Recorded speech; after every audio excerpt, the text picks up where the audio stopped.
Let's just skip an intro. Why don't we just do that? Okay. If you want to go listen to music in your free time, download Spotify. Not sponsored, by the way. I have actually had a normal amount of sleep today. I know, which is like a first, a little crazy. I was out today. I went to go see, I was at the beach. I went to go see Dumpy and Keed and some of his friends. So we were hanging out by the beach for a little bit. I still haven't gotten a haircut. I know it's pretty bad. The Jufro going on here, but you know, you don't watch me because I'm pretty. You want. We have a lot of topics to check out today. Shit we didn't get to last time that I really do want to get to this time. But to start us off, I can't see chat again for some reason. To start us off, Just a Robot and Beckett are beefing with one another. And you know that I have had my fair share of beef with Beckett. That whole situation got unresolved. He essentially admitted, very openly so, to lying about me, because he was angry with me. Walked back the claim that I was a doxer, and then proceeded to try to argue for it again without saying it overtly, like a pussy way to keep re-arguing for his walk back because he was still mad. And he just told numerous lies about me, but I don't need to re-go into like all 500 of them. Jar made a video on Beckett in the context of the Cope and Seeth shit, so let's take a look. Or the Oreo shit, so let's take a look. I don't know why I can't see chat.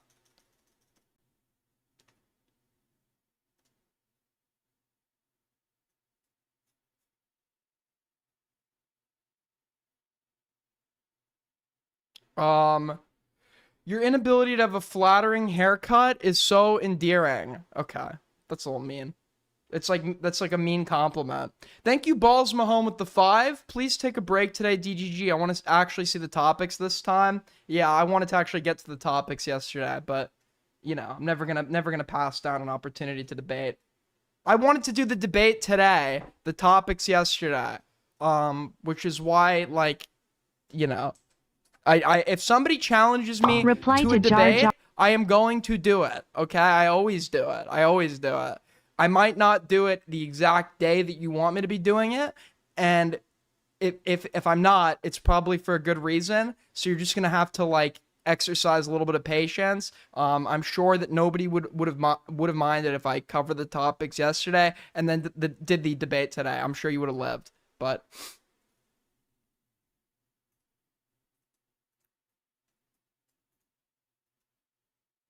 Reply. I myself am getting a little bit bored of the DGG shit. I love to debate, I love to argue, but like, I'm honestly getting a little bored of it. I need like not like bored as in I'm done with it for good, but like I need a day or two or more solid where we're just not dealing with that for me to get like reinvested.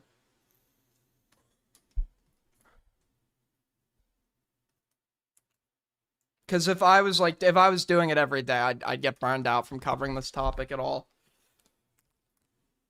All right, let's take a look at this video. It is called Nicholas Dioria's Biggest Sweeper, Cope and Seeth. Let's take a look. I just like to see I'd like to debate different topics too. To jar. Yeah, I just think a lot of these guys are just huge like attention seekers, and it's not. Oh wait, I forgot to tell you guys really quick. I forgot to tell you guys. So if I'm like going for super long into the night or longer than expected, I'll just like order food because I don't want to cook by the time it's all over with. I'm fucking starving. But I ordered food last night while this Destiny video. I had not eaten all day, and it was like. It was sitting out there for about 10 minutes before I actually wrapped shit up. So all I was looking forward to was to eat something when that convo was done or whatever. I know I said I was going to sleep. I was actually going to eat. And I go outside to go get my food. And there's a fucking possum going through the bag eating it. It's just like a fucking possum. I was like, dude, eating my French fries. This is not the first time, by the way, my French fries have been stolen. They got stolen by a homeless dude once, but Really worth justifying with or dignifying a response on it. Ladies and gentlemen, we got him. I got bored of talking about Nick directly. I've done 3 videos on him, and he didn't respond to any of them. Luckily, Nick has some sweepers of his own. Yes, Ethan Klein's biggest sweeper has a sweeper of his own. It's like Sweepception. true? Facts? Facts? Let's see if one of them responds to Just a Muhammad. I'm gonna fly some planes into a couple Okay. buildings in Manhattan.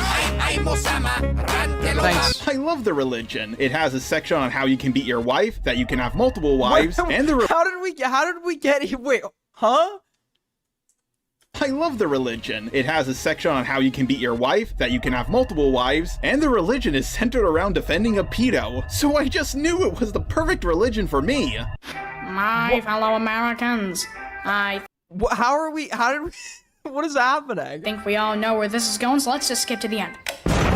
Beckett has been committing haram lately, and I found a pattern of behavior that Allah told me I couldn't ignore. Can you commit haram? Listen, Muslim brothers in chat, you don't commit haram, right? Something is haram. If you commit it, you're, like, haram just means it is forbidden. But if you actually go and do the forbidden thing, isn't there a different word for that? From sweeping for his friends to lying to throwing innocent people under the bus, we will be going over all of it. Let's start with the Coomermon call. For context, Paige Christie, the black woman with pink hair, DM'd Nick trying to show him how Ethan Klein is suing Redditors for bullshit reasons. Nick lied, saying that he can only cover this once the information came out first. The problem is, the information is already public. It's in Paige Christie's video. So Nick just covered it a little bit till he realized it would be too hard to sweep up, and immediately stopped watching the video. I am shocked. Shocked! Well, not that shocked. Paige showed that H3H3 wasn't just striking full re-uploads of his content, but also little short clips as well. The Reddit thread now has this is why whenever people try to do the, like, of course it's a bad excuse in and of itself, CPS, skulls or whatever, but why are we pretending like the, like, usage of, albeit not a lawsuit, right, but using the Digital Millennium Copyright Act, for the sake of, like, removing criticism, why are we pretending like legality wasn't being invoked to serve his own ends, like, well before CPS was ever called or skulls were sent to his house?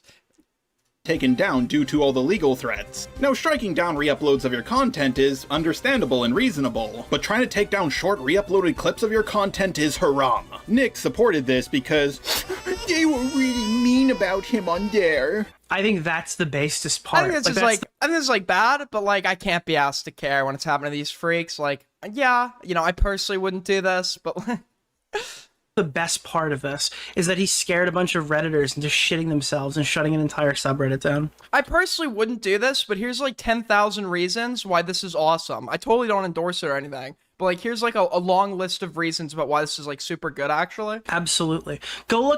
Go type in on H3 Snark and go read what they wrote about Diorio and tell me how much I should feel bad for them that these little fucking rat fucks had to sit and cry and get scared for the night where they thought. Also, the whole like, I don't feel, it's just attacking a straw man. Like, bad things can happen. Like, for example, doxing is bad no matter who it's happening to. But there are cases where like somebody who does doxing gets doxed. And do I think that necessarily like, that's how you should retaliate? No, right?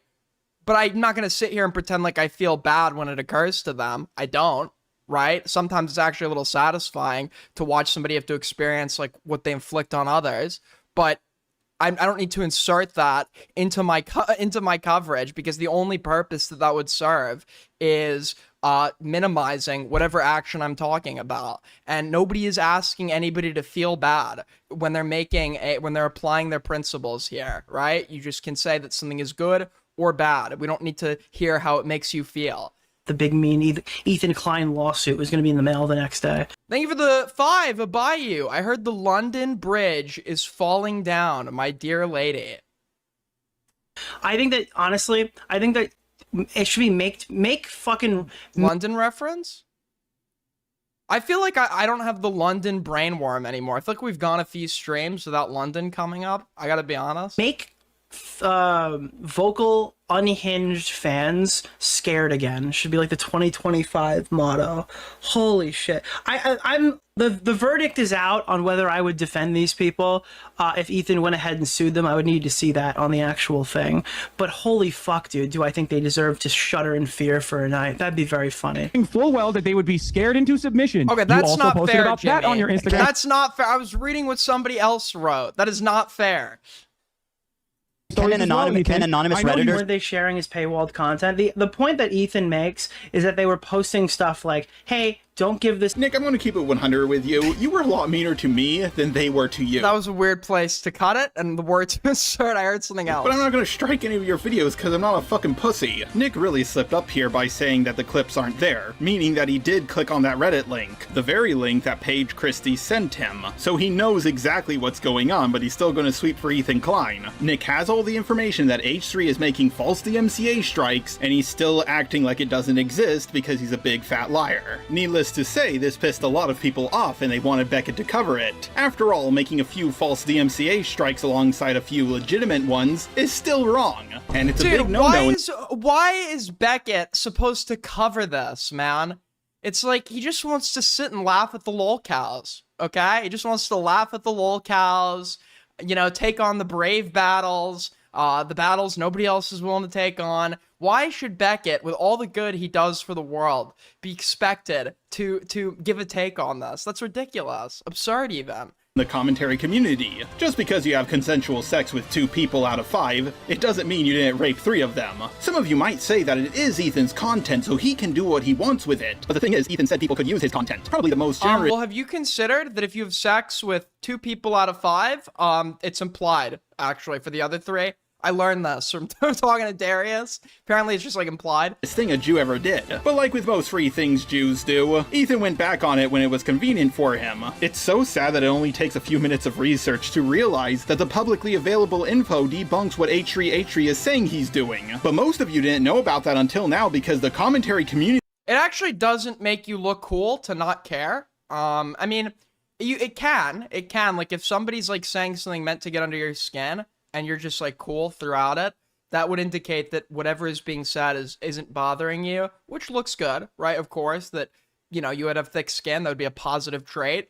But beyond that, like this whole like compulsive need to look like you don't care, like who does that like come off as cool to? I think it looks like so bitch made to like constantly try to emphasize and look like you don't care. Like, there is nothing wrong with getting mad, okay? You know what? We need to just sit there sometimes like, yeah, I'm fucking mad. I'm mad as shit. This guy fucking sucks. I hate him. Fuck him. Fuck his mama. Fuck his bloodline.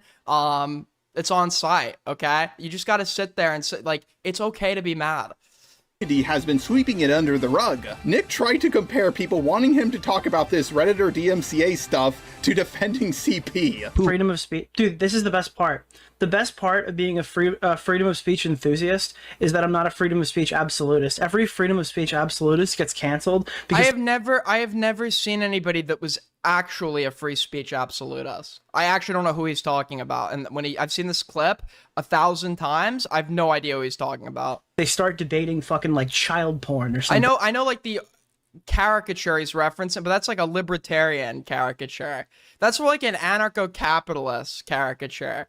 Because anarcho-capitalists believe that like anything should be, the government should have, there shouldn't be a government, the government should not have any ability to, you know, regulate the free market and transactions. So you should be able to buy and sell anything. So you say, okay, well, what about like CSAM? And they're like, well, you see, the thing is...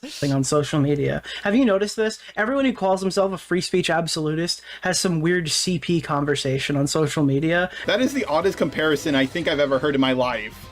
No cap. I understand this is the drama community, people will call each other pedos for the smallest of reasons, but it's absolutely haram to say that people wanting you to stand by your principles about being against false DMCA strikes are pedos. Yeah, people ain't slandering Nick by saying he's sweeping this under the rug because he's literally saying that's what he's doing. To let him know about it. As you can see on Okay, let's see. It was, hi, just leaving you a tip here. Ethan Klein has been abusing the copyright system despite his history of fighting for fair use. Well, now it seems like he's been targeting things that were supposed to be market replacements. Well, of course it seems that way. That's the narrative Ethan Klein has been I like this kid. Just wants to please. Me? I just want to please. Yeah, I'm such an agreeable guy. I'm just such an agreeable guy. Who would hate me? I never say anything that would ever cause dislike against me because I'm just so eager to please everyone. Feeding Nicholas DiOrio, and with how fat he is, you know that guy likes to be spoon-fed. That's exactly why Paige Christie reached out to you, so she can explain to you why Ethan Klein is lying. Unfortunately for Paige Christie, Nick already knew that Ethan is lying. He's not a big dummy who's being tricked, he's an actively malicious liar, who's also a big dummy. The rumor was he was striking people who were doing market replacement type content where it's like intentionally pushing views away from original content. So that was all that I'd said. The market replacement shit is like such a cope. Like, they'll look for another, like, you know that's not the reason he's doing it, right? You know that's not the reason he's doing it because he knows full well, as does everybody else, that regardless of what people said they were looking to do or what they were trying to do, there is no world that any of the reaction videos actually acted as a market replacement. Because whatever number of people, first of all, you would be under the assumption that everybody watching the rewatch, like, assuming that everybody watching the fucking rewatch would have initially watched Ethan's video, that's still not, like, how many was it in total on, like, on the different VODs? But second of all, you know that's not true, because even amongst that cohort, like, you're talking about the pro-Palestine side, who, for good reason, feel so strongly about this, they're willing to boycott entire companies for even maintaining business relations with Israel. So why do you think they would ever, in any world, be willing to, like, directly support Ethan with views, had these reactions not existed? Nobody actually has or ever believed that these videos were legitimate market replacement. Was if that's the case, that's... I want to call in, unban me. I don't know what your account is, okay? This whole, like, people coming into my chat to ask me to unban them from shit, your name is, like, I don't know what your name is, I'm just gonna make a fucking form for it. It's so annoying. Like, midstream, too. Probably, like, fine. No, he's not. I'd say that would be fair also, but that's not what he's doing. Well, that is what the rumor was, but 9 times out of 10, the rumor is false. Nick knows this. And then the best is when somebody, like, tells me they're banned. I go on, like, a fucking wild goose chase to figure out, like, what their name is, and they're not even banned. They're just, like, not even banned.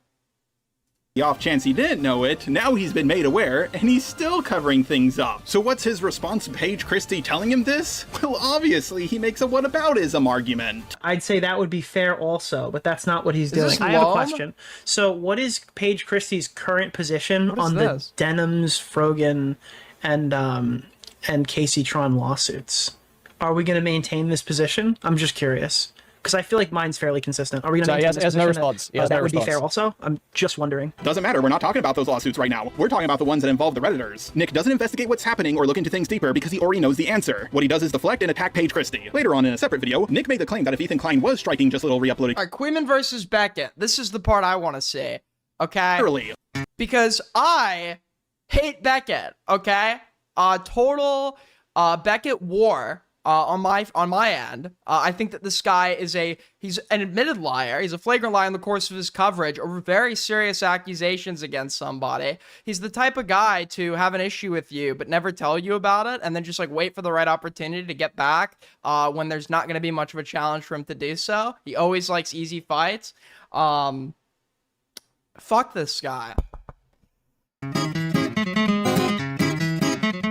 Death to America! But who am I convincing? It's like, yeah, there's some real Beckett fans in here. See, when I talk about Parry, for example, like, I know there are, like, some of you that probably watch the date, and nobody's watching, but, like, maybe 2 or 3, because he's, like, in the same... It's not like I have to appeal to any fucking Beckett fans that are, like, watching my streams. There's not gonna be a big layover there, is there? And butter sauce! Before we get into what Beckett had to say about all of this... Yo, thank you so much for the 10! Call God, TBD Age of World, thank you so much! I just want you all to know that I really, really hate going over live streamers' content. They're so long, there's so many, let's see here, that I have to edit out so it's entertaining for you guys to watch. And I have a busy schedule. I have to pray 5 times a day. So if anyone wants to say, wait a second, I saw this section of Beckett's video, and your version is a lot shorter. Did you take things out of context? The only things I took out were the ums, buts, and especially the long sections of dead air. If you're someone who actually watches live streams, I have 2 questions for you. How much free time do you have on your hands, and have you ever heard of content that is actually, you know, good? This appeared in the court documents. This is what we're talking about. So there is a members only thing. Let's just look at the court documents for a second. So what we're talking about here, and this is my position on this shit, by the way, okay? I'm not even talking about Nick's position, and why my reaction to this is not outraged, abjected horror. Because as far as... We gotta get all these British fucks out of commentary, okay? I hate to say it, well, there will be a few good ones that will let stay. Will be graceful enough to let stay if they prove that they're spiritually from anywhere else. And I'm not doing the I think the British people bad shit is the most like unfunny form of safe edginess. When I say it, it's real. Okay? When I say it, you know it's real. You know it's not an appeal to some safe edginess, okay? This community, when I joined it, was run by these guys. These calling everyone a nonce and shit. And there was a period of prosperity where it was just a bunch of dumb Americans that ran this place. And you know what? As bad as it was, I think we need it back. I was aware there was DMCA takedown stuff noted in this court document towards the H3 fucking snark subreddit forever. This doesn't shock me. My position on all this is you shouldn't be doing this from the beginning. Containment, a complete version of TEI's video, H3 podcast, which was members only content. Everything else here, the argument I believe and understand to be, that Ethan said was completely fair to put up and like people could react to, which is like, firstly, I don't give a fuck. I don't give a fuck about this. I don't care about members' content. All of this should be fair game in my view. Oh, golly, you willikers, did you hear that, everybody? Beckett says he doesn't care, but he's talking about it for some reason. Beckett absolutely should care about this because it can have effects on the entire commentary ecosystem. And if all of it should be... Well, as he said, wait, hold on.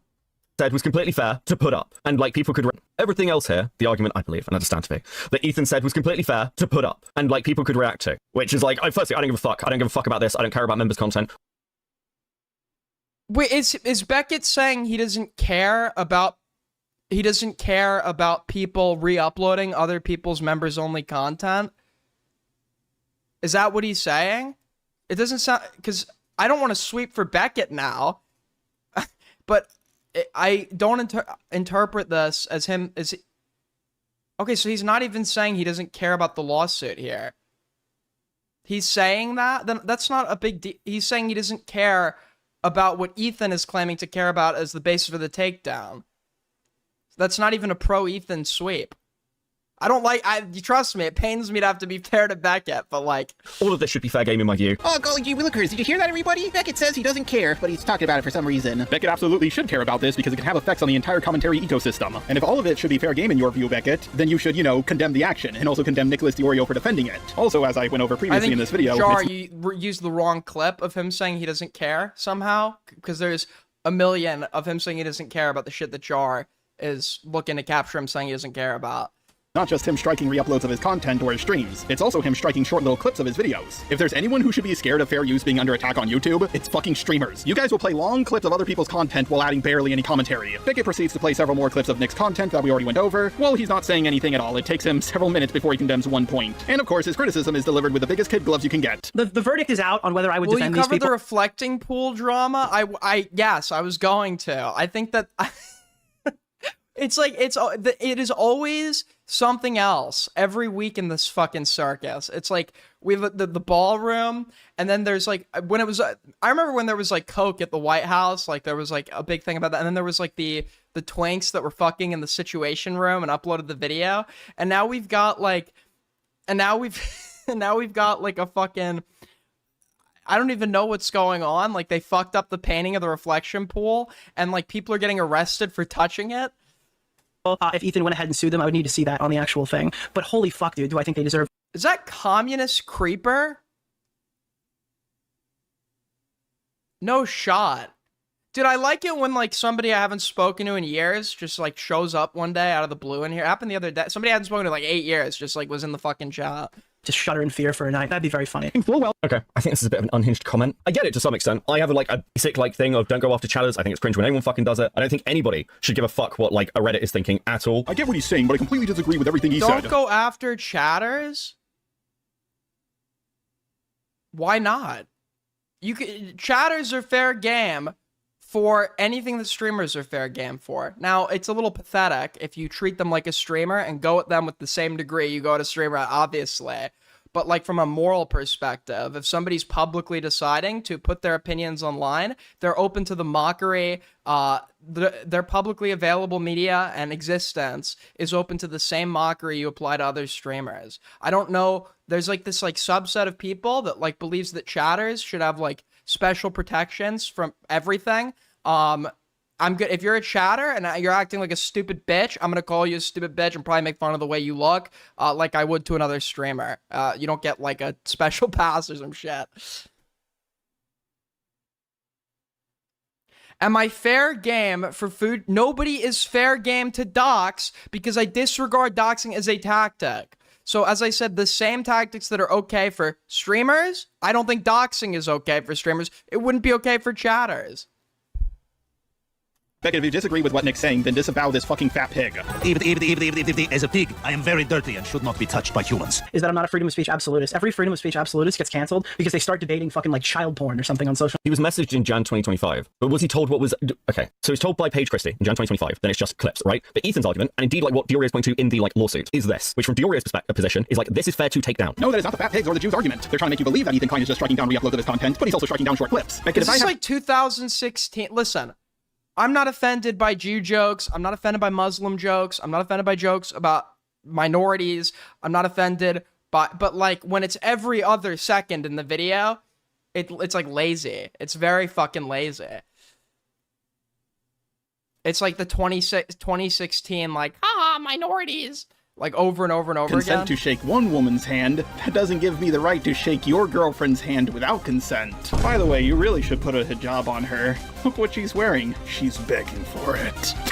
There's 5 other DMCAs, buddy. Don't just focus on the one you can defend. That is dishonest as fuck. And by the off chance that Beckett is just... Never uttered a word in your server, by the way. I don't know why you're banned. You just fucking DM me about it.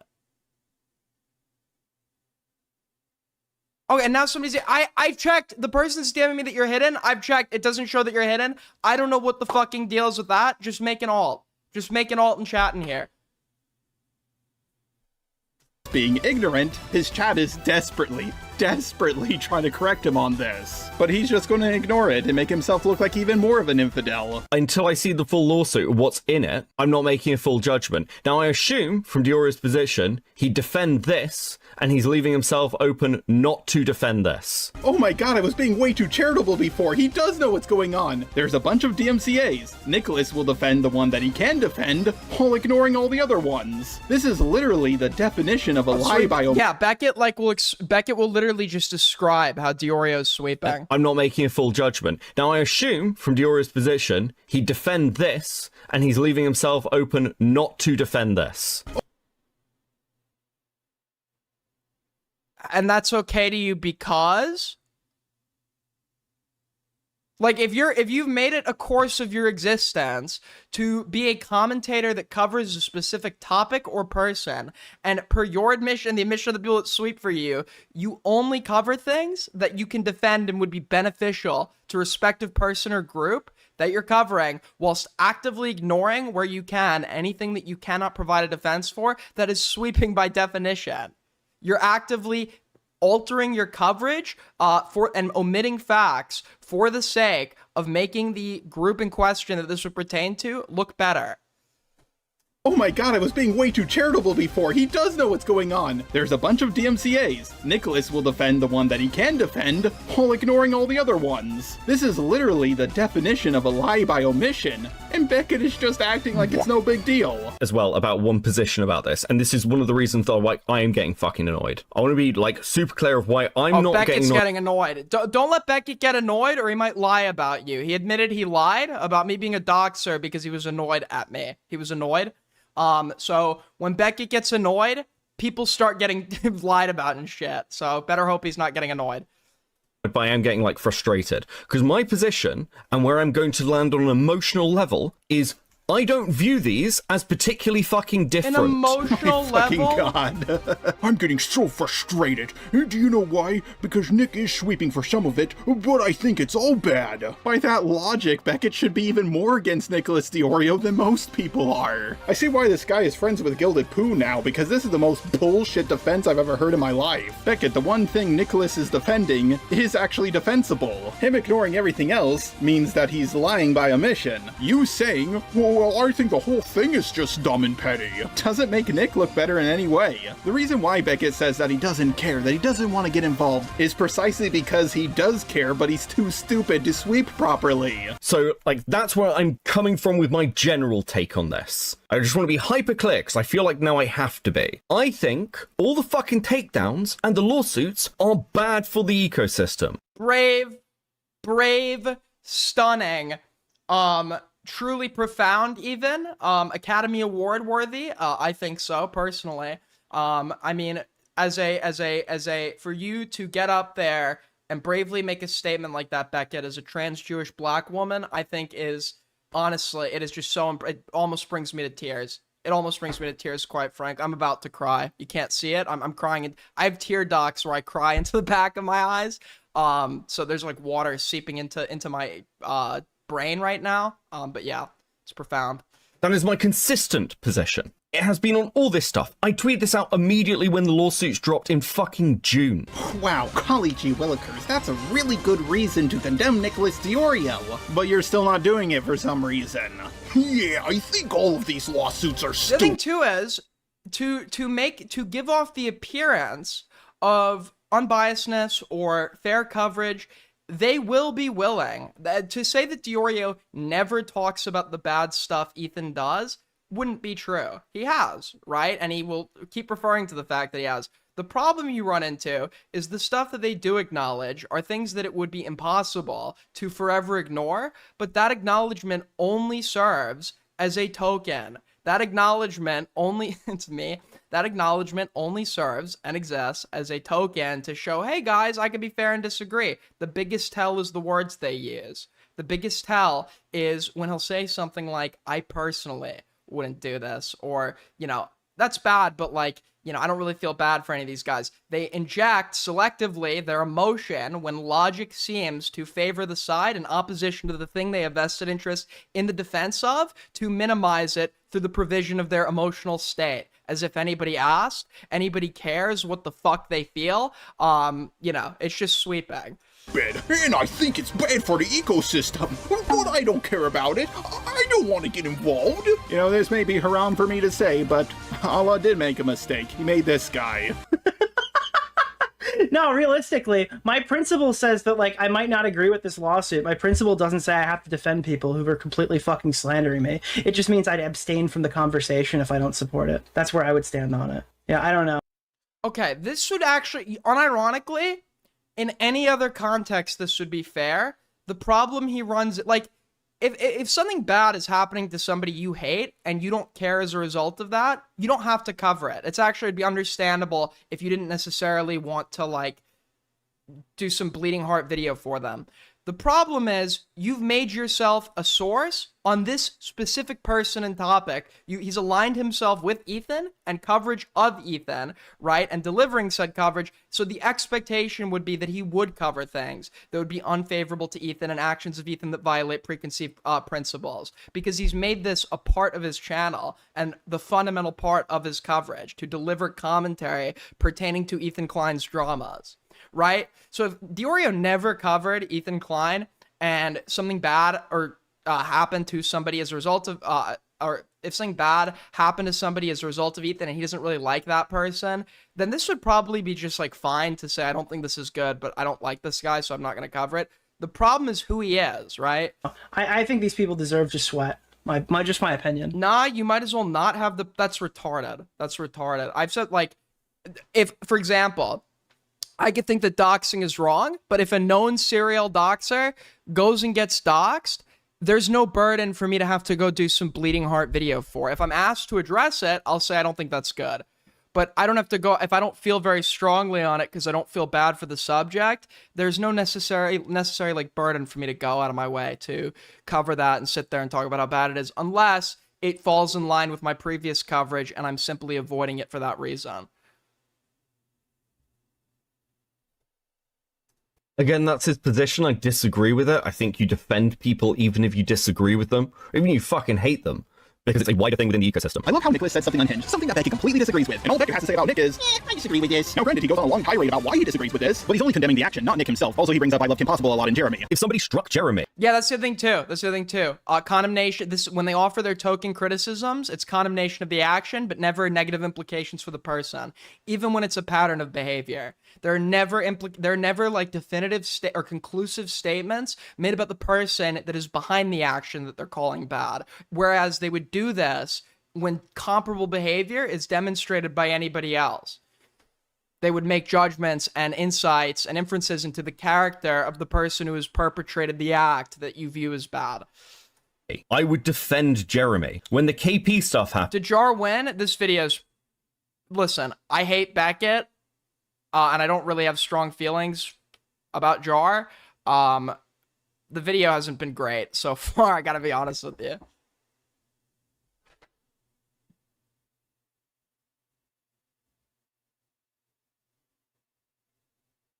Aiden is the type of guy to wear short sleeves over long sleeves? Wait, hold up.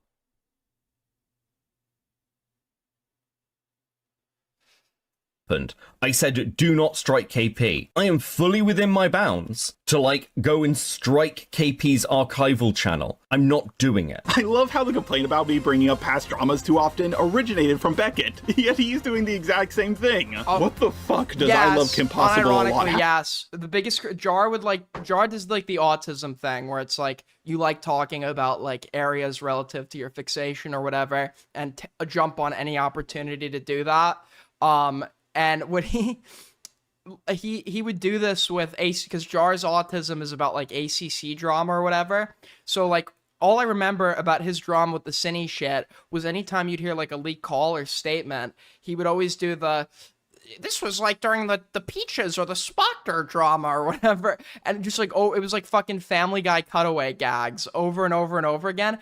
Beckett is comparable. Beckett does the exact same shit. He has a bigger like frame of dramas to go through and reference, but everything always comes back to like BreadTube or the ACC or like back in 2011 or some shit. It's like to do with this drama. This is the main difference between Nick and Beckett. Nick is actually really subtle with the way he sweeps. Beckett, on the other hand, is constantly called out for sweeping because he does it so obviously. Nick will neglect to cover things and say things like, well yeah, if H3 was doing that, it would be kind of bad or kind of cringy. Beckett will actually cover bad things his friends do, say that the action is bad and cringy, but not condemn the person for doing it. Exhibit A. I disagree with this position, but again, that's his position. It's publicly stated. Guys, I do disagree with the position, but it is Nick's position. What the iblis am I even watching right now? He's literally telling you he's dodging the story. He said, I disagree with this position. That is like his position. I love this. That is good commentary. That's very good commentary.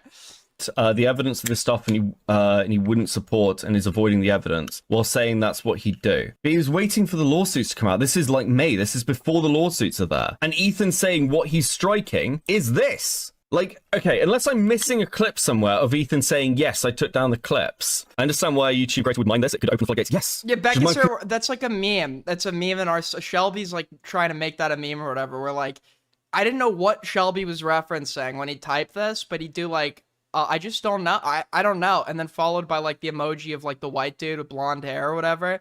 And I didn't catch on immediately. And I think the meme is supposed to be Beckett or Dickers. I don't know who but it'll be like he'll just like type some shit. Like, I don't even know what's like going on right now. It's just like the white blonde dude. Consistent position.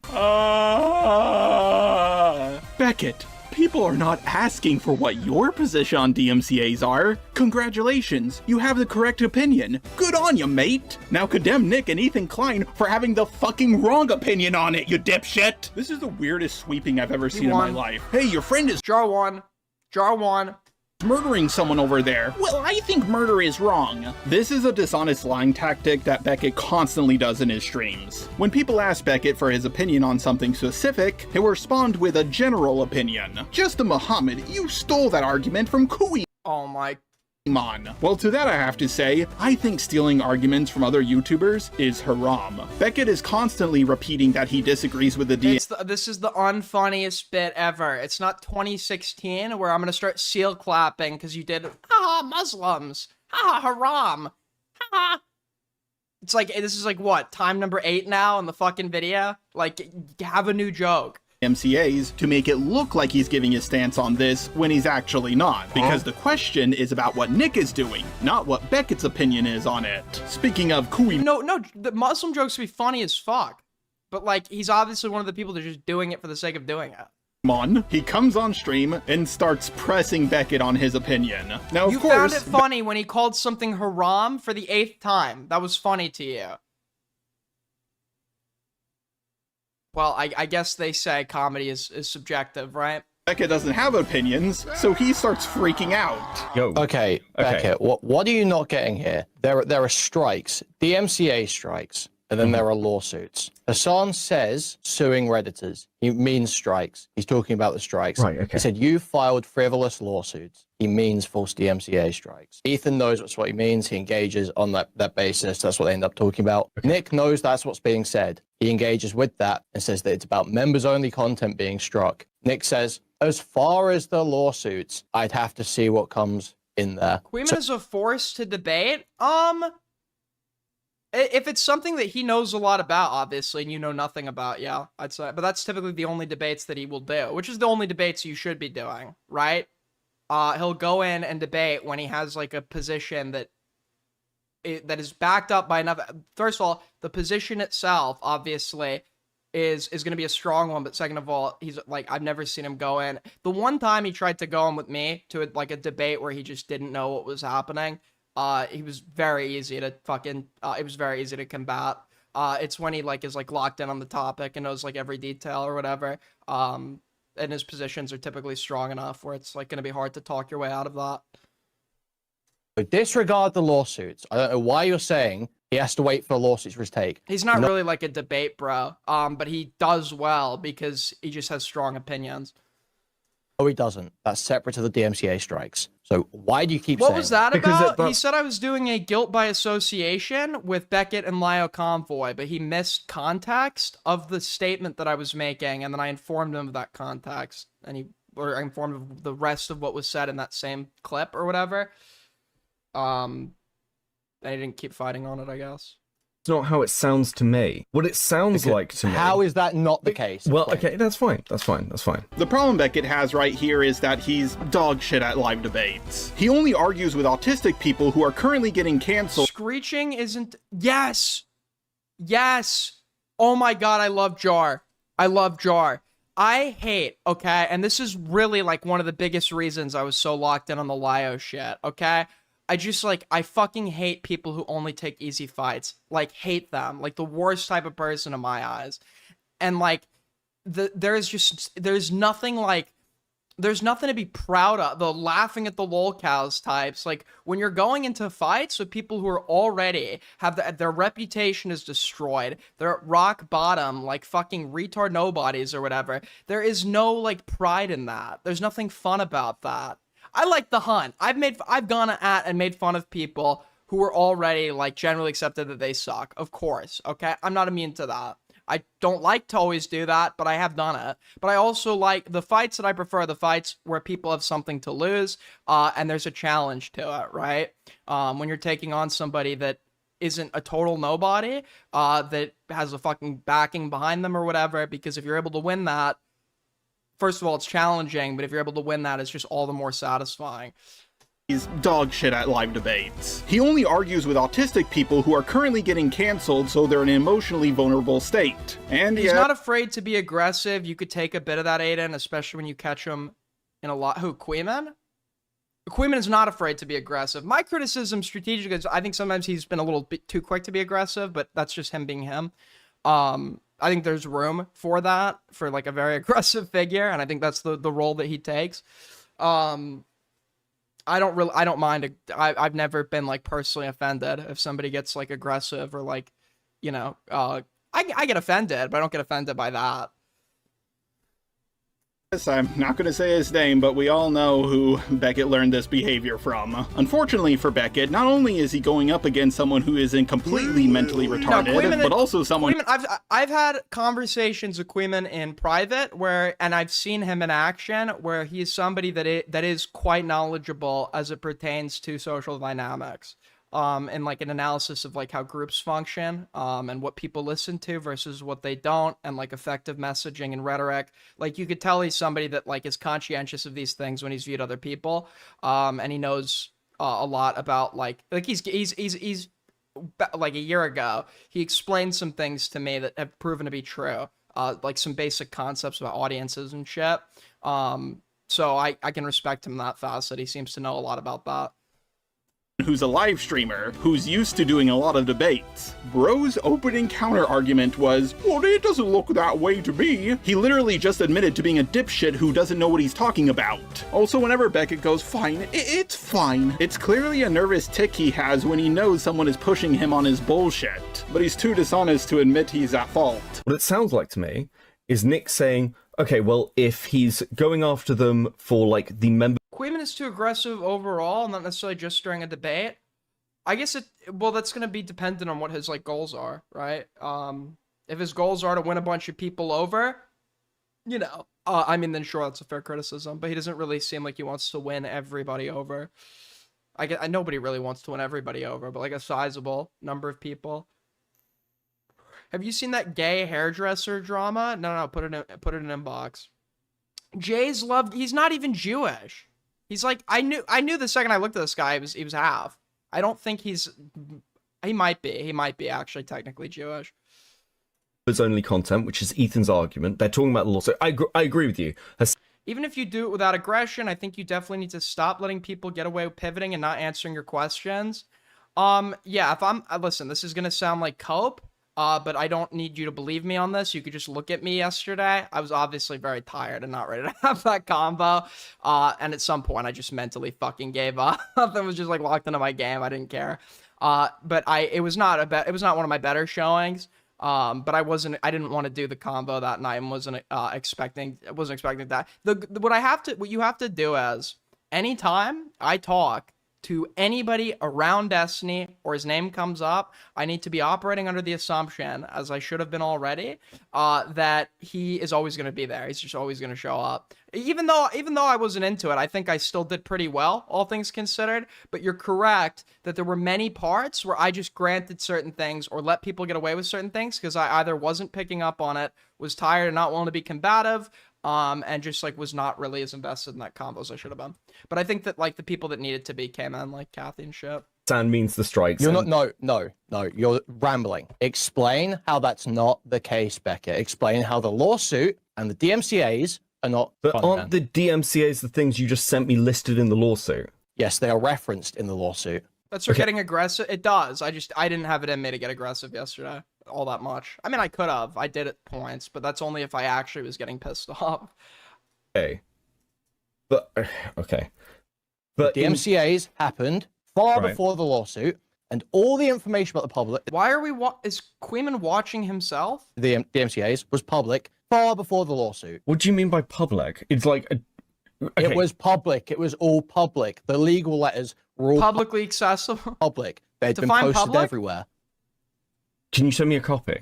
I don't know the story, so please send me the copy, okay? I keep laying this out to you, Beckett. This is why I'm getting frustrated. Queemon is being so charitable and patient with Beckett right now. Bro doesn't even know about the public information about the Reddit DMCAs that is already public. And he doesn't know about them because he's just getting this information from Nick's video, but he's still going to talk about this situation despite not knowing what's actually going on because he's a dumbass. Nick is way smarter than this ginger. He would never get into a call with Queemon or Chud Logic because he knows they'll press him on his bullshit. Cope and Sweep is desperately looking for a way out of this situation, trying to see if there's a way he can get the upper hand. But Queemon already knows that he has one, so he goes in for the killing blow. He shows Beckett the public information and then asks him a simple question that he really playing to win in that conversation? I don't know. Like, it's almost like he does it because he knows that he has to, or else people are gonna dog on him for that.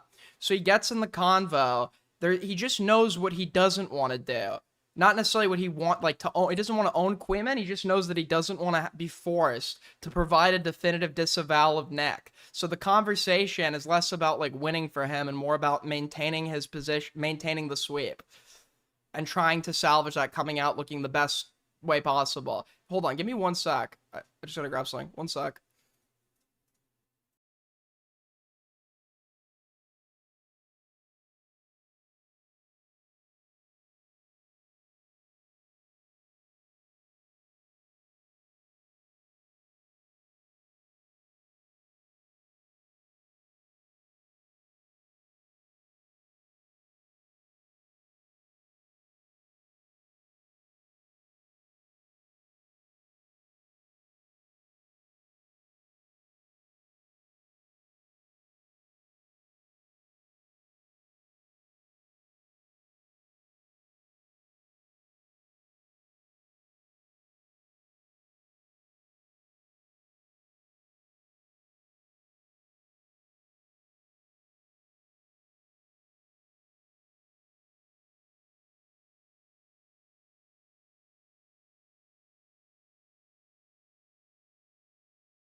Yo, sorry about that. I have a coffee that's being made. I gotta get up in like 5 minutes to go grab that.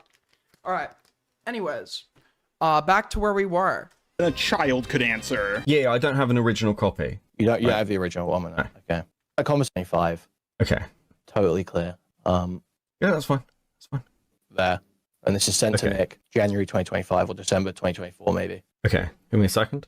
Yeah, I mean, again. I want you to answer this question, Beckett. Sure. Is it a lie for Nick, having been presented the evidence, to say as a conditional, oh, well, if he wasn't striking members only content, I wouldn't support that, but I also just wouldn't cover it. Is it a lie to his audience to imply that he does not have that information, that he cannot make that verdict yet? Gotcha, bitch. How is it? You don't even, this is the easiest, this is such an easy thing to answer.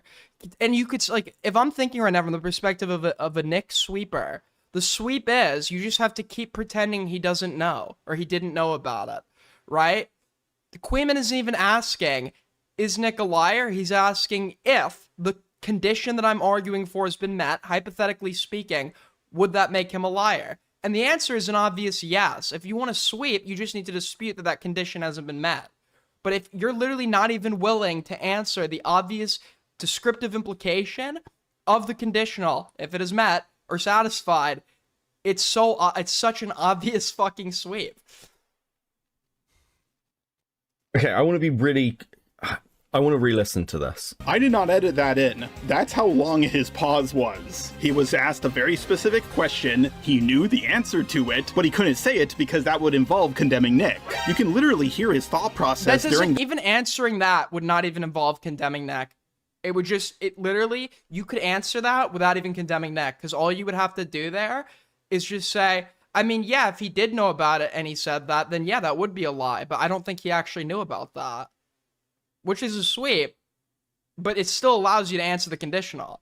This long pause. How do I get out of this? How do I get out of this? Oh, I know. I'll pull a Jordan Peterson and ask for more clarification. Maybe this will buy me enough time to get out of this. The first plane has hit the tower, everyone, but don't worry, the second one is coming. I want to be really clear. Okay. Stop messing with chat size. So just answer the question by the end of the segment. Watch both the videos, okay? Sure. I'll let you get back to it. That's fine. Okay, sure. Okay, because I want to be really clear. If Diorio is misleading the audience on this, then that deserves to be, like, noted and called out. That's fine. See what I Brave, stunning, brave, stunning and brave. I mean, it is a nervous tick. That's fine. It's fine. That doesn't just deserve to be noted and called out. Dude, we need to make the Shelby meme a reality. What are some standard Beckett quotes? Okay, besides the I don't know what's going on. What's another standard Beckett quote that that could be applied to every situation? I don't know what's going on. Yeah, I need to see more. It's a bit retarded. Yeah, just, yes. But you have to include the blonde white guy emoji right after when you're typing that. Nice. Deserves to be noted and called out by you. This is precisely why people call you a sweeper, Becky boy. We all know what Beckett's true opinion is on this, but he doesn't want to share it. Okay, that is not a...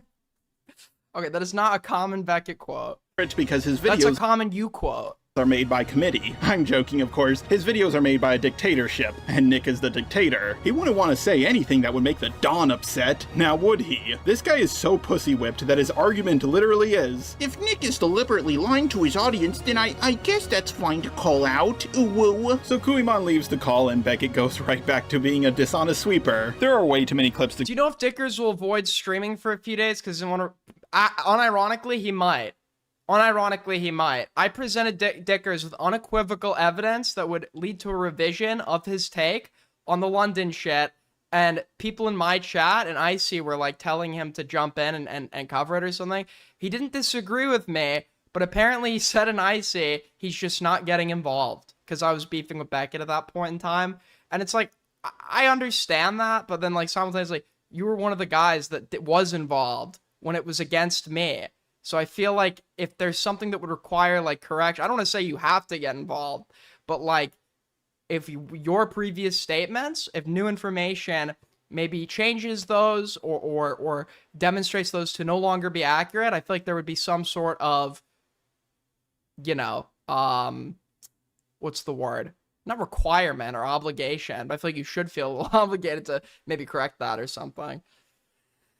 $2 from Gooner. Sit back and observe. Not everything needs a reaction. Very Greenian. Cover, and this video is already long enough. I gotta pray 5 times a day after all, so I'm only gonna cover a couple of them. Don't give this a click on Ethan's channel. Here's a re-upload. And those were the things he had DMCA'd. That's his argument. But again, I have not seen this stuff. I don't know the nature of the lawsuit. The clips aren't there. I don't know how long they are. I can't make any pro or against Ethan. I don't think the DMCA was even registered in Nick's head. I mean, there's a bit of mind reading here. Okay, sure. At the very least, he should have been fucking aware of it, because this is content he is covering and has my new goal, because everything I do has to be coming, for me to be motivated to do it, it has to be coming from a place of spite. When I came back, my goal was to overtake lyrics and viewers. Obviously that some developments happened there. The new goal, I will be satisfied and only say that we won when Cope and Seed does 10 streams, and I do 10 streams, and I have greater concurrent for all 10, compared to Cope and Seed. When that occurs, I will finally say we've won. Covered in detail. I've done this with other people as well. I think lying is a really high bar. He thinks lying is a really high bar. Bookmark that for later, people. It will become very important. But even if you want to give the most charitable take and say, oh, Nick is just being ignorant, he's talking about stuff he doesn't know. How does it feel to be the last? I will always be the last one standing, because I outlive people. I've been doing this for what, fucking 10 years, 9 years? Like, you know, I'm around long enough where I'm just gonna outlive everybody. Maybe, assuming that I don't drop dead next week. Well, now several people have made him aware of it, and he's not correcting things, which still makes... 5 from Starfish. Hey there, Aiden. How are you doing tonight? I'm doing very good. I hope you're doing good as well. Thank you so much for the $5, putting us over a quarter of the way to Streamly goal. Much appreciated. Thank you guys so much. I'm a liar. People like me allegedly posted a 1.5-minute long clip on reddit.com. Lamau, you have to be kidding me. Better start giving us stickers if you want. I want to give you guys memberships and stickers. I just have to go back and get every copyrighted fucking thing out of every VOD. Which, you know me, I'm a lazy fuck. I remember bits about this conversation. And people being like, oh, well, you know, the H3 snarkers are getting what they get because he's going after them. Didn't people, like, call this out as well? This is literally... Are you vaping THC or nicotine? Yeah, the THC, man. It's THC.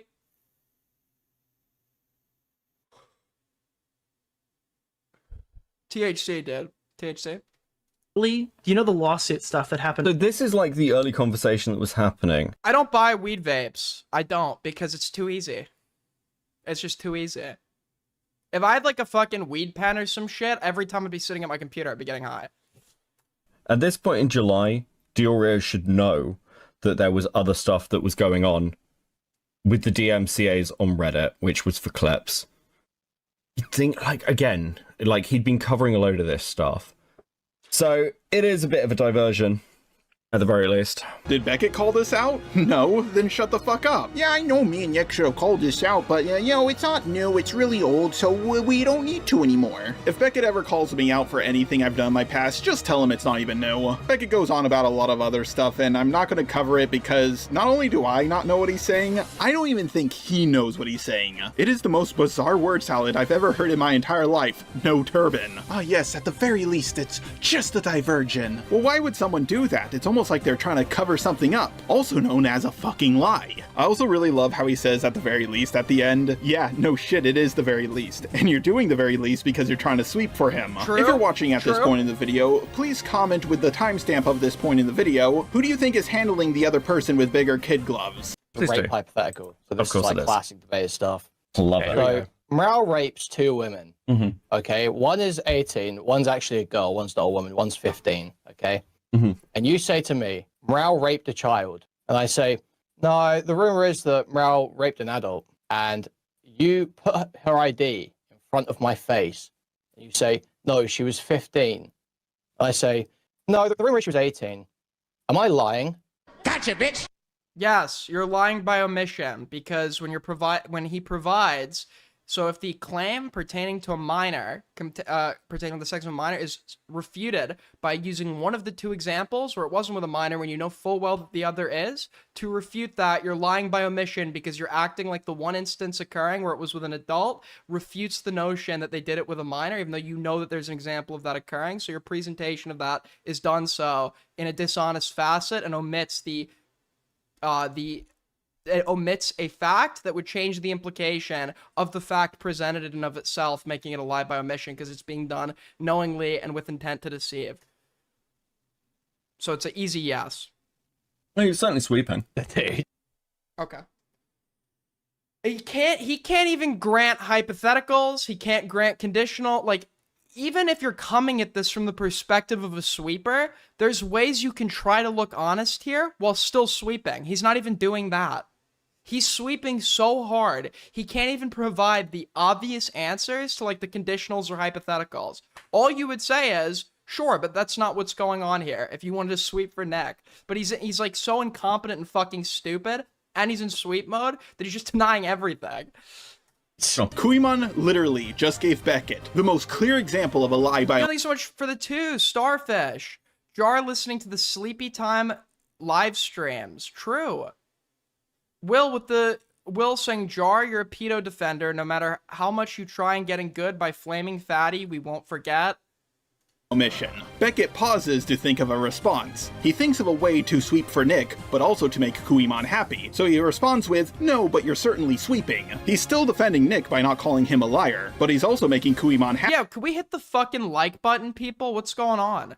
It's free. It's easy. It's one fucking button. Okay, I know. Listen, I have very high hopes for my chat. I know that we are capable of clicking a button. Okay, can you interact with the stimuli on screen? If we can do this, then I will be convinced that the chatter is capable of higher thinking. Happy by calling Nick a sweeper. This is such a fence-sitting non-opinion that it would make Boogie2988 blush. This also retroactively proves that Beckett is a liar because he knows something not to be true, but he's still not covering it.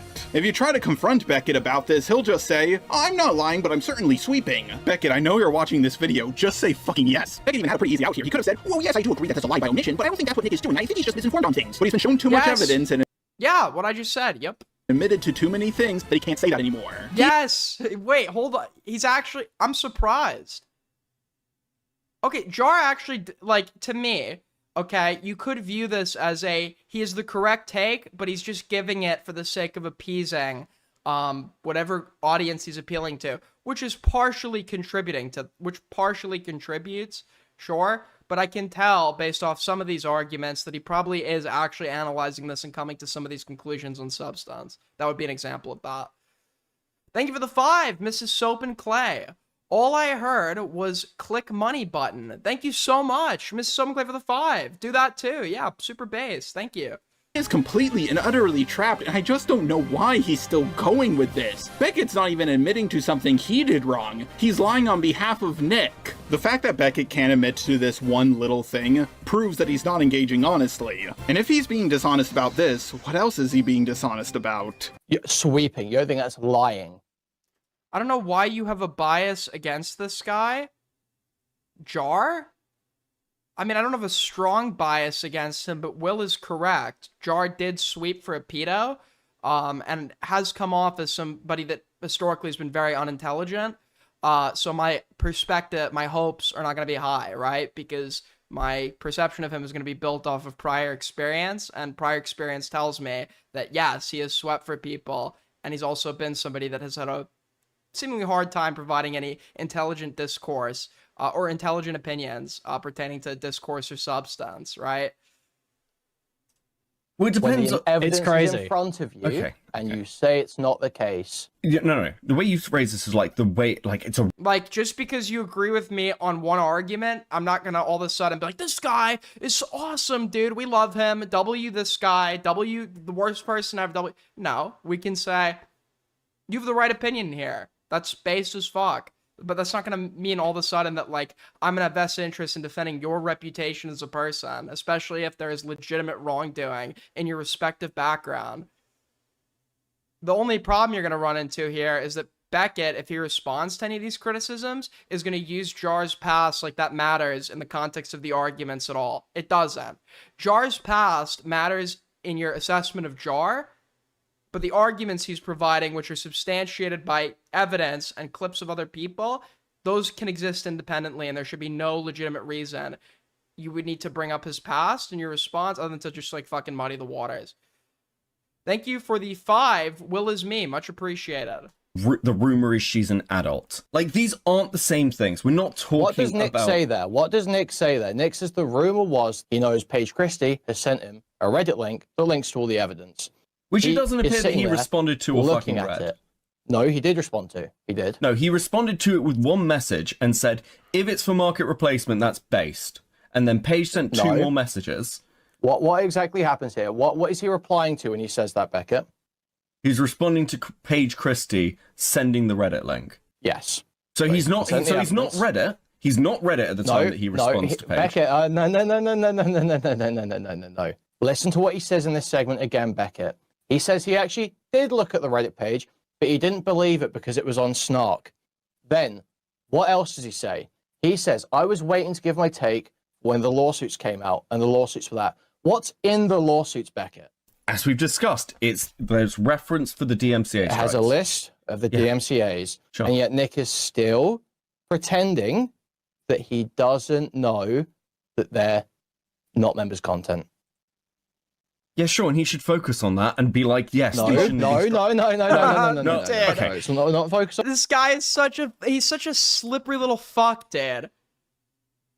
Okay, unironically, this would probably like refute Queenman being aggressive, because if he just tried to do that like with me, I would be just like, fuck it. I would literally be screaming at this guy at this point. You just walked him through every step, and he's like, to prove that what Nick did would be a lie, and he immediately wants to move on from having to refute or substantiate the descriptor. He just keeps focusing on the prescription, right? He should do this. He should do this. Okay, but what does it mean that he hasn't, right?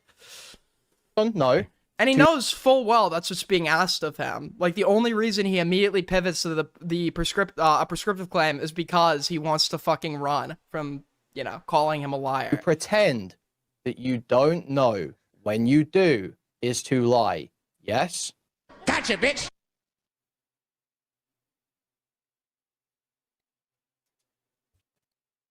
I don't want to attribute to Diorio that he is lying about this. I don't. I like how DGG will never accept a comparison unless you provide the exact one-to-one. This is a strategy they do. Yep. It's literally, and I have this mentally recorded dialogue. 2 things don't need to be identical for them to be compared. You guys have heard me say it a million times, but I wouldn't have to say it if so many weaselly fucks didn't try to do this like dishonest thing where they pretend like because something is not a one-to-one, it's not comparable, right? What matters is the facets that are being compared in this context. Do they exist in both of the compared circumstances? And the only reason a difference would be relevant is if it's like a confounding variable that would affect the result being present in one and not the other, and therefore change the nature of your comparison, well, I mean, yeah, that would be the only relevance of that. I know you don't. Destiny also does this thing, and I picked up on it, and I'm sure many of you have as well. And I noticed him. I've called him when he did it when he was trying to do it morale. What he'll do is, if you like have a quotation of something as it pertains to a personal drama from his life, and you'll cite it, right, for a reason. If the quote and why you've cited it is relevant and to the reason you provided, and is not like out of context or anything, then all the other details, it's not even necessary for you. Only need to know the necessary details that pertain to your argument. But what Destiny will do is he'll be like, do you remember on what stream that happened on? Okay, do you remember what I said right before that? Okay, do you remember like who that was talking about? Okay, do you remember my history with that person? Okay, do you know why and it's like, and I asked him outright, okay, this context you're asking him if he knows, how does that change his invocation of the quote? And he's like, well, that should be his job to tell me. That should be. So it's like, oh, okay. So you're just pushing for more and more specifics to make him look like he doesn't know what he's talking about, but you can't actually explain or substantiate how those specifics would refute his usage of the quote. I know because, you don't. I know why you don't as well. No, hold on. I don't. Oh my god. Look, I don't think it makes that much of a fucking difference. On the other extreme, he is saying, "I don't know if I'd provide these people with defense." No, it doesn't make a difference anymore, Beckett, because you've just, I've just worked you down into a corner. You've embarrassed yourself look, by trying to defend this. I've got hold on. As good as a concession as I can get. You might as well have just said it. I'm trying to engage with this as honestly as possible. That like Ethan had gone. I feel like this isn't new information. I feel like there was a pretty public discussion on all of these fucking streams. About what? About the fact that Ethan was going after the H3 snarkers and wanted the names of the mods and therefore was utilizing and the lie that has been told is that it was members' content or full re-upload mirrors to siphon views, and that is a lie. Bro, I thought, to be fair, I thought Ethan was suing them for defamation at one point. Okay, two things. One, Beckett, if it doesn't matter, you wouldn't be arguing and lying this hard about it. And two, Beckett really slipped up by saying that last part. He just admitted that he's trying to be honest as possible. Most people don't try to be honest, they just are. Most people try to lie. This guy lies so much that he actually has to put effort into being honest, and lying is a great sin in the eyes of the law. Now I'll be charitable here. Beckett, if you're watching this video, please explain to me in the audience what the fuck you meant by that. Beckett continues to spurg out, saying things like, I just think the accusation of lying is such a high bar. And then for the second time, he falls back on the, this isn't even new argument. I doubt that's even true for Beckett. I'm sure Beckett is totally fine calling people liars all the time. Like, it's such a high bar. Like, we call people... people pretend sometimes, like, we have to literally be inside of your mind to describe you lying, right? Or to insinuate that you've lied. No, you don't, right? In many instances, if there's incentive for the lie to occur, the lie, you look at the risks of telling the lie. If it meets a pattern of somebody's behavior, you can make a reasonable inference as to what their state of mind was. That's how we make inferences about what people are thinking all the time.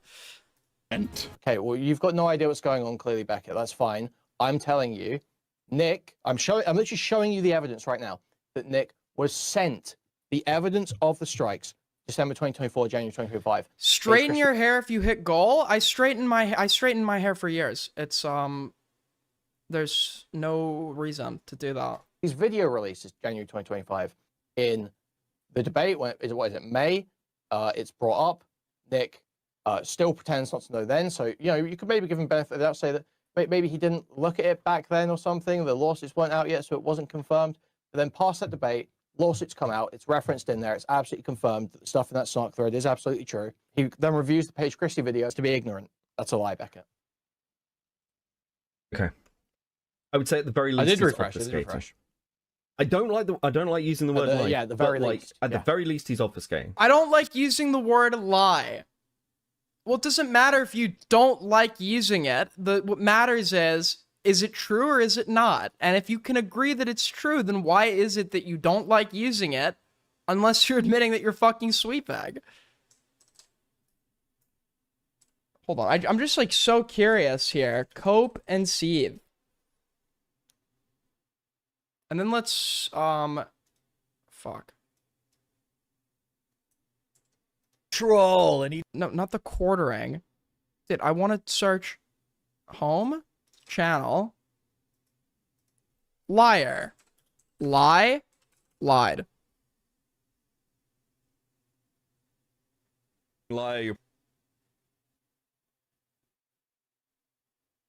So calling Alice from the Alex situation a liar, fair enough. You lied to my face about not leaking shit from my personal server. Yeah, he calls people liars all the time. How many hits did we get? I mean, just from the Philmont doesn't get everything. We have like 150 here so far. Like, he says it all the time. It's fine. At the very least, Beckett. Man, it's a lie. Count. He's been sent the evidence. He's acknowledged the evidence. Prompt people on screen. He says in this clip that he's read the Reddit thread and he just didn't believe it. Yeah, if he was going to respond to this Paige Christie stuff. To be fair, Kuimon, I am an idiot and I don't know what's going on. That's great and all, Beckett, but my question is not about what you want. My question is Nick lying or not? This dude is a bigger snake than the one in the Garden of Eden. Yes, Muslims do believe in that story too. Oh, it's every 2 seconds. It's like every 2 seconds. I'm sorry, like, it's just like... At some point, dude, you've just beaten it to death. Find a new fucking bit. because he realized he's been caught red-handed, which is pretty fitting because he's a ginger. He's a ginger. He's a ginger. I'm saying you will always find a way to avoid that final step, the obvious conclusion that logically follows that is actually damaging. That is what you avoid. You will go, oh yeah, you should have done that. Oh, he fucked that up. You will do that. You will never say, I will put more joke like that in the next video just for you. Yeah. Thank you, Just a Robot, aka Jar. Is that even... Oh wait, that's your real channel. lied. You will never say. Hold on, I do. Oh, okay. You can make Muslim jokes, but make them funny. Specific. Sure. There is okay. Application of malice. Okay. Sure. Yes. Case closed. Beckett just admitted to it. He said yes and sure to Kuimon pointing out that Beckett will never condemn what his friends do. It only took several minutes of arguing for him to realize that. His excuse is, oh, I'm just really charitable with people. No, you're charitable with your friends, not your enemies. And he's, per his own admission, if he doesn't like you, he will overtly lie about you. And he's not just uncharitable, he just will straight up lie about what you did, per his own admission. He admits that he called me a doxer because he was annoyed at me. I'm not even kidding. Right? He got annoyed at me again, and that's why he went and walked back the claim he already gave me a private concession on. This dude is fucking shameless, and he's more likely to lie when it's against somebody that he knows or believes he can get away with doing it to. Somebody who already has a social reputation that is in tatters, and when he does, that seems to be the only people he likes to really take on, or give solid stances on. Thank you so much, Let It Go NZ, with the $8.99, a book and a shirt. What could this mean? But do I have any evidence for this allegation? Come on, everyone. I'm Muslim. We have evidence for everything. Let's play the next clip. I did this with KP. I did this with Emmy for the Saberspark stuff. I've done this. I'm pretty sure I've heard you throw around other people lying. You know, you went pretty hard on Fauci too, in the end. Yeah, well, at that... Yeah, because he's Muslim. Point, I had a fucking ton of evidence and stuff that had been personally done to me. Well, I don't know about the rest of you guys, but I spotted several big mistakes. Let's watch my favorite part again, shall we? And stuff that had been personally done to me. Oh no, Beckett just said the quiet part out loud. Yeah, I was charitable with Fauci because he was my friend, but then I found out he did bad stuff to me personally, so that made me realize he was my enemy, so I stopped being charitable with him. Yeah, there's this system Beckett has along with all of his friends. They will all talk about how charitable Beckett is. In return, he's charitable to them when they fuck up. And when he goes after one of their enemies, people witness just how angry and pissed off. I was the stupid idiot that used to say the same thing about this dishonest fuck, okay? I used to say, because my chat hated Beckett, I used to say to people, I would sweep for Beckett. I'd say things like, you know, Beckett sweeps for people, but he's loyal. And I know that if when push comes to shove, that guy will be the last one on my side, okay? When push comes to shove. Now, I didn't consider that I wasn't like some fat 40-year-old that doxed my entire family and then like was like calling other people to falsely report them, or calling other people's schools to falsely report them as school shooter threats, taking the roles of the trusted adult for numerous minors on Discord as I emotionally abuse disabled people. I forgot that I wasn't that guy, so that didn't happen. $10 from Moody Morgan, thank you so much. $2 from Tyrone, go read a book, Lil Gusher. I guess that's sushi, right? What? I read the emoji through display chat. So like it looks like two books on top of each other, an orange book on top of a red book. Beckett is. This must mean something because this is the good old charitable Beckett after all. Not gonna lie, it's a great system. The problem is Beckett is an idiot. Kuimon could have gone a lot harder at Beckett, but because he's semi-friendly with the guy, he went easy on him. Now some of you might say, come on Jar, we've seen all of this stuff already in Kuimon's video. The difference between me and Kuimon is that Beckett can ignore Kuimon. He can't ignore me. People are gonna constantly ask him to respond to this. Come on, Jar. So Jaw is like, didn't this guy like sweep for a pedophile or some shit? It's gonna be just like bringing up the fact that Jar has like a horrible reputation over and over and over again if he does respond, and he's just gonna be laughing at the lol cow or whatever. And trust me, I don't mind laughing at Jar, but when Beckett does it, just know that it's gonna be literally like the personification, because this is what Beckett does, of this meme. It's like fucking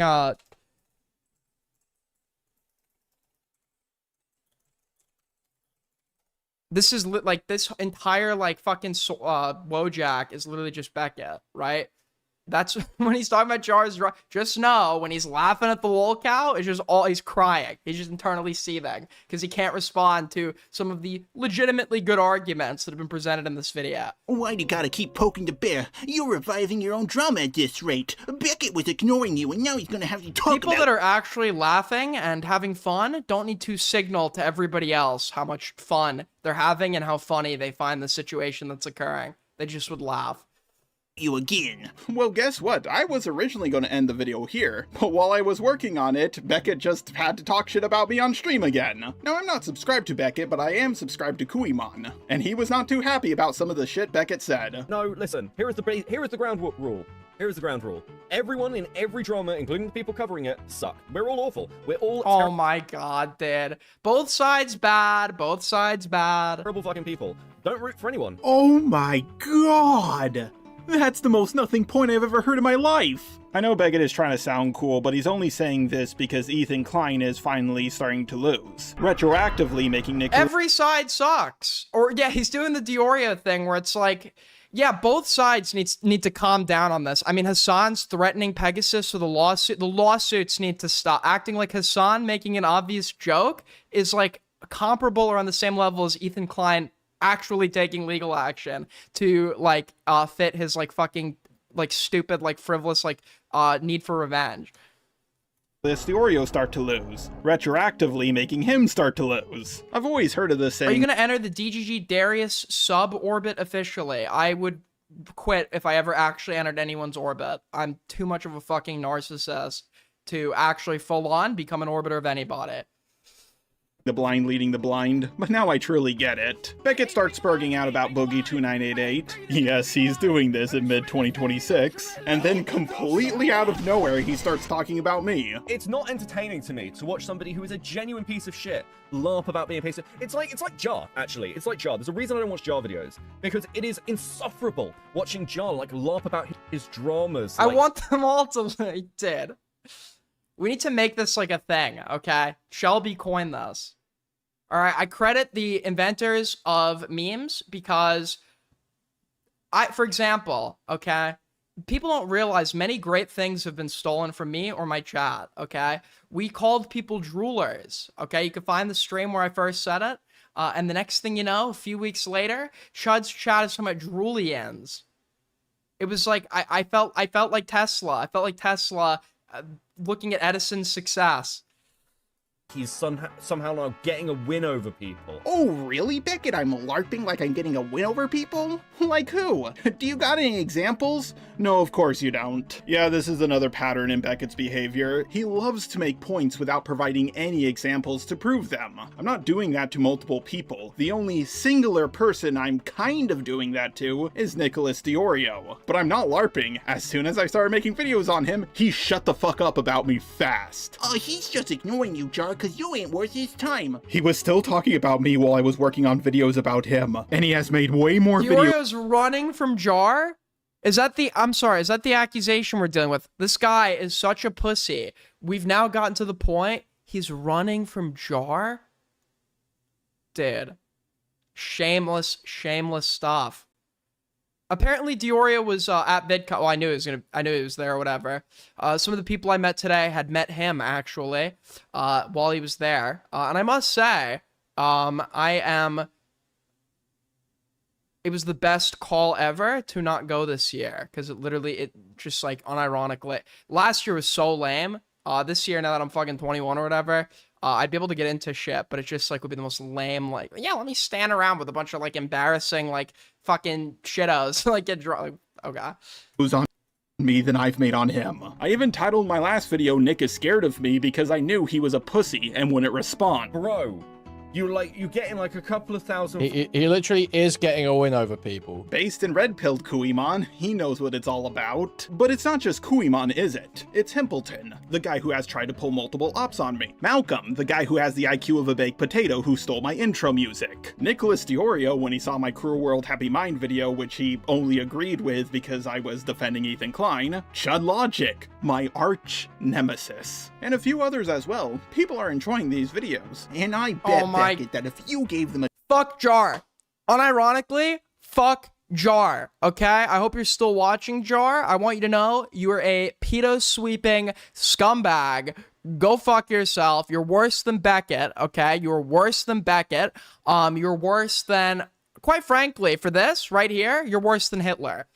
Chance you would enjoy them too. But you can't do that because if you do, your committee will be upset with you. Fucking views. You're trying to, like, farm attention from hate communities. Hate communities? How dare you call the Nation of Islam a hate community? That does it. I'm gonna throw one of your gay friends off a rooftop. In all seriousness, though, Beckett, your community is a hate community. Wait, so does is Jar, mine, so it... does Jar, wait, that's actually kind of funny.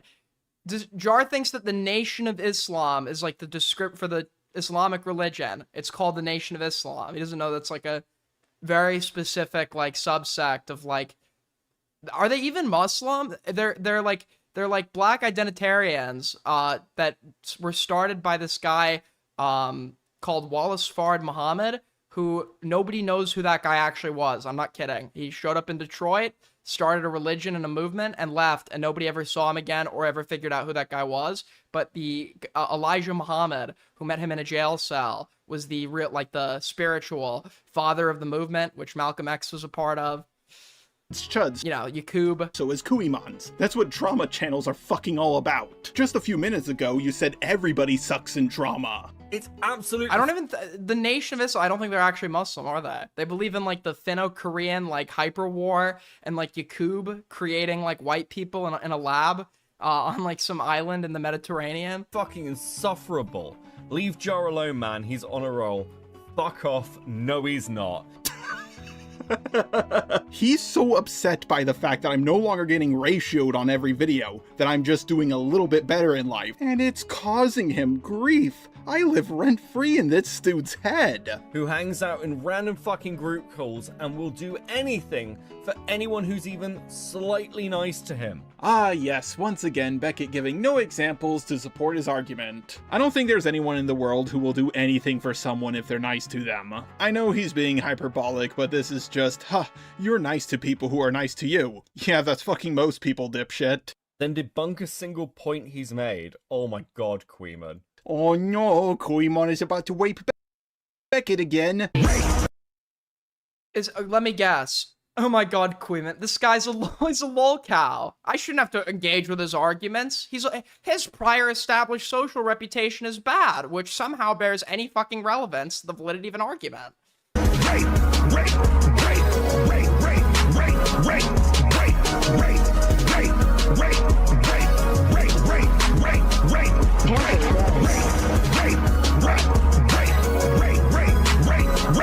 Does the arrow not skip anymore?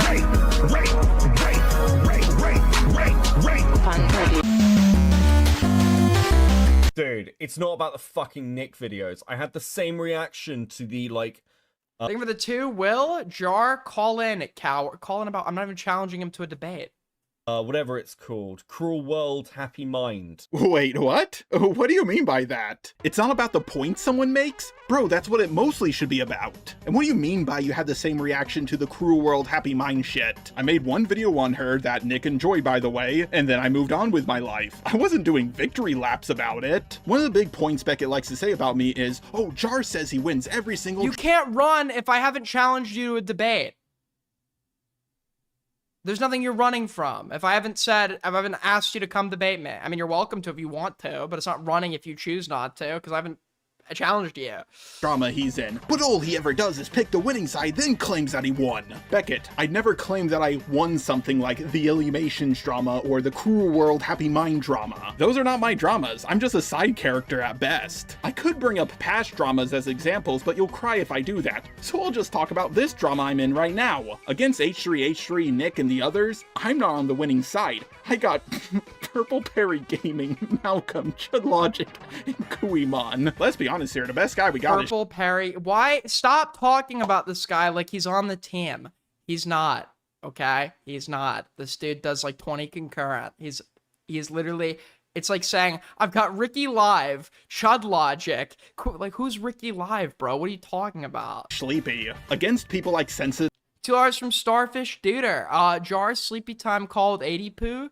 I'm gonna have to pass on that one, but thank you. of society, Asmongold, Nicholas Diorio, H3H3, and many others, we don't have the numbers. I intentionally put myself on the losing side because that's what us Muslims do. Yes, everyone, I literally just disproved a negative, and that's because Beckett doesn't make arguments. He just says stuff. If there's anyone who does that, it's Beckett. He only goes after people when they're getting canceled. Even when Nick is doing something objectively wrong, he's too scared to— That is kind of his point. Nobodies are on his side. Yeah, but the threshold of nobodies being like Chud Logic or Queeman, like Parry actually falls below being a nobody. He falls into a realm of I shouldn't even be able to reference him as an individual because he's just he's outside the realm of being a nobody. He's like it's like bordering on non-existence. to condemn the guy. Like most men who have low self-esteem, Beckett was just projecting. Just a nightmare with the 20. The I was Void. on the The Void. H3H3 train at the beginning, but I learned more about copyrights. It was clear Ethan was using a lawsuit to bully people who were mean on the internet, which Ethan should know since he's been around for years. He absolutely should. And Nick should absolutely not sweep for him for 2 years for doing it. Fuck Jar, he's a miserable piece of shit who is still lying constantly. How is Beckett actually tilted over Char? Fidel, Muslims do not lie. By the way, if you're wondering how many examples Beckett gives of me lying in this stream, he gives 0. Now, I thought lying was a high bar. I mean, after all, despite all the evidence Queemon gave Beckett, he still wouldn't admit that Nicholas Diorio was lying. But he's more than happy to call me a liar while giving no example. He won't even, it's not that he won't admit that Diorio's lying, it's that he won't even admit that Diorio is hypothetically lying if the conditional is met. Which is like, also just like takes the sweeping to a whole new level. Because I made the argument and then Jar made the same argument, which surprised me. Because I didn't know Jar was capable of that, right? Maybe I underestimated the guy. But he would like he could just say if he wanted to sweep, yeah, if he did that, he would be a liar. But he didn't do that, so, and then explain why he didn't do, but like, he won't even say that. Well, while also, like, fucking throwing his girlfriend on the bus. Yeah, fuck that guy. Now, my first reaction was, damn it, how did he know? I thought it was funny, but she got pretty upset with me after I pushed her in front of the bus. Called me a whore and pushed me in front of a car. Heidi, I was in a You still mad about London, or is it doesn't matter what I am or am not mad about as it pertains to Parry. It's that with anything I would be mad about, there's no value that's been provided that would substantiate or like prove your value and worth as a person to me in the aftermath of that, right? It's like I've seen a lack of intelligent criticism or commentary, lies, obfuscation, cowardice, the applications of principles to others that he's unwilling to abide by on himself, so he's unprincipled, contradictions. So it's not just that he's like a sociopathic piece of shit that's fucked me over. It's not just that. It's that even as like a creator, there's nothing redeeming about as a creator or a human being for that matter. But later she did come back to me because she didn't know what jihad. In all seriousness, I don't know what the fuck he's talking about. I even asked her about this and she doesn't even know. Pretty much every clip you can find of me talking about her is me giving her nothing but praise. I'll respond to Jar. I'll tell you what, here's my offer. I'll respond to Jar or debunk any stuff that he said in his like commentary videos or even go over them if he'll agree to get in a call with me and address the fact that he lied to me and lied. Okay, Jar, are you still here? Are you still here? Because we can do that. We can team up and do the funniest thing ever right now. Okay? Say you will get in a call with Beckett if I can come too. Okay? Or if I can moderate. Because Beckett right now, I've been challenging him to a debate and a call for like 2 weeks now, and he is running like he's expecting you to show up now. Okay, that's fair to expect someone to show up, but you got to show up too if you want to put that expectation on other people. So all you need to do is say, sure, Beckett, I'll show up, but only if Aiden can moderate. To everyone else. So Beckett will only look at my videos if I admit to lying about something. I don't know what I'm going to be admitting to because he hasn't given any examples. I also love how he says that I have to admit to lying. God, you're annoying sometimes. I should be annoying to the right people. If you're an unprincipled, stupid fucking moron, okay, that wants to expect other people to call in, if my persistence for you to abide by the principle that you've made fun of others for not adhering to and have articulated is your principle, if that annoys you, good. I hope it annoys you, and that's why I'm going to keep doing it. I hope it fucking keeps you up at night. I hope it makes you have less fun doing this. I hope you stop wanting to stream as much, and I hope you fucking quit, because I hate unprincipled, spineless fucking losers. I hope I'm annoying. Press me on if I lied or not. I just have to come out and admit that I lied to apparently everyone. I bet it's something small and stupid like how I said I wouldn't get involved in drama anymore. Yeah, every drama channel that's gotten cancelled has made that promise and went back on it. But whatever he is gonna press me on, come on Beckett, it's not even new. Kuimon is even asking these questions. Lied to you about what, bro? Like what? I cannot even begin to imagine what inconsequential nonsense this guy is pretending to be mad about. He doesn't know what Beckett is on about. I don't even think Beckett knows what he's on about. But the reason why Beckett is making this demand is because he wants an easy win against an autistic guy. To be fair, he kind of needs one after what Kuimon did to him. Now pretending to care about some shit with Jar's girlfriend? What the fuck are you talking about? We talked about this on stream, bro. Ah, yes, to get the context for what the fuck Beckett is talking about, we have to watch a multi-hour long stream. He doesn't even say what stream it is to make it even harder to find. Yeah, they always do this as well. They do this as well. Like, yeah, if you want the, just like refer to, Diorio used to do this. Whenever he'd say, I've disagreed on this plenty of times, he'd refer to his like non-clipped like 500-hour like VODs to go figure out, like, if it's behind like an 11-hour VOD, unless you're willing to give us a timestamp, I'm sorry, you shouldn't be able to use it as a frame of reference.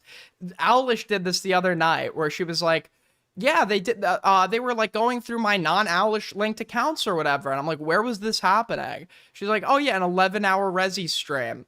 I'm like, can you show? She's like, so you're unwilling to like, to consume the evidence? I'm like, I have to sit through an 11-hour VOD? And she's like, yes. I'm not sitting through an 11-hour VOD for you. What are you talking about? Don't act like you give a shit, bro. I know for a fact you don't. What's happening? Queenman's coping about. I wouldn't sit through a 2-hour movie for a fucking date. I'm not sitting through an 11-hour VOD that supposedly vindicates that you're unwilling to provide any like timestamp or indication to the moment that it actually vindicates you, and you're expecting me to watch the whole 11-hour thing. Or in chat. I don't know why. Oh no, he's projecting again. He just had a super embarrassing crash out about me, and then he accuses Kuimon of the one coping because he's just defending me a little in chat. And his defense basically boils down to, show proof, bitch. Queenman needs another toy to play with, and Jar's his new fucking, like, potential attack dog because he keeps making videos on Nick. Apparently Queenman is at the point where he's so desperate for somebody to attack Diorio, he'll accept Jar. I'm starting to understand why his name is Cope and Seethe, because he's always coping and seething. Yeah, I'm sure Apparently, Queeman is so desperate. Yes, I'm sure that Queeman sits up at night in desperation that somebody out there in the masses of Diorio love is willing to say something negative about well-liked Nicholas Diorio, who Queeman is Diorio's only detractor, the only person that dislikes him, and the options to have allies to go after Diorio are just so limited, because who would hate Nick? Who hates Diorio? He's like the most likable guy ever. I don't know what you're talking about. He's heard that one a million times by now. But I'm starting to think that Beckett might be demon-possessed because he comes up with these wild conspiracies with little to no proof to back them up. Me and Kuimon talked one time roughly a year ago. He's not using me as a Okay, so colluding, conspiring, in bed together, best friends. What else? What else are we looking for? Top defender of a cell that is part of the Queeman organism. Attack dog against Nick. He doesn't even need me. Pretty much the entire small drama streaming community has turned on Diorio. Yeah. But you're not, because you're a loyal little lapdog. It's fine, Queeman. You can be mad about it. I don't fucking care. Ah, yes, when Beckett exhausts all of his non-arguments, he pulls out the I don't care card. If you have made it to this point in the video and you're a fan of Beckett, I just have one question for you. How are you a fan of someone who makes arguments this stupid? See, you could tell that Jar has never actually taken the time to go and like look at a Cope and Seethe chatter, because he wouldn't need to ask this question if he had. It's actually very understandable why Beckett's fans are fans of his. When they comment stuff like, I just liked when everybody got along, and this Queeman guy is like making all the streamers like fight and like hate each other, and I just want everybody to get along again. And like it's like you then realize exactly who you're dealing with. The bottom of the barrel, scum of the earth, too fucking stupid to even, they probably choke to death on their own fucking food. Need somebody to monitor them doing it. Okay? Subhuman, degenerate losers whose opinions and perspectives are fucking worthless because they are incapable of basic reasoning, logical comprehension, working through an argument based on validity. Their immediate go-to is the source good or not, as if that's relevant to an argument that is backed by evidence. They suck. By the way, it's not just me and Kuimon who's been witnessing this pattern of behavior. Malcolm, that penguin guy, and a few other people. Ryle Kittenhouse? I've also noticed that Beckett is the biggest sweeper of all time. He can't give his true opinion on people he likes, until they piss him off personally, of course. He makes a lot of He referenced Ryle. We need to get Jar and call right now and start grilling him on Doobie and Save a Sexual and Shell Boner. What are your thoughts on Doobie, Save a Sexual, and Shell Boner? Sensical non-arguments, and a lot of the arguments he makes about other people are easily proven false and proven true about him. And if you think this is the only stuff I have on Beckett, trust me, it's just the tip of the sand dune. Files on top of files. That's true. That's true. With how Beckett was like so openly willing to admit that he lied about me due to annoyance, I would be shocked. I would be shocked if I'm an exception. To swing back. Anyways, I'm gonna ride on my camel to my oil fields to work on the next video. I'll see you all next time. My eyes have seen the glory of the cleanse. We need 5 more Beckett videos, Jar. Thank you. We need a Beckett Stardust deep dive. We need a... What else do we need? What else do we need? An investigation into the collaboration between Beckett moderators and the wrongdoings of the op block. We need, what else is there? What else is there? How Beckett, egregiously lied, about Aiden and got away with it. What else? What else? Why Beckett should be deplatformed. Why the United Kingdom needs to bring back the death penalty for a singular exception, and give them, it's a joke. It's a joke. It's a joke. I gotta get my coffee really quick. Give me 2 seconds here, guys. We're gonna look at Beckett's response to the allegations he's been hit with by Jar, and then we'll move on to something else. Give me 1 second. Also gotta pee.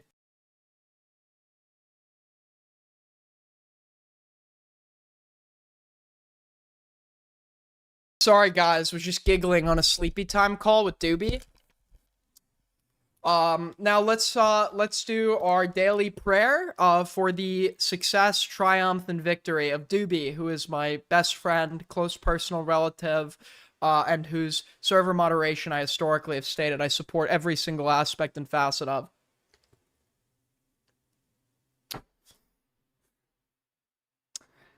Dear Allah, we ask that you protect Doobie and bring more minors into the politics Discord server for him to tag with the minor role.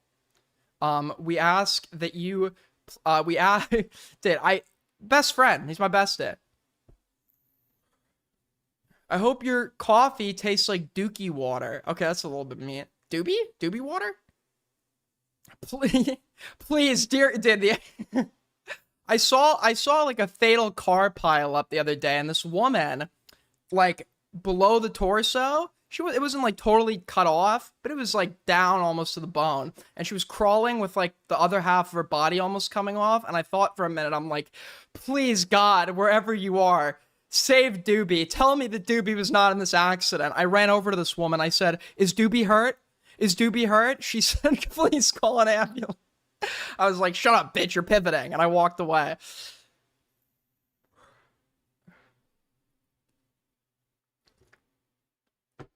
As long as Doobie's okay, I'm okay. Somebody was like, did you hear about that earthquake in Venezuela? I'm like, was Doobie there? Thank you for the 2, Starfish Duder. Inshallah, brother. An inbox. What's an inbox?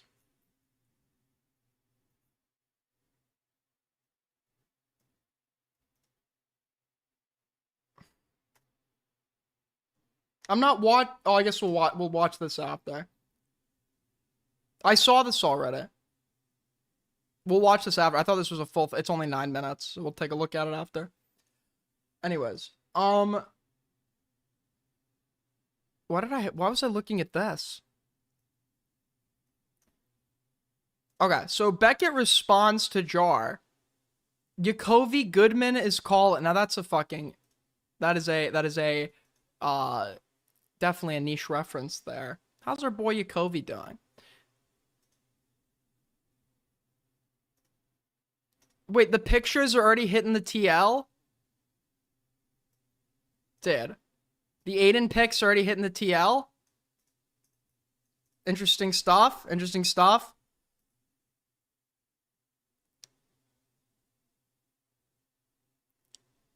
Yeah, I was, you look so cool. Well, it's sunny out. I don't know. Anyways. What am I wearing? A shirt.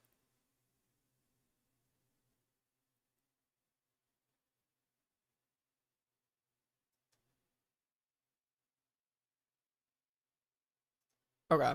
Anyways. Is that in prep for FAF is not happening, bro. I don't know what you're talking about. Yeah, I looked fucked during this meetup because I still haven't gotten a haircut, so my hair's long as shit, but you look like a wine mom. Awesome. Okay, wait, hold on. Cope and Seethe.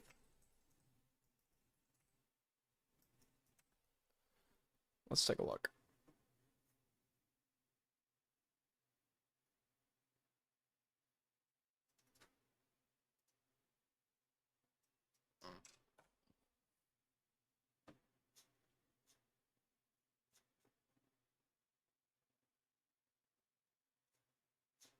Is Denal backing Beckett? Or wait.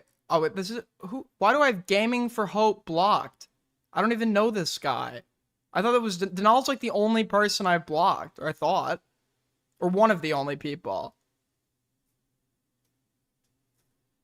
Alright, anyways. Beckett is... Okay. Beckett is a sweeper? What a bold and original take, haha. This is really brave from the guy whose entire existence is bad, funny, ridiculous person is bad, funny, and ridiculous.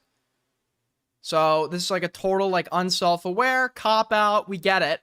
People call you a sweeper historically because you sweep a lot. This is one of these people calling you a sweeper in a very specific drama, and he has specific points, evidence, and reference to back it up. So it doesn't matter that the take is redundant because its previous application has been utilized for other situations well beyond the Oreo for people like Lio Convoy, as well as others, right? Just because a criticism of you is persistent does not affect its validity. I thought it would be more interesting, but the video only really becomes worth responding to for the last 10 minutes. That's not true. I think the video was a bit drawn out and boring. To be fair,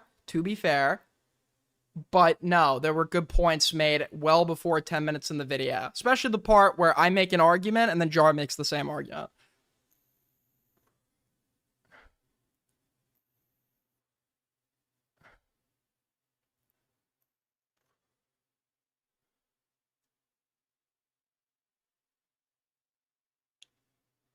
As an aside, because it annoyed me, Jar knows exactly what I'm accusing him of when I say he lied. I fucking DM'd him about it, Lamau. But on the off chance he's just being retarded, Just a Robot lied about reading the Cine docs. He lied about how much he knew before flipping sides.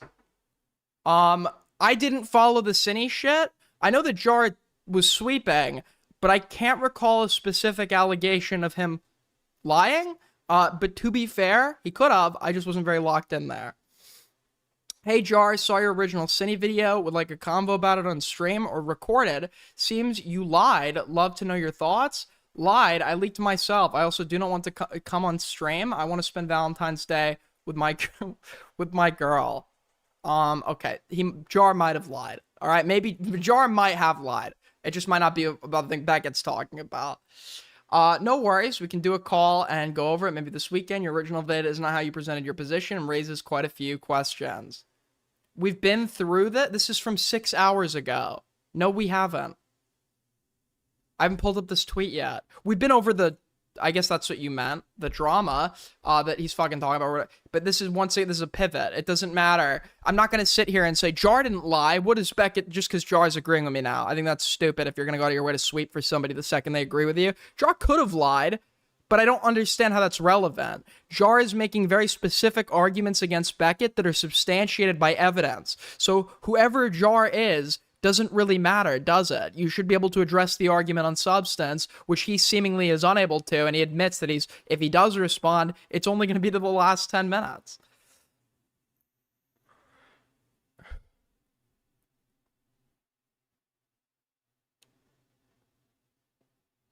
Let's be honest here. Queeman's just mad that I'm not live responding, so he can't stretch the content out for an evening. Lamau. The guy that covers drama wants to have drama to cover? You know, I'd heard a lot of criticisms of this Queeman guy over the year. I've been told that he is I've been told things ranging from he's a doxer to a dox collaborator to a racist, to a sociopath, to all these things I've heard about this guy. And you know, I didn't necessarily agree with all of them, and I've been cool with him since. But when I heard that he wants drama to cover, okay, my worldview was shattered about this guy. I just thought to myself, God, it's always the ones you least suspect. How could he get away with it for this long? How could this maniac get away with it? I'm painfully out of the loop on the shitter drama, clearly. Oh, he wants a Queeman attention. Like, daily Queeman attention, please, Daddy Queeman. If you have an argument that Queeman is, like, trying to keep around, like, a toy or whatever, they would just be Barry. That would literally be the only person I think that argument would be valid for. I don't even know if Queeman keeps him around. I don't even know when they fucking talk. But I don't particularly care. But the, Barry's, like, doing the... Queeman should stop freebooting video essays and start telling the story of how he got mogged by autists at the trans incel core concert and spilled wine all over his hoodie. I've talked about this before when people are like Stardust does this, where there's like some bigger group or person that she's cool with. She wants to show how cool they are by doing the joking, I hate you, person, we obviously like each other, I hate you, or whatever, and like some like fake token like criticism to poke fun at them with to signal how cool they are or whatever. Look, I'm sarcastically disliking this person. Do you know what I mean? It's like, I've seen this phenomenon before. There's not a good, like, it's very hyper-specific. I don't have a term for it, and you're not going to know what I'm talking about if you haven't seen it. But it's just like so gay when you know what it is. I strongly deny the existence / ownership of a time machine and a weather control device.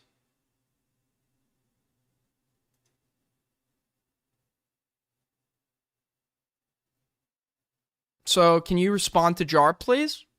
Stop running from Aiden, please? Running from Jar and Aiden now. Or, sorry, running from Aiden and Jar now. It's pathetic.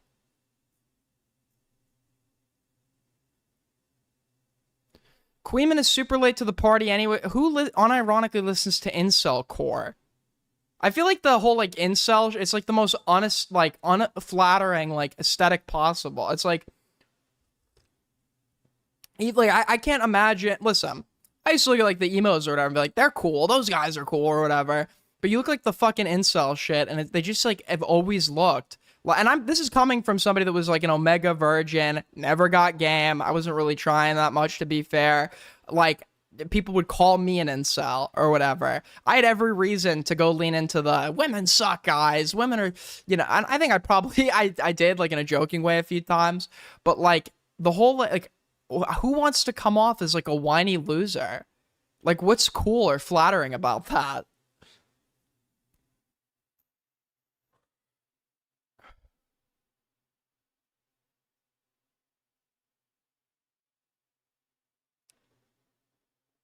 Why would you ironically call yourself an incel? I guess it would depend on the context of the joke.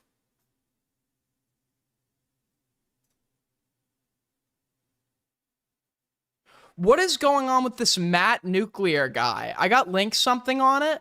apparently, somehow, this dude's, like, AI history got leaked. His, like, whole, like, fucking history, which is, like, I can't think of a more, like, embarrassing, like, scenario for you, because some people just, like, use AI to, like, vocalize whatever they're thinking at a given moment in time or something. They'll, like, say it to AI. So I can't imagine what they got on this. Apparently it's really, we'll check that out in a sec. Apparently we'll look at all that in a minute. But hold on. We have something else to cover that we were going over yesterday and didn't get the opportunity to finish.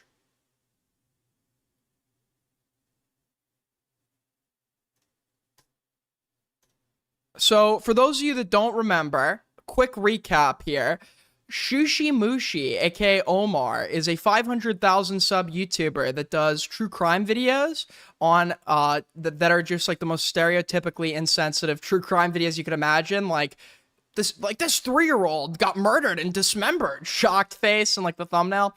But he's like an open lib, like performative male. He has a private life that involves him finding younger Asian women on TikTok and DMing them and starting relations with them, etc. But he has a pattern of predominantly only going for women ages 18 to 19. To my knowledge, that is the only group, like, range of women, besides the minors we're going to talk about, the only range of adult women he's ever dated. He claimed that he had something with someone that was older than him. I saw evidence to suggest that that wasn't true. But in my personal opinion, this guy is, like, an ephebophile, and he's predatory at that. He'll see, like, a younger-looking Asian girl on TikTok. He'll start messaging her, and if she's 18, she's his type, obviously. But there was a case where there was a 15-year-old who was supposedly lying about being 18, and and that was his cope for forming a relationship with this person. But he got told by a friend, this person is lying about their age, and he has no good explanation for why he didn't follow up on that or ID her, right? He panicked when he knew she was going to come out about it, tried to get ahead of it and smear this 15-year-old girl, where he just looks even crazier, right? The only people that bought it were his predominantly minor audience. He's calling her a sociopath for engaging in, like, normal, like, perma-online edgelord behavior when she was 14, and trying to threaten her to basically stay silent. I was reached out to by an ex of his, and as I saw the first fucking set of allegations, I knew there was going to be more about this guy. I knew. It was just a question of when. And why would you date someone who isn't old enough to drink unless you were that young, of course? He's 27. When he was 20, he only, as far back as we know, it's just been like 18-year-olds, right? That he's been primarily and seemingly exclusively, late teenagers is what he is seemingly primarily and possibly exclusively interested in. But one of the instances I heard when it was an 18-year-old, an inexperienced 18-year-old, he has her come out to, take her on a date or something, and the date, he immediately, like, takes her back to his place and is immediately trying to pester her to fuck, and it apparently seems to be, like, a reoccurring cycle, but the actual wrongdoing lies in his willingness to engage with minors, right? Besides the 15-year-old, who he uses the she lied about her age excuse with, despite being explicitly told she was lying and doing nothing with that information and never seeing identification until the very end when this is already about to go public and that ID is obviously faked and he obviously didn't fall for it the second he saw it, so it wouldn't have mattered if she had faked it at the beginning. Besides that, DMs got leaked of him telling a 17-year-old girl that he wants her when she goes off to college, to go to college in his state. His excuse for that was, is it wrong to be friendly with minors? So, it's been a lot with this guy. And we were going through this document yesterday before, you can rewatch it from yesterday before the Darius shit happened. Listen, going forward, if I tell you I'm going to debate somebody, if you keep spamming, debate them right now, I'm just going to ban you from chat, okay? The debate should have happened today. We did it yesterday and it went fine, but it really should have happened today. I'm too audience captured. But let's continue going through this document. How old is he? He's 27 years old. He was 25 when the instance with the 17-year-old occurred. He's 27 now, and the allegation with the 15-year-old, I'm pretty sure happened when he was 26, 27.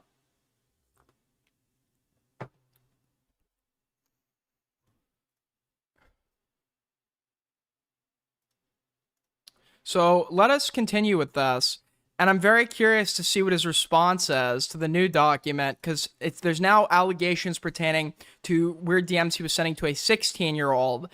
And apparently, a burner account that is believed to belong to him, albeit I didn't see any proof of this, was accusing me of, on Reddit, of having CSAM allegations. So let's take a look. I lost this document. Where is that?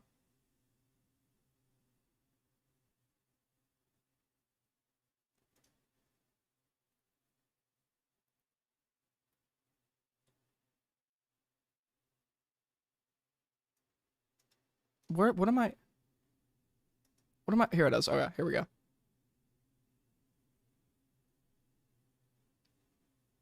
Oh, and apparently he has responded on Insta.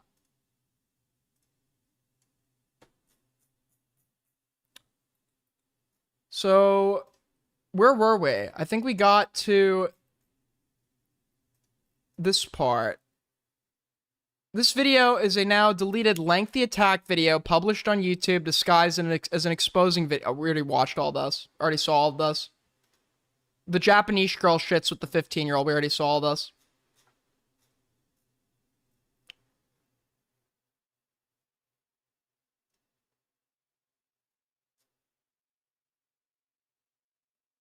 There's also proof of ShooshiMooshi potentially showing a desire to reconcile with this girl after she reaches a legal age. Not only is there... Okay, so the only reason we know about this, once again, is because this guy panicked when he knew she was going to come out. There was something there that he didn't want everybody to see, right? He panicked when he knew this was going to come out, ran to Instagram stories, and fucking made a video. And I watched the response video first and walked away thinking he did it off of his response video. But if you go back to this video, there's a part where, because he knows there's going to be shit that's going to come out that's going to look bad for him, he tries to preemptively respond. So he outs a voice memo that he sent to her after he knew definitively that she was 15. And he can't even let it play all the way. It sounds so bad. He has to keep pausing to provide, like, mitigating reasons as to why he sent it. This is after learning the girl he's been in a relationship with has been 15. Definitively. If we're to assume truly that he never knew it beforehand, despite being explicitly told. About lying to me for 3 months. So just listen, and then I'm going to explain because she's going to try and make this sound predatory. She hasn't even said anything yet. Like, he's like predicting what she's gonna say about things, and he's trying to get ahead of it and panicking. And guess what, Ellie? Like, and I know you told me to not say this anymore, but I must say this so you have some peace in your head. Take note of this. I'm saying here so that you can have some can't even let it peace in fly. your head. I'm trying to reassure her that if it's the case that she was hiding the truth from me because she was scared of losing me, that she wouldn't have to worry because of what I'm about to say. Even if it turned out that you were withholding the truth, okay? You can hear me pausing because I'm thinking of what to say. The thing is, even at, like... Look. You were withholding the truth, okay? That would just... The over-explaining is the big tell as well, that he's just lying. This is a highly manipulative individual. You don't know the half of it. I've seen his text with his ex, okay? You don't know the half of it. This guy is such a fucking sleazy, like, manipulative fucking loser. He does the feigned sad boy image, like, if you look at the text, I hope those come out one day. Like, you can get you can gauge, if this wasn't enough for you, I feel like I know everything about this guy off this video. But... like, he literally can't let it play in its entirety, and he's rushing in to try to over-explain things that even if he wasn't being deceptive, he probably wouldn't remember. Like, a brief little pause, you could have paused for a million reasons. You wouldn't necessarily be able to recall why you paused. But he's rushing in to immediately try to over-explain. You can hear me pausing right here because I was actively, like, speculating. You wouldn't remember that, right? That's a normal length pause in, like, a recording or a dialogue. Like, the fact that he's even rushing in to try to over-explain that. You're embarrassed. You liked me, so you wanted to lie about your age. I was trying to give her the benefit of the doubt and say, like, oh, like, you just liked me a lot, so that's why you kept lying about your age. I wouldn't hate you. Japanese girls here in chat, listen, nothing personal. I don't allow minors in my audience. If you have you could tell one of your adult friends if you have a message you want to communicate with me. It's nothing personal. I just don't allow minors in my audience. This guy does, okay? He also allows them in his DMs. This is a mature community. So when you turn 18, you can come back if you want and watch, but yeah. Like, I really wouldn't. We would obviously have to stop talking for a bit. Me continuing to reassure her. But yeah, I mean, I'm not gonna fucking turn around to that Milo guy or Milu, whatever his name is. Fuck him. Milu, by the way, is the first informant that reached out to me exposing her for lying about her age. Fuck him. Like, fuck him. Like, he doesn't care about you. Like, he doesn't actually care if you're okay. He just wants to harm you. So, like, yeah. Trying to like he knows full definitively, as if we're to believe he didn't know before, right? The she lied that she was 18 thing is literally she just said it. She was 18. She just said it, which is like, yeah, it's a lie, but that's like, if she just said, she's not even sending you fake evidence. That's like a very flimsy lie. And then especially when somebody that is friends with them is DMing you shit to contradict that they are the age that they've claimed. Like, what excuse you have at that point? And this fucking idiot, right? He's like really dumb and really smart. Like he's like smart in some facets in regards to manipulation, but he's also a fucking dumbass because he admits what he could have done is he could have pretended like he never saw the message telling him that she was lying about her age. He could have pretended like he never saw that. And how would we refute that? He didn't respond, right? This fucking guy admits he saw it. He admits he saw it in the video. And his explanation, it was like, it made no sense. Hold on, I need the... Where's the timestamp for like the fucking... Dude, this video was so bad. What's even worse, though, not only is it bad that he was engaged in, you know, not only was it bad that he was engaged in a relationship with this minor, that's not just the bad part. The bad part is, even, I want to put myself, and I want you to put yourself in these shoes for a minute. Let's say you were like some naive, really dumb person that gets into a fling with somebody that you think is 18, and it turns out this person is actually 15. You're disgusted by that premise because you yourself view children as children. You do not believe they can consent to, you know, whatever it is you were doing, and you can respect and appreciate the fact that they're not developed mentally or in regards to maturity, and you would treat them as such in the aftermath of that now that you definitively know that they're a minor. The way that he talks about her after it's been established that he knows that she's 15 is like an adult. He'll say that she's a sociopath, she knows what she's doing, she's manipulative, I wouldn't even be mad. If this occurred to me, I'd be mad at the situation, but I wouldn't be retaliating against the minor because they're a kid, right? They're a kid. The kid fucked with you, but they're still a kid nonetheless, and correcting that action is between them and their parents.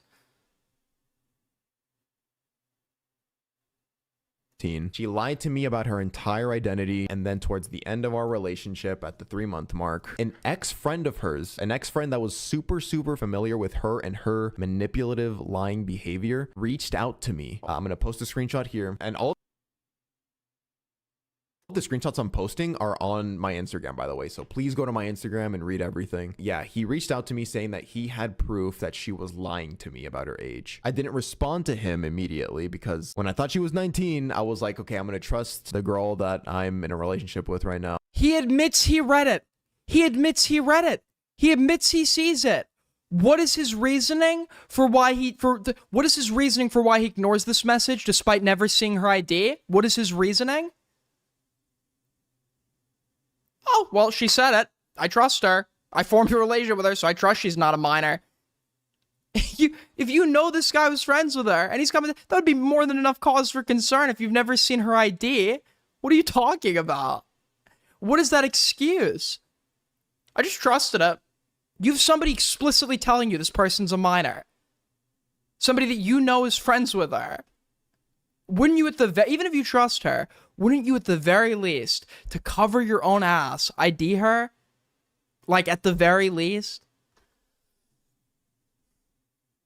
Well, no, you wouldn't if you're the type of guy that isn't necessarily turned off by the fact she's 15. You just don't like the social consequence of that, so you're totally okay keeping it going so long as it's not explicitly stated and you can maintain plausible deniability whilst maintaining a relationship with a minor. And that is exactly who Omar is, right?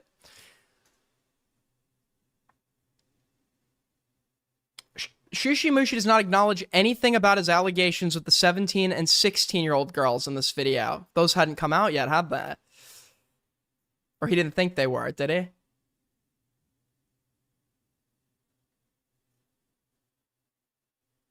He repeatedly attacks her character instead of address... Like, normal adults, the idea of attacking the character of a 15... Like, there's exceptions. If it's a 15-year-old who is doing, like, adult crimes, like murdering people and stuff, like, okay, you would form very obviously character judgments there.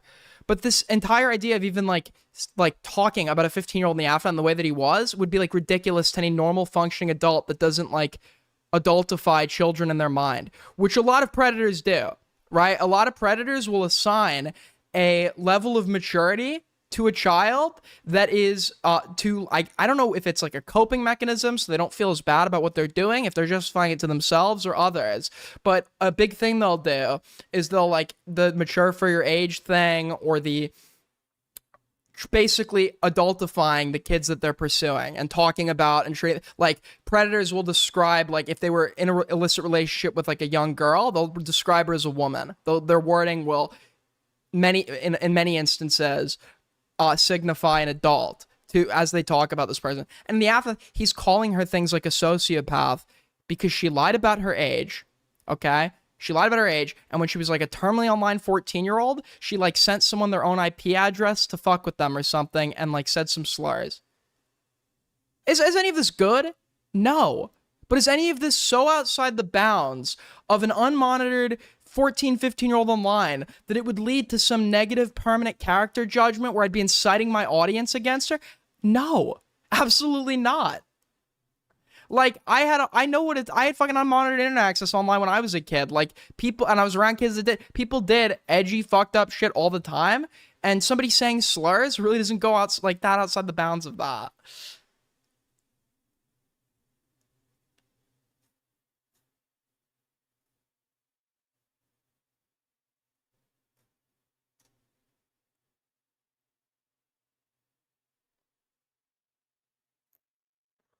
Yeah, I don't care about the homophobia. His fan base consists of many people in the LGBTQ community, puts themselves reliable. I mean, when we have an allegation, listen, nobody hates bigotry more than me, okay? Nobody hates bigotry more than me. But when we have an allegation of this guy, like, predating on multiple minors, it's like the least thing, like, the thing that I'm the least interested in here.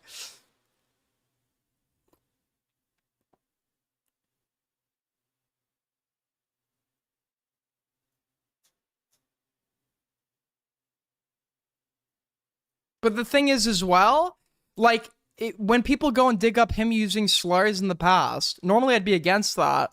But under the standards that he's applying to this girl, he should be called out for this. He's trying to paint her as, like, a conclusive sociopath, racist, like, for being a fucking, like, an edgelord when she's a teenager, right? So why should he be granted that grace for doing this in his 20s? Yeah, he's a hypocrite.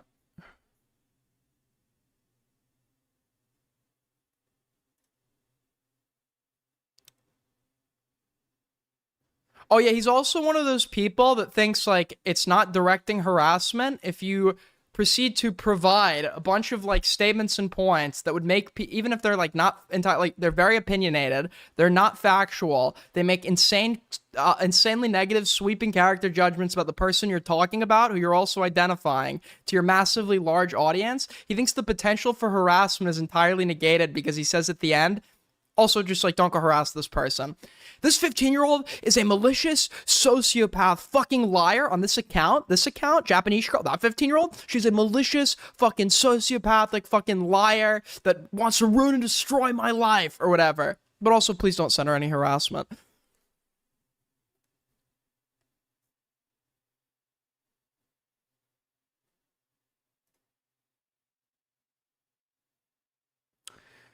Below is a testimony from his mod regarding his ego and personality. He had an ego vein on that month because he removed almost every important channel, so we were damn mad because all channels were so self-centered. Video ideas.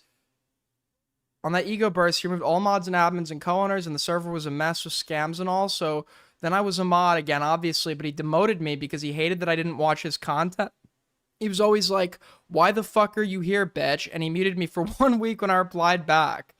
Yo, and when shit goes wrong in a server, he calls this friend to purge everything. He did so many things and hid them. He demonized suicidal people back in 2022. He used to have a venting channel and he removed it because he said people talking about considering to kill themselves was not fucking normal and threw a lot of slurs and started talking mighty about... Wait, I'm sorry. So this guy has a predominantly minor audience and he has a venting channel? We used to make a joke that my server, once again, mine is not allowed in my community, right? My server is 18 plus, but we made a joke, like, because it's such like a comically bad idea. We'd be like, yeah, Lumpy Willie, I'm going to give you your own underage venting Discord channel for you to go run and moderate. That was the joke is that's such a ridiculous concept, but apparently he's actually done that. So maybe it isn't that ridiculous.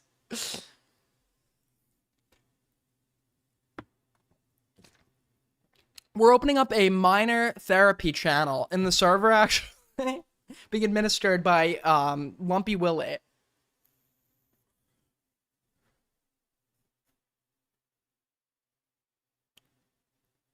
Furthermore, as a content creator and a 27-year-old, he should be mature. He should know how to handle arguments and attacks. I mean, yeah. I like how people say this as if they're the first to ever say it. Motherfucker, you're the 540... Boo-hoo, Steve from Minecraft. Don't you have diamonds to mine? Don't you have parents to make proud? Both of these nuts on your chin. Oh, hardy har har, super creative. Should you be digging up holes with that shovel chin of yours, big guy? Bro says super creative, yet parrots what 100+ other people have said. Plus, it's not even true. I don't even know what you look like since you're faceless, but that's probably done on purpose. Probably a Redditor, built-ass motherfucker. Jesus Christ, I didn't know we getting serious. Nah, fuck you, bro. Roasts get roasted back. Tired of pussies who dish on me all day, yet on here, yet cry when it gets thrown back. Cry? You think I'm crying? You know, all right, man, you win. It's a figure of speech. I apologize for insulting you. Point is now that you're backing off, saying, whoa, man, chill. As a matter of fact, get that ass banned for literally nothing. This person is probably like 14 years old, by the way.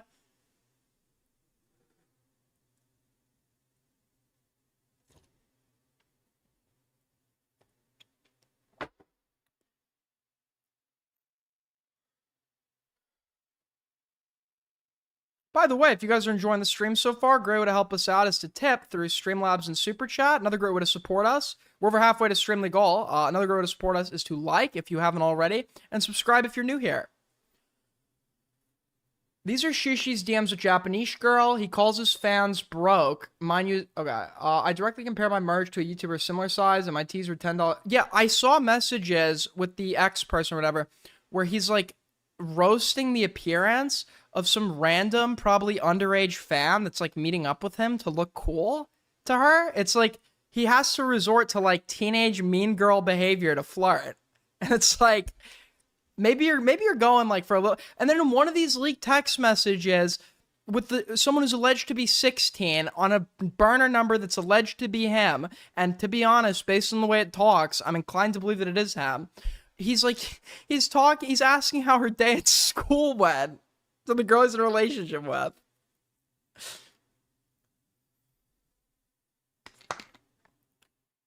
If you have to ask your girlfriend if she like went to the orthodontist to get her braces tightened, it's probably should be looking for new options.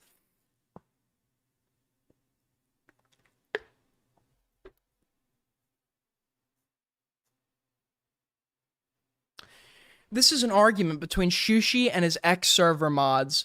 Bing, an animated casino. His current co-owner, Frost/Basil, and minors, AcidX and Mousy. The argument took place in his public Discord server, but it also displays how Shushi cannot take criticism. I'm just sick of all your content being watching a video someone else has already made, repeating, you know you don't have to watch me, right? I'm sick of all your content watching other shit. Okay, that's fair. Do the research yourself. Everyone loved your Vocaloid videos, including me, because you actually added meaning. You interpreted and researched and actually tried to come with a proper message. Are you being forced? Of course not. I run your server, though, and moderate for Twitch when I have time, which I don't as of late. These days are over. Sorry, man. Been over. But also, I'd still argue that even now, my humor is what adds to shit. Yeah, I know, Lamau, so I have an opinion about your current stuff. You don't have to stop, and I don't have to watch, but criticism is criticism. I personally think your content, if not being stealing, is borderline stealing others' content.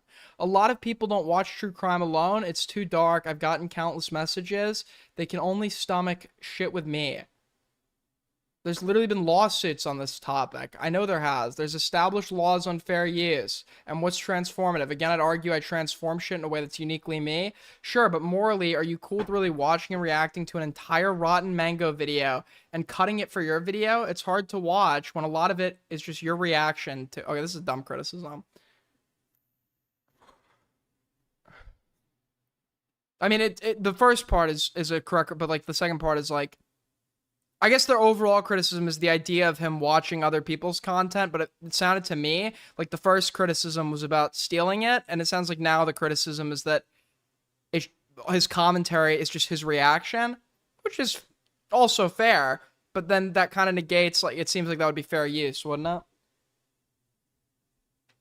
it? I'd argue it's not super transformative, it's just a reaction. Claims I'm stealing content, goes on to say a lot of my videos is me. You don't have to take my word for it, but this is how I feel. I don't know how everyone else feels. No, that's not what I'm saying. I'm saying you take content that already exists and just plaster your face onto it. The only thing that's you is your reaction, not the actual content.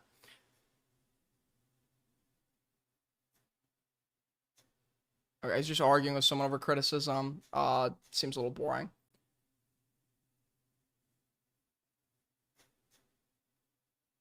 Real life incidents.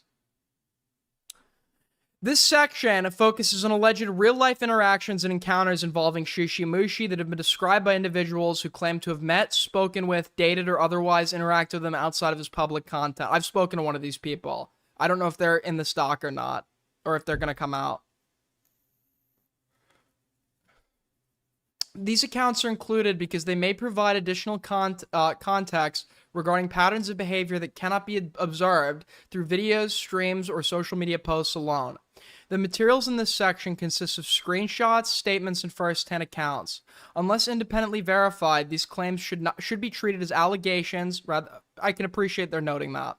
Should be treated as allegations rather than established facts. The purpose of presenting this information is not to claim that every allegation is definitively true, but to document recurring reports and allow readers to evaluate the credibility, consistency, and significance of the accounts for themselves.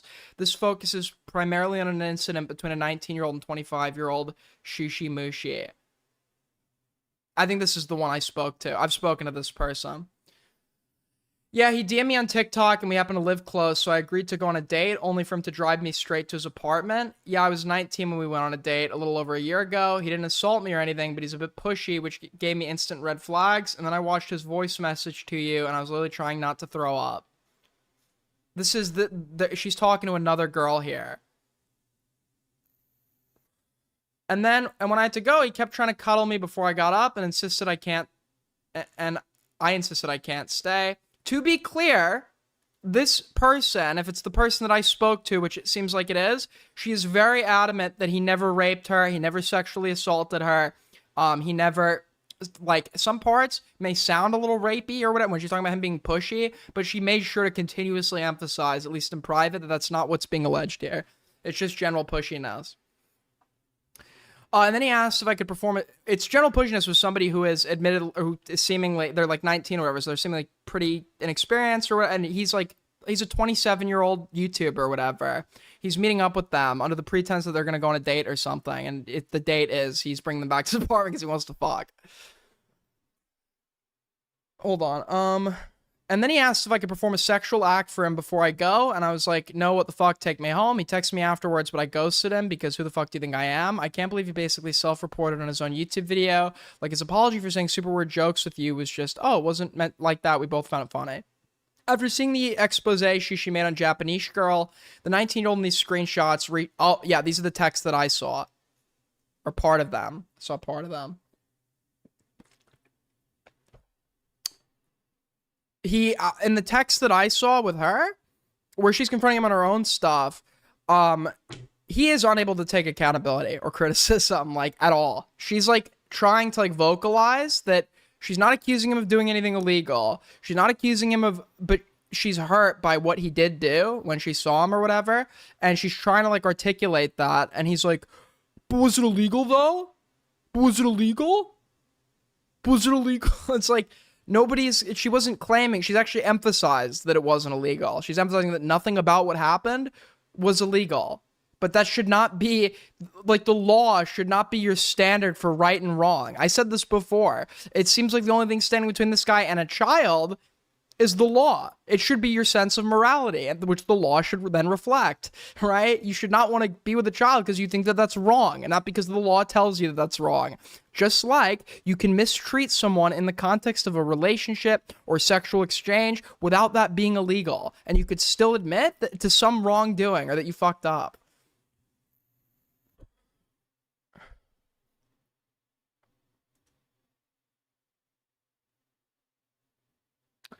The materials in this section consist of screenshots, statements, and first-hand accounts. Unless independently verified, these claims should be treated as allegations. Right, I already read that.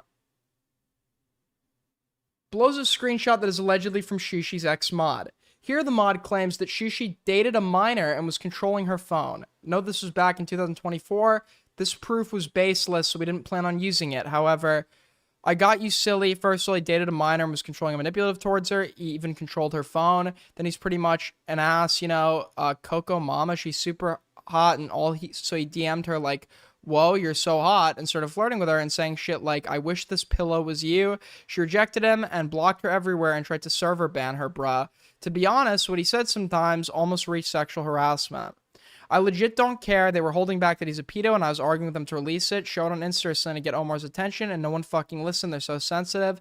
The thing is, I fucking clocked onto this as soon as these screenshots were shown to me, because I told the group that showed me, expose him, don't hold back. The only evidence you have to expose a pedo, but they said no, because people have feelings and boundaries. When I was fighting with them to release it, it all became, we don't like you, Tyla. Like, what happened to people having feelings? They all look dumb as fuck right now. Where's the screenshot? I don't know what that was about. That is his MO. Yeah, but that doesn't necessarily mean that it happened, because this is coming out after we know his MO, so anyone could lie. Man, give me a break with the constant emphasizing of it's always Asians. Motherfuckers can have a thing for Latinas, African Americans, whites, blondes, etc. But as soon as someone thinks Asians are cute, y'all try making it sound malicious and nasty. Making it sound like pedophilia. I don't have a weird fetish for Asians where I infantilize or like them for the stereotype of being docile and submissive. I see them as regular people and I've had awesome experience with them, Jesus Christ. So there's nothing wrong with having preferences. You know, you can't control what you are and are not into at the end of the day, right? You can control what you choose to do with what you are and aren't into. And if you have a preference for like one given group of people over another, like, you know, I think that arguments can be made, but like that's sort of out of the bounds of your control. The problem becomes, and the reason with Asian women it's different, is because there's history to it. There's history to the explicit like fetishes is fuck. I can't say it right now, dude. They're fetishizing Asian women. There is history to that, right? In this portrayal of like Asian women were propped up in early like Hollywood, portraying a very specific archetype and role of like an exotic women from what they called the Orient, right, or whatever. And that was like a big like theme of the brothels that were operating in places like San Francisco. But fetishizing and viewing Asian women through that perspective has been a long occurring problem with much history to it. So men who like exclusively go for Asian women, like the fear and concern exists that you're just like looking at them as like this exotic like prop as opposed to just like normal people. Doesn't have to be inherently wrong, but to particularly like Asian women, but like there could be signs that is problematic, and the fact that it goes coupled with the other seeming trends in who he goes for seems to possibly indicate that.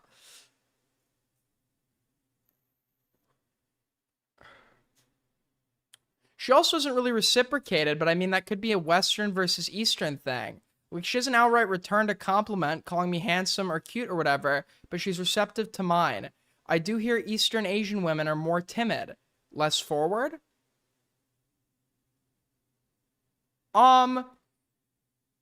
there is truth. I learned this in one of my psych classes. There is truth that emotional expression in the East, in East Asia, is obviously the overt expression of certain emotions is not something that is, I guess, viewed favorably in certain parts of Asia, and this is a huge oversimplification. But if I remember correctly, yes, like overt expression of like emotions like affection, sad, it's done differently, and it's not done in the same manner, obviously, that that various Western nations would. There are also cultural differences, like Eastern Asian cultures tend to be more collectivist as opposed to individualist, like the West. Yeah, it depends on the country.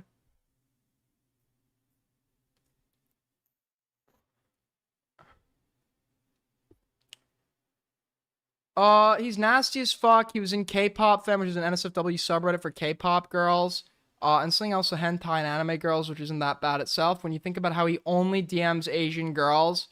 Yeah, I threatened him with that. He terrified me. Like, I just hear rustling outside of my window. I knew it was him. I also broke up with him because he kept following OF girls on Instagram and had so much hentai porn saved on his phone.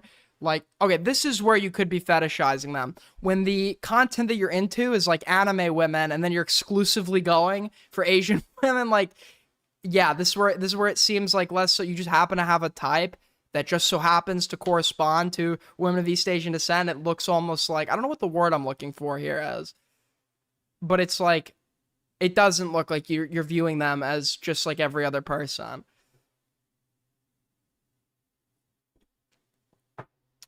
He was talking about the 36-year-old there.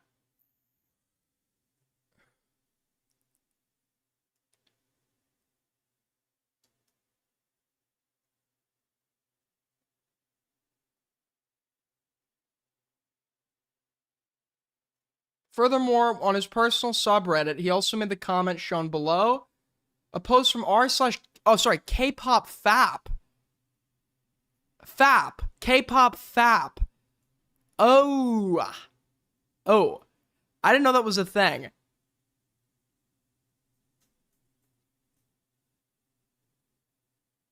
Oh, he's talking about... Oh my god. You're right, Gabe Blackman. If this is about... Dude. So his one piece of evidence that he dates girls that are older than... That are older and that he doesn't have an exclusive type or whatever... is he keeps referring to this like 36-year-old coworker he was in a relationship with. I saw a message that she had sent to him while they were supposedly in their relationship. It's not an Asian thing. What it is she is obviously not, she doesn't view this guy like that.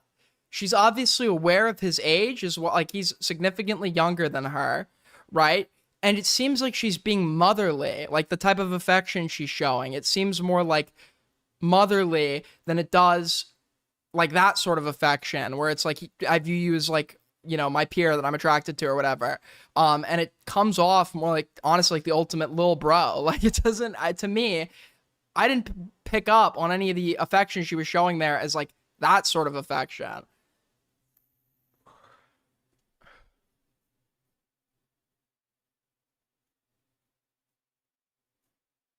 Okay. Wild thought, but maybe it's because she wasn't arching her back like Sana. If anything, she did the opposite in order to not have her ass out. It is a subreddit dedicated to adult-oriented and explicit discussions, pictures, and GIFs of Korean pop idols. Many fans find the objectification of real people and occasionally minors to be highly inappropriate. The subreddit also often consists of photos taken of idols without their consent. Below shows a censored, not safe for work post that ShooshiMooshi commented on. This confirms he was in hentai subreddits like his ex said. Okay. Awesome stuff, man. Hypocrisy.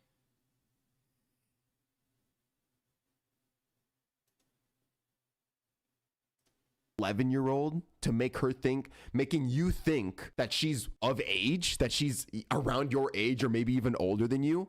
That says more about your IQ and that you're probably a dumb fuck. Or you're a... Wait, play one more time? 11-year-old to making you think that she's. So I'm assuming he's addressing somebody who's using the she lied about her age excuse. That is, listen, I know there's like a meme here that this guy like murdered 15 people, but what I really care about is the hypocrisy. That's like a meme in our space. But this is a clip that really did not age well for him at all. That is like a type of hypocrisy that I think is very pertinent to what he's accused of doing.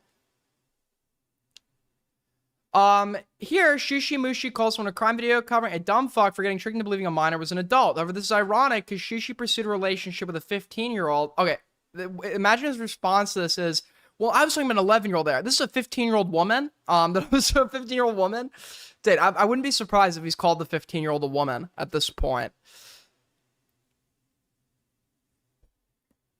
Another big tell is when people are referring to girls, little girls even. 15 is not necessarily a little girl, but like in my eyes, like 50, you're a freshman in high school. I guess he was like a kid, like a real kid. But like when they're referring to people like that as women, that's also a big tell.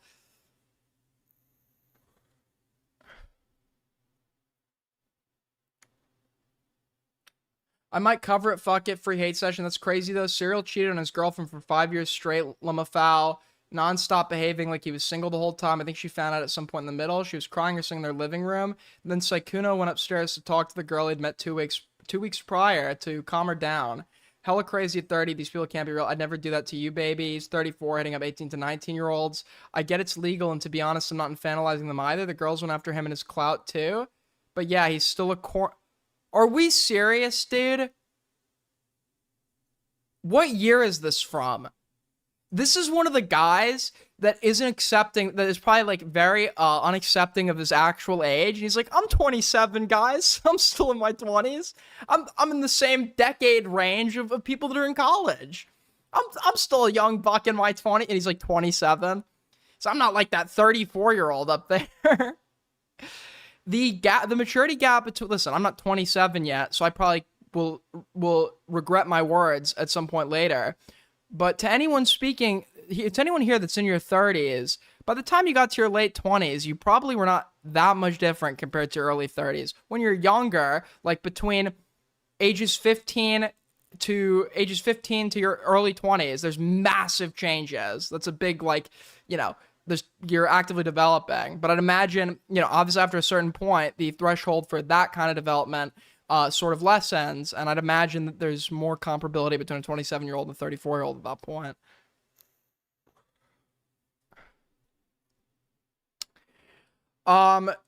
The women his age don't want him. He's not like he's not a good-looking guy, but he's not a bad-looking guy either. Like, it's also super telling the fact that it's not like this is like some loser that just has to go with the first girls that give him attention. He seeks it out. If he wanted to get a girl that was his own age, he could.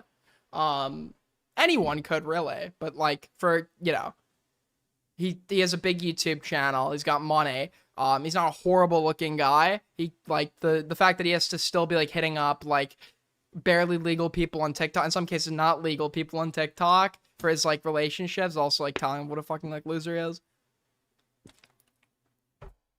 He's super insecure about his appearance though. Oh, then this guy's an ugly fuck.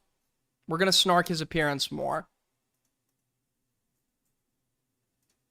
Scratch everything I just said.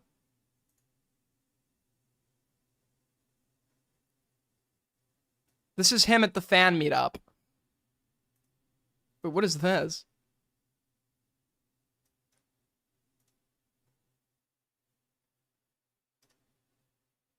Okay, yeah, he has those autism eyes. He's really got those autism eyes going on heavy.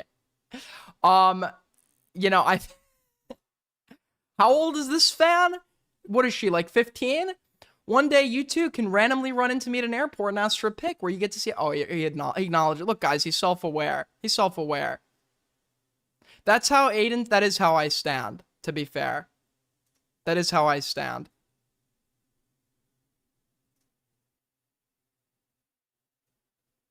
He was bullied in his childhood for his looks, so he developed an insecurity for it. Haven't we all? Okay, haven't we all? Why do his legs look You're right. I think it's because I think when I had it like this, like with the chat background up, it actually like makes it look like it's edited in. I don't get like the fucking, what are these? Are you can call them sandals. You'd call them slippers, right? And they're not even slides. I don't get the slides in public, people, man. Don't you like the feeling that you could just go run if shit goes down at any point?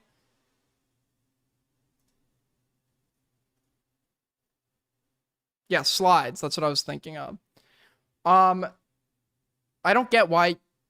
I like to know that if like somebody comes into a room and tries to kill everybody, I have footwear on that would permit me to get away, right?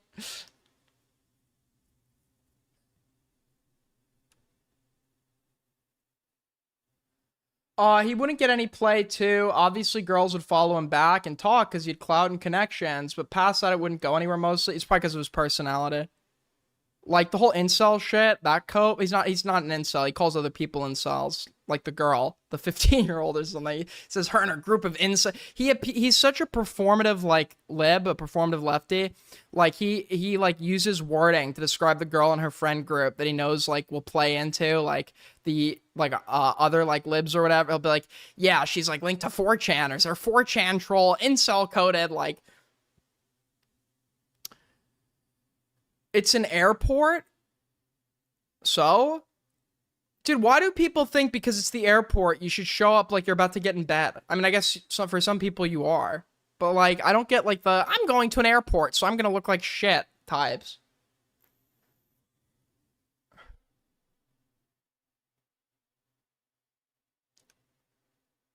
Wasn't he, like, 34 going after a 19-year-old? I just found out about this part. If that's true, then I think it's a deserved downfall. Oh, I just learned about this. Ew. You cannot be saying ew with your situation. I was lied to about her age. I didn't use fame or money to coerce her into letting me... Okay. I'm sorry. Can anyone tell me the problem with this? Can anybody tell me the issue with this distinction he's trying to make between him and Sykkuno? Because I can certainly tell you. You don't always, when a power dynamic exists, you don't always need to overtly leverage it for it to still be relevant and a factor that is in play, especially when it is an obvious power dynamic like your very visible sub count and the fame that comes with it. You do not need to explicitly leverage that to garner compliance by virtue of that alone. This especially goes for the fact that he is hitting up people who have TikTok accounts and social media accounts that would benefit from social media advancement, right? So his like cope is it's different because he's not highlighting the gap or what he can offer to them explicitly, right? As if you need to do that for that factor to be at play and influence the dynamic that's presently occurring. You don't. And to pretend like a big before I hit 700k subs on my old channel, when I would talk to somebody who had 100k subs, even if I didn't know their content or like them, that was still a big deal. I'd get nervous and shit. Like, this guy's huge. So many people know about this guy and like him or whatever. And like, that would still like be at play, right? Even if they were not overtly like continuously highlighting that fact, the context made that fact looming over the entire head of the discussion, right? Because many times the only reason I was even talking to those people is because we were both YouTubers, right? As it pertains to him, he uses his YouTube-affiliated social media to message these people. They have social media themselves that many of them are probably looking to advance.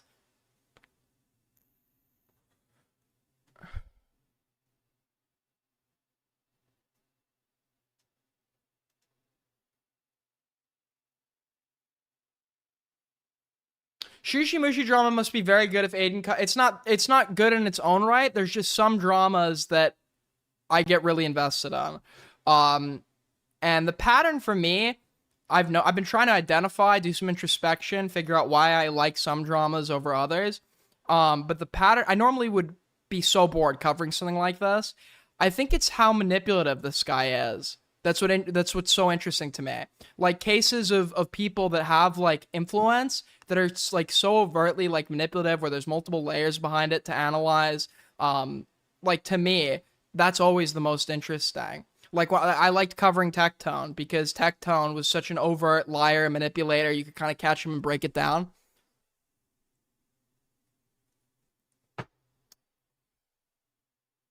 Reddit. A week after ShooshiMooshi had added Japanese girl to his Discord, someone had posted this to r/YouTube drama. The post has since been deleted, but it garnered around 200. Yes, he's accused of using alts, like everywhere, and he was accused of using a burner number to contact an ex in 2023, which you could say they faked the screenshot, but it didn't. It was on iMessage. It didn't seem like they faked it, but if we're to assume that it's real, and they just faked it by texting themselves, you would have to be under the assumption they did this in 2023 to anticipate this drama occurring now, which is also possible, but I highly doubt it, right? But he is known, or seemingly known, for using burners and alts, and apparently on one of those burners, he was like he was accusing me of having a CSAM allegation that I didn't have. ShooshiMooshi is now asking his fans to down context. Roughly a week ago, ShooshiMooshi pinged everyone in his Discord server and made an announcement saying that he'd been talking to this girl on TikTok who goes by the username of Japanese Girl, and he allegedly, Japanese Girl, and he'd allegedly had been online dating her for a bit of time until he learned Japanese Girl had lied about her age. Now Japanese Girl is allegedly 15, while ShooshiMooshi Omar is 27. He decided to promote for his entire server of over 11,000 members to single-handedly harass this 15-year-old girl under the pretext she was framing the situation as a grooming case. Afterwards, Japanese Girl posted on her TikTok story about how she was getting multiple death and rape threats from his fans. To retaliate, Japanese Girl posted screenshots and clips showing him using slurs, making racist and sexist jokes, and engaging in behavior that directly contradicts the image he tries to present in his content. He responded by calling it AI or photoshopped. Even his own fans were critiquing and questioning his side of the story, which led to his main admin / server co-owner stepping down from his position for communication. Hold on.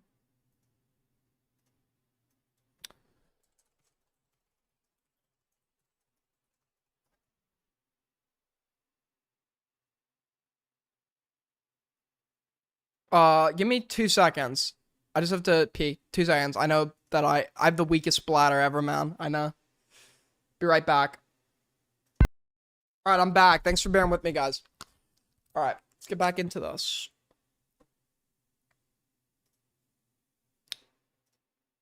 Alright. Hope there is no FAF, okay? It is not real. Fuck a fan. It's not real. It's not happening. Unless you're a ShooshiMooshi fan, apparently. At which point, just emphasize the fact that you're recently of age or underage in your bio, and that you're Asian. I'm sure he's gonna DM you. ShooshiMooshi has also made an... Okay, I already read that. At everyone, ladies and gentlemen, we got him. Fuck out of here with these fake-ass, slanderous-ass stories. Thank you guys so much for everything. Her and I have taken accountability for what we got wrong. That's a sign of growth. Her and I have to... He was like... The other thing, too... Once again, I was convinced of his guilt from his response. I learned about these allegations from him.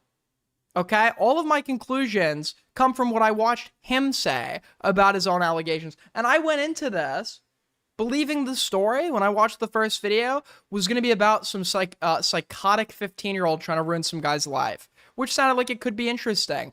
As I watched this video, I realized it's not about that, is it? Right? It's about a minor online being a dumb minor online, and in the course of that, because they liked somebody, lying about their age so they could be in a relationship with them, and when this adult had more than enough evidence to be suspicious of this, or if not outright believe it to be a lie, he chose not to do anything because based on his pattern, I believe he didn't actually care if this person was 15. ShooshiMooshi discovered this post and began defending herself on herself. ShooshiMooshi is a trans queen on an alt account. This was evident because the alt account had previous posts which had many connections with Omar.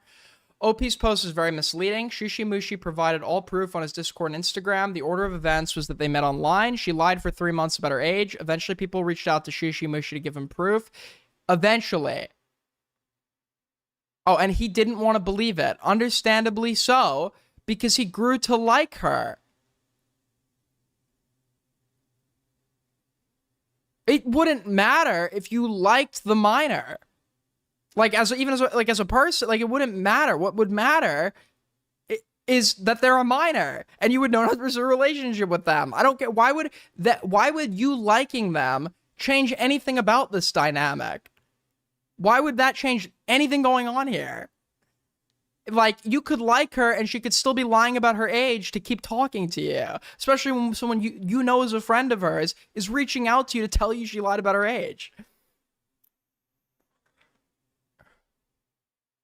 Wait, he snitched himself out?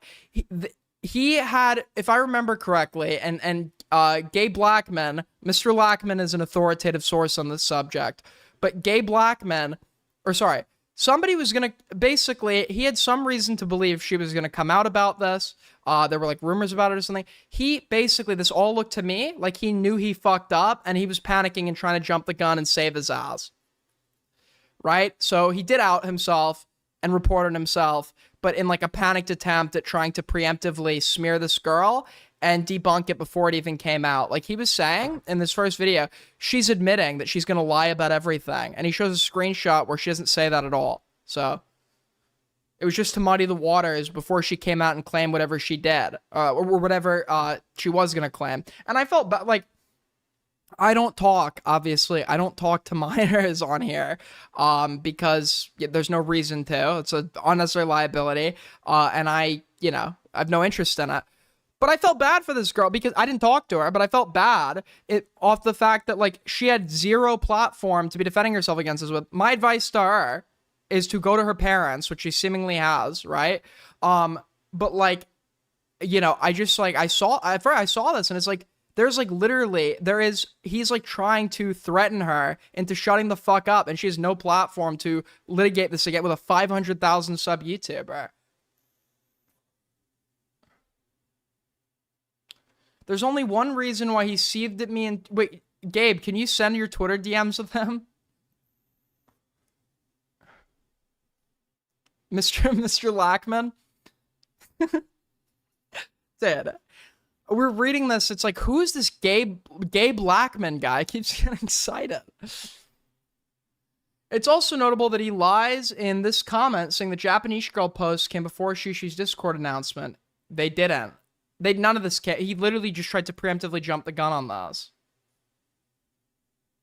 The post was taken down because his fans brigaded it. It's evident that this alt account belongs to ShooshiMooshi, despite him saying otherwise because of this post on the account. Channel name is ShooshiMooshi if you'd like to get a better idea. There ain't too many videos up there, so there shouldn't be too much scrolling.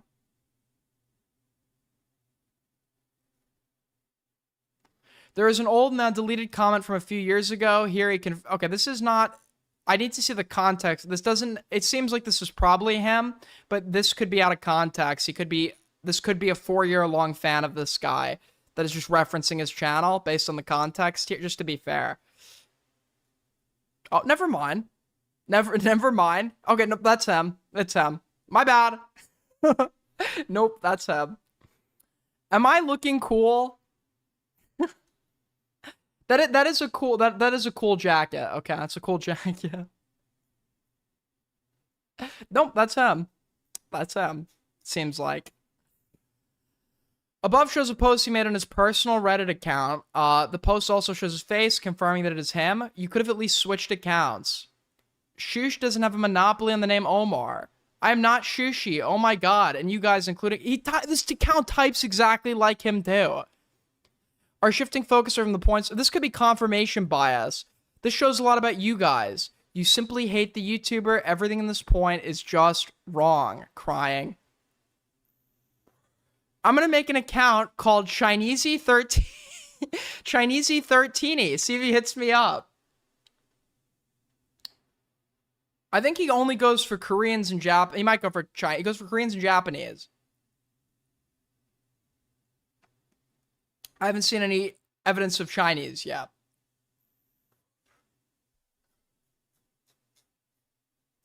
Well, that's the document. So, to recap, in addition to the 15-year-old that we know he was in a relationship with, he's now alleged to also have been in a relationship with a 17-year-old, to have sent inappropriate message to a 16-year-old, And there's also a 17-year-old that he was talking about flying out for college or whatever.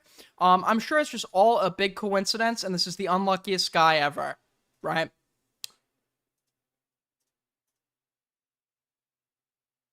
My offer is on. I want to talk to him. My offer is on the table. I am putting the offer. I am willing to be wrong on this. I am willing to accept that I'm wrong on this, and I like to hear the other side of an argument. The offer to talk to me is on the table, ShooshiMooshi. I want you to call in, and I want to have a conversation with you. And for a guy that has nothing to hide, it shouldn't be an issue. Now, apparently he responded on his Insta the other day.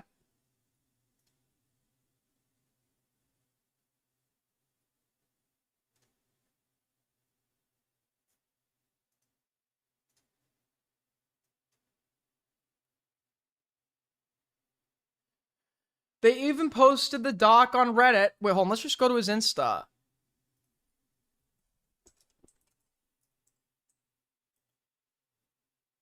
Check the Japanese girl timeline. There's a lot of new stuff about the drama. Timeline. Around this time, people started noticing ShooshiMooshi would repost / comment on Japanese girls' videos often. He also started getting DMs from numerous people claiming the Japanese girl was underage. Numerous? I saw one. Were there multiple? At this point, he should have been suspicious, but instead he dismissed the DMs. So multiple people were saying that she was underage. This is important as it shows that the DM from Hamster telling ShooshiMooshi he had proof of Japanese girl being 14 to 15 wasn't anything new. It's also important that he ignored that DM at first as well. See April 13th. Below are screenshots of a conversation between ShooshiMooshi and Japanese girl where he discusses that there are rumors of her being a minor circulating. Both about you and claiming you're a minor, accusing me of being a pedo, seems coordinated too. I got a couple DMs on Insta. This was the other serious part.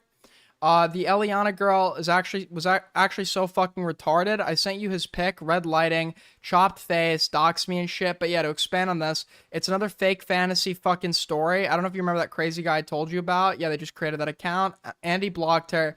She blocked me. I'm so crazy, joke. Essentially, just implies you're not to be trusted with sharp objects. Such a well-known meme. Screenshots where Shushi's talking about I was arguing with someone on Instagram about whether Japanese girl was a minor or not. Hate me then, like you grown as fuck, bitch. What the fuck does that even mean? That doesn't even make sense as a sentence somehow. Hate when someone younger points out age for no reason. Bitches want a pedo story so bad, so they can shut the fuck up. I think one person started the rumor and it spread like wildfire. Just establish you are not a minor, Lamau. Whatever you're comfortable with. How about are you a minor? How about so why are a bunch of people randomly saying that you 18 or sorry, he believes she was 19. Why are you late teenage girlfriend? Why are people saying that you're underage? Multiple saying that you're underage. Surely there's no reason for this. Let's just move on. Take you at your word. Person that I've never met IRL before. I can just trust you at your word. By the way, just saying. Okay, we'll check that out in a sec. I feel horrible. I'm sorry again. Just to keep my ass single, even if it means getting me in trouble. Simp fucks got jealous over me probably, and now want to tear our relationship up before we even go on official. Dude, yeah, that's exactly the vibe I got. Once we go public, obviously people will know you are not a minor. Don't feel bad. It's only at this point we're still semi-secretive about us, but nah, it's fine, Eleanor. But I was more worried about your feelings over your feelings about us.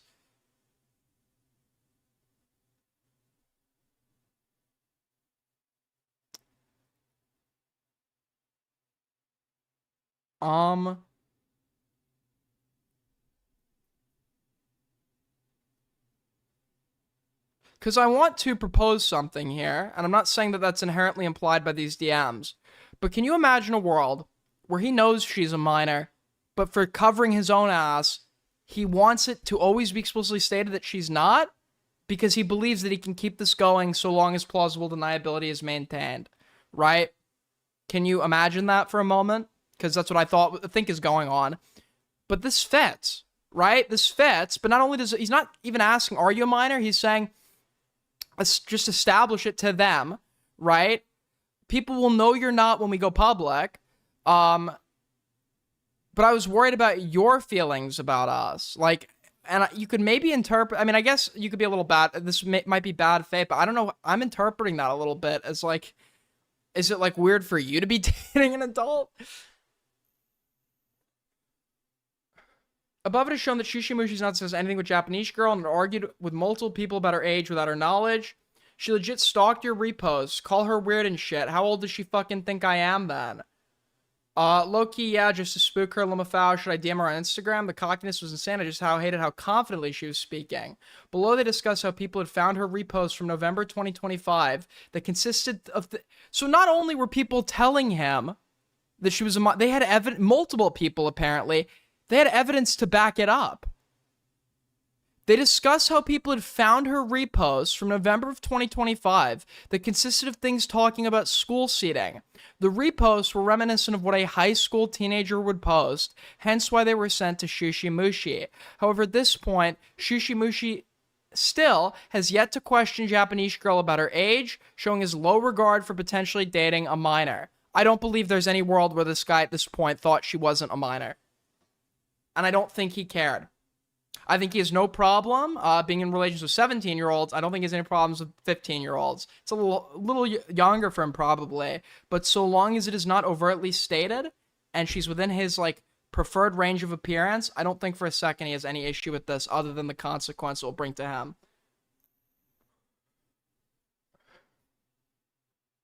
This is the day that ShooshiMooshi and Japanese girl had their falling out. On the same day, ShooshiMooshi made a Discord announcement about Japanese girl. Someone Japanese girl used to know had messaged ShooshiMooshi telling him they had proof of her being 15. I won't bother sending them yet, or maybe not at all. There's no point. I assume you know what stuff I have. I have more receipts and screen recordings, but yeah, Yes, we will stop talking as I was under the assumption you were 19 because, well, that's what you told me. If you're honest now, we can end this and I won't hold a grudge. They investigated. I got this from a fan of mine. Just be honest, Ellie. I'm hearing that you're 14 and not 19. All lies. Please tell me this is also a mistake, Elle. He admits that he chose not to respond to the DM at first, prioritizing his girlfriend as an excuse. This was confirmed in his YouTube video as well. Manipulated, confused, will remain private, and our lives will remain unchanged, I guess. But yeah, I feel violated right now. Our personal cringe messages, all of it, everything we've talked about. I won't make this a big public thing. I won't, like, expose you or anything if you come clean. Again, your secrecy. I knew something was off, man. Oh. I knew something was off, man, the way you act. So, per him, not only did people reach out and tell him that his girlfriend, who is very young looking girlfriend, who he has never met before, IRL, not only did they reach out as verified friends of hers saying that she was underage, not only were there posts to substantiate the fact that she was underage, which were also allegedly linked to him, not only did he admittedly read those posts and see that message, but according to him, based on the way she acted, he already had his suspicions. So when someone was specifically telling you that she was a minor, if you were already suspicious based on the fucking way that she was acting, why was it good enough for you? Why was it good enough for you when she said, yeah, I'm 19? Why was that good enough for you?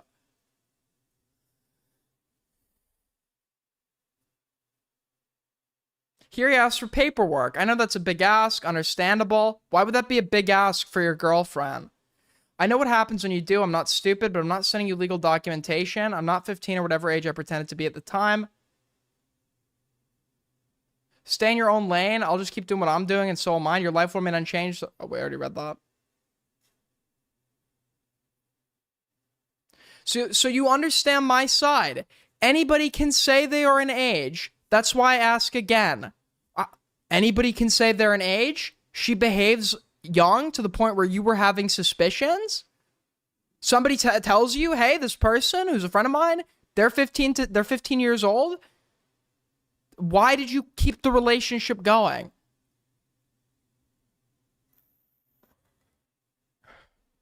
By the way, if you guys are enjoying the stream so far, great way to help us out is to tip. We're over halfway to stream league goal. If we hit it, that'll be awesome. If not, that's okay. Another great way you can support us is by liking and subscribing.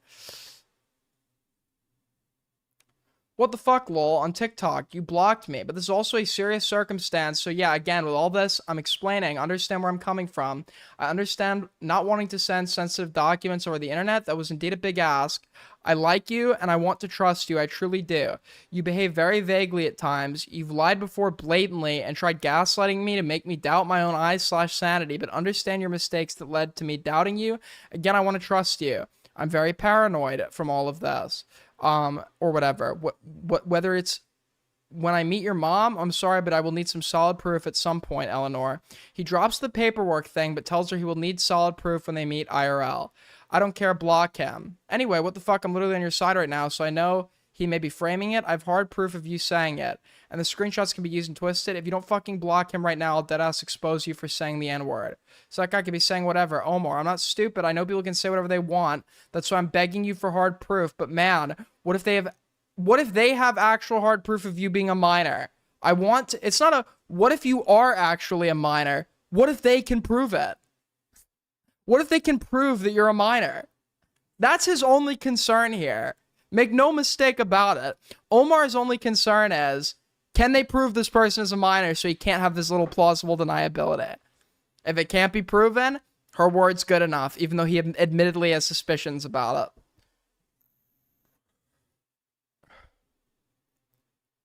Mexico is going to win the World Cup, and we're here for it, okay? AG4L stands with Team Mexico. Viva Mexico, you know, all the way.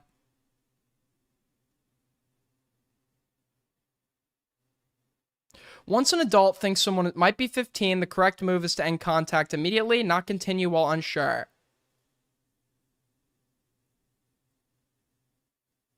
He also admits that she has a history of doctoring images and making... So why would you trust this person or take them at their word? Unless you didn't give a fuck, once again, that they were 15, you just wanted to maintain the plausible deniability. This is where the conversation takes a turn. Once again, by the way, this isn't just sexting. These two were in a full-blown relationship. This is where the conversation takes a turn. ShooshiMooshi gets defensive and calls anything Japanese girl has AI. You can see Japanese girl visibly confused as to why he was speaking weirdly. Yeah, you can see that he'll be talking in a manner that he knows is going to be intended now for public eye, because Omar's main concern is with her going public about this, and there's proof that she's a minor, right? So he goes into panic mode. He's probably wording himself in these DMs with the expectation they're probably going to get leaked, and this is why he ran to his Discord server and made his video. He was in panic mode that she was going to come out against him.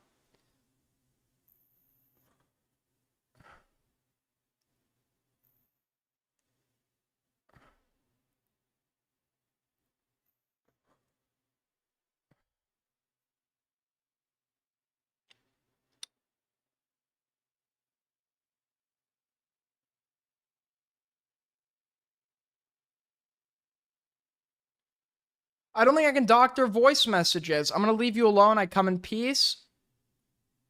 Wait, do you know what he's doing here? Because once again, Omar's concern is not whether or not she actually is a minor. Omar now wants to pacify her so she stops talking and doesn't come out about this.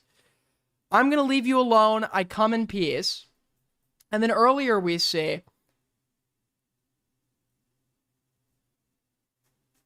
He's saying, I'm on your side. I won't talk about you. Or he's like, stay in our own lanes. I'll just keep doing what I'm doing. Your life, he doesn't want her to come out. He doesn't want her to come out.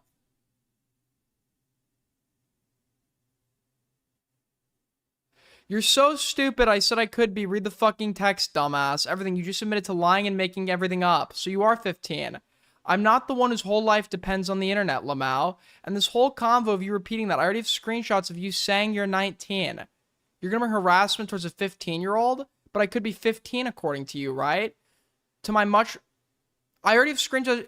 To my much larger platform, you can try to expose things about me, but my audience knows and trusts me. They know my character, and I'll expose, I hate that word, you, for how manipulative you are. He knows definitively the plausible deniability isn't working for her. He knows at this point in the convo she's 15. How pathetic is this for a 27-year-old to be beefing with a 15-year-old like this?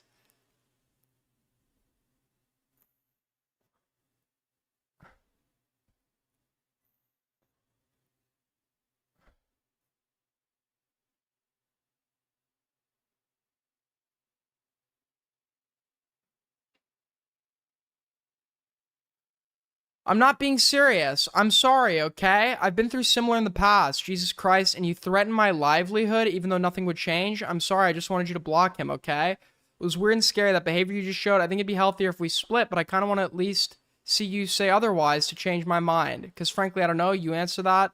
Do you want to stay together or not? It is a federal crime if you're a minor. It is, for me, official proof. I'm settling for this because you can't provide me legal proof by wanting you to say that. You're being so suspicious. But yeah, I want this here in writing. They are lying and you were 19, yes? So you can consent to sex as a legal adult, yes? I'm kind of being crude and... Not a, wait, are you actually a minor? It's a, so I can get this in writing. Can you explicitly state that you're a legal adult and that you can consent to sex? Again, he states that as long as she provides proof when they meet IRL, it's fine and that they continue the relationship. However, that doesn't erase the fact he's still willing to meet with someone even with the knowledge that they may potentially be a minor. It's not just with the knowledge that they may potentially be a minor. He has more evidence she is a minor at this point than that she isn't.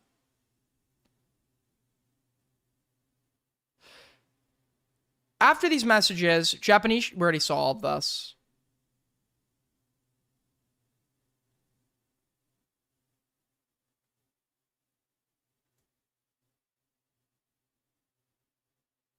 Plus, I live far. Imagine the risk on my end. Obviously, it's a question now, and I want to go far with you, but given that people are giving me shit for this, obviously, if y'all didn't get far, the question would never arise. Have they gone as far as to meet you? What is in between these messages? Call me annoying, call me stupid, call me 27 so I can't get emotional over someone I like. Any more insults you want to throw my way? Is that it? Obviously, I want to be sure of everything. The money... I live far. Imagine the risk on my end. Obviously, it's a question now, and I want to go far with you. But given that people are giving me shit for this, is it that... It seems his only issue is that people are giving him shit for this, and that it could be proven by others that she's a minor.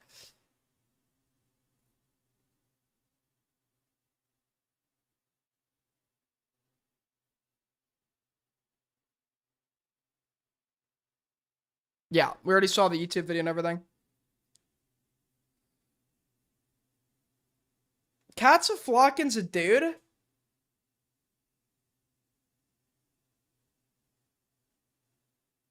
Huh?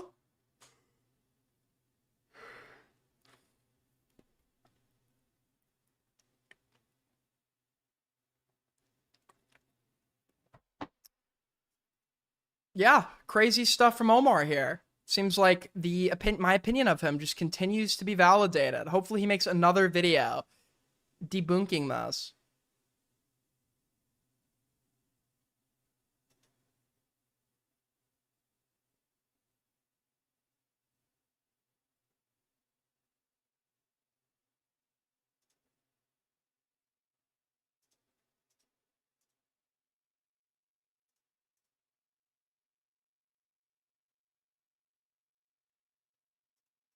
What is this? I got sent a clip from Twitch.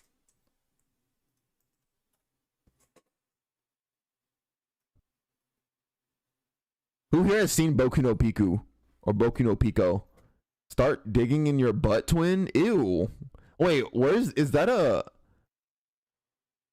reference or something? I've been hearing a lot of people say start digging in your butt, twin. Like, what does that even fucking mean? Yeah, we're gonna watch somebody said Riot! Oh my god! Bear in mind, the biggest age demographic that watches this guy is 13 to 17, which is like 34% of his documented audience. And that's not an accurate figure because a lot of people selected, it doesn't account for people that just minors that selected their 18, because minors don't do that online, guys.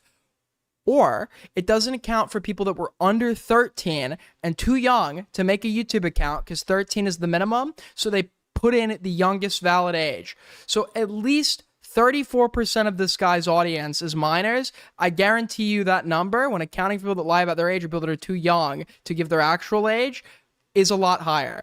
I don't know why, like, he knows and acknowledges that he has minors in his audience and says he's going to continue to be friendly with them and talk to them and, you know, sort of officially endorse their presence in his space. So I don't know why you wouldn't be there's nothing wrong with having minors in your audience, depending on what kind of content you make. But if you're seemingly aware of that facet, why would you be talking about anything sexual?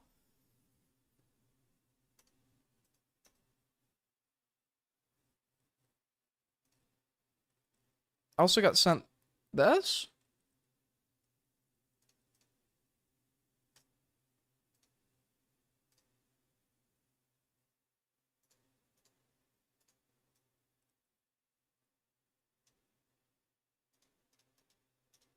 This is a DM that ShooshiMooshi sent to gay black men.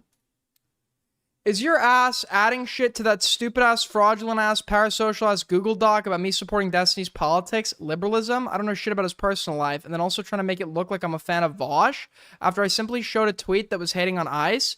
You're a fucking weirdo. Thank God I blocked you. As if the repeated sexual jokes about me weren't enough. Stay the fuck away from my community, asshole. God, you are so weird. He's totally not panicking. Totally not panicking. That's why he's taking the time to personally DM his haters. And it's totally, like, nothing to hide here, guys. Nothing to hide.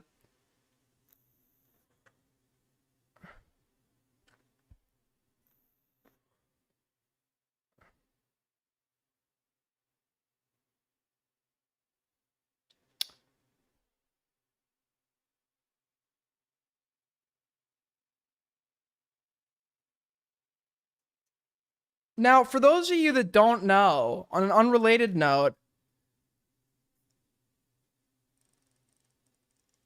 somebody told me to watch this timestamp.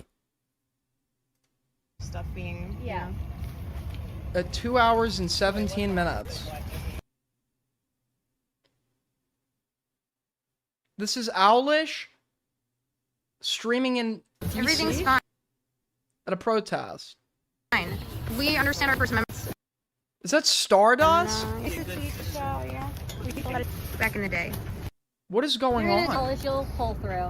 Okay, it's gonna be fine. Who's gonna pull through? Because she's the main target right now for them. For No reason? Yeah, I do like political panel. Being on the other end, hearing all the accusations is actually kind of hilarious. Yeah. Because I know every accusation has no water whatsoever. Yeah. Hilarious. Yeah. Who is this guy? Oh, are you also like, do you stream? No, she's like, she just called somebody out for being a creep. And they just like went for it? Yeah, they just like literally went. They just like crazy. Yeah, it's actually like. They're talking about morale? I'm like not even a content. Why? I'm not a content. It shows evidence that you're like publishing content. Does that make me a content creator now? I'm not even associated with Destiny. It shows evidence that you're like in his political organization. You talk to him. You're a fan of him. You use DGG chat. You're like, so that makes me associated with Destiny now. It's the same thing I think that has ever happened to me. Yeah, like for no reason. Yeah, I do like political panel. Being on the other end, hearing all the accusations is actually kind of hilarious. Yeah. Because I know every accusation has no water whatsoever. Yeah.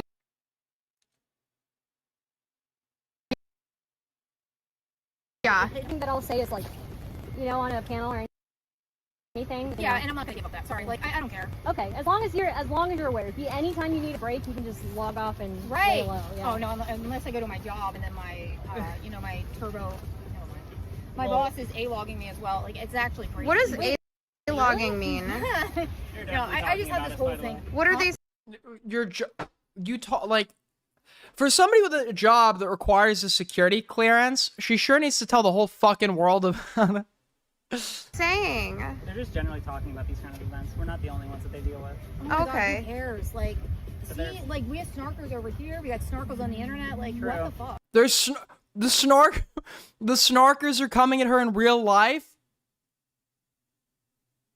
She's being followed by snarkers. She was in the parking lot the other day, and she saw a gray SUV, and that's actually the snarker mobile, the designated snarker mobile. Those were snarkers that were watching her and stalking her. She saw a gray SUV again today. The snarkers are following her everywhere, man. Everyone hates us because they hate us. Yeah, seriously. We're the most interesting thing happening. Yeah, I think most people. Aiden, from the outside looking in, all you're doing is DGG content, arguing with DGG shitters all day, food shops, and no names. Wake up. What else would I be doing? I'm covering drama, and this drama specifically is also causing traction, so I don't know what incentive there would be to stop covering it. Well, if they got talking to me, they'd probably find them pretty reasonable with my politics, but... Oh, yeah, they never want to talk to you. They just assume, like, you're, like, a radical leftist. Somebody was I invited Stardust on here for a conversation multiple times. calling me a communist online. I'm like, that is the furthest. I'm, like, very not a communist. Have you heard the types of brain things? rotted. Have you heard the types of things Rob Noor says about me? Oh, my God. You know Rob Noor? Well, yeah, sure. What Yeah. Did he say like that? Oh, he said all sorts of shit. Who is he? He said that He's I like was, a kind of a MAGA guy. Okay. I used to be friendly he with him. said that I was going to shoot federal officers. He That's said I was crazy. Going out. That's insane. Crazy stuff happening. Wait until she explains what she meant. Wait, Kathy, what am I watching up to? You might want to quickly disavow that. Yeah, no, we definitely disavow. Trust me, I went literally on his live stream and debated him and sat in front of my camera telling him I don't know what kind of bullshit he's I'm sorry. How is she disputing that she's a content creator? She wants to do the I'm just a chatter shit, which a lot of you do, but I don't think you guys are participating in live debates involved in political organization under an organization established by a prominent streamer who you evidently talk to and are a huge fan of.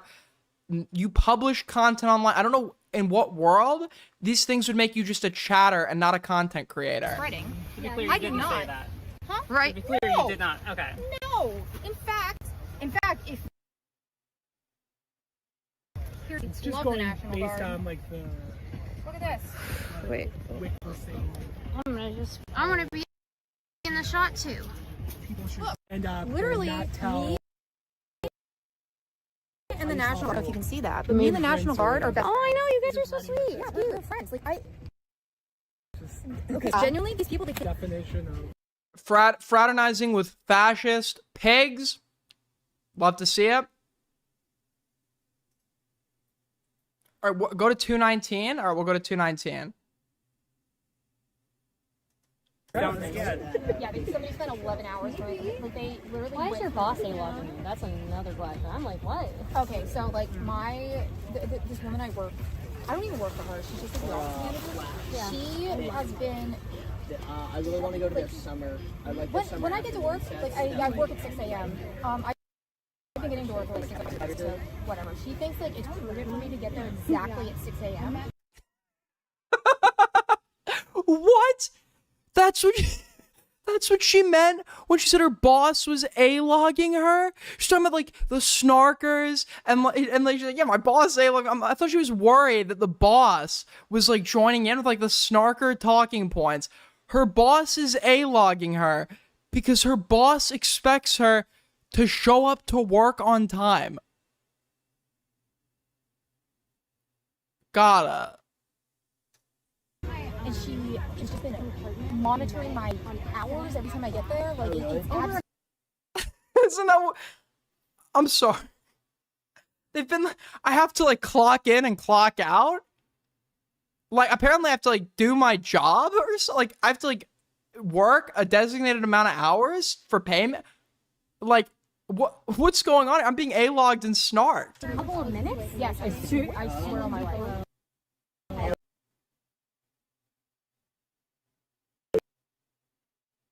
You know what? No, and what's crazy, she has no complaints about the way I do my job. Yeah. So. She's no complaints with the way you could do your job fine, but if you're not working, that's pointless if you're showing up late and not working within the hours you're supposed to. right? Because you can't be doing any work if you're not there. Oh, here she comes. And your employment contract would, you know, you would assume, unless you're like freelance and working by commission, would have an agreement on hours. I gotta let it inflate a bit. Okay, awesome stuff, man. Yeah, she's on work release from the local mental hospital. What is this?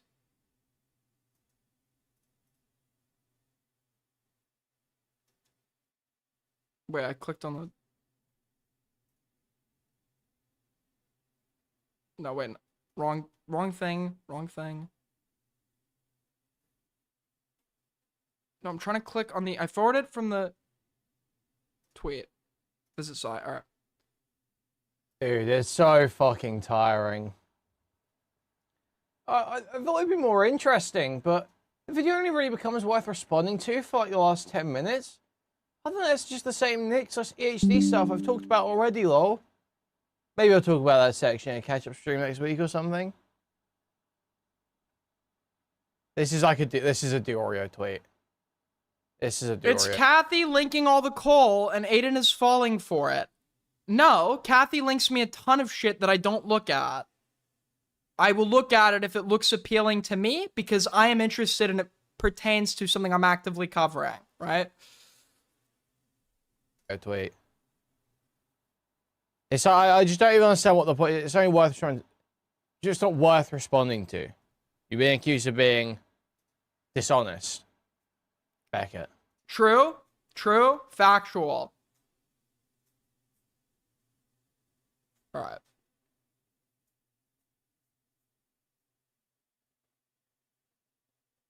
So this is what I wanted to check out. This was not linked by Kathy. This looks interesting. For those of you out there that live in abject isolation and loneliness your every waking moment, and the only thing to keep you company are the voices in your head, sometimes you use AI as a therapist, okay? I'm kidding. But people ask AI like questions as if it were Google or whatever, and there's probably tons of embarrassing or personal shit that people have asked AI they wouldn't want getting leaked. So, whoa, I mean to switch back to me. So apparently,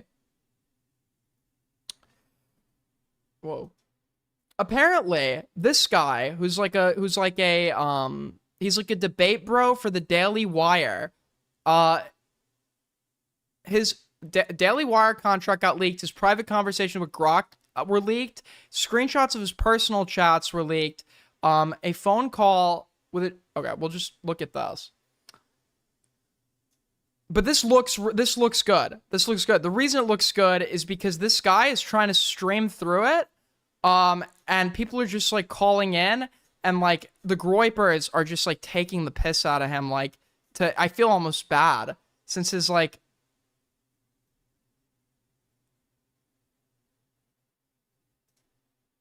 Like, we get this from Chief Trumpster. Within a week, the Groyper curse is completely broken. Okay. His confessions to his best friend, a chatbot, have been publicized. His contract indirectly leaked by him to the public for all to see. What's next? I'm sure more will come out. I just wanted to let everyone know what Ben Shapiro would think about your leaked rock chats, where he said, "Can I be honest? In a lot of ways, I'm very anti-social.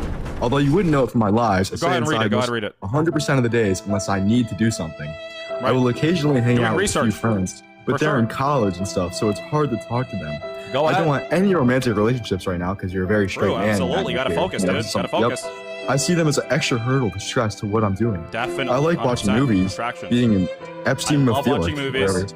Debating. Wait, hold on. Can you pronounce that word? Hold on. Pronounce that word. Pronounce that word. Dude, I can't. I'm not like I'm not like.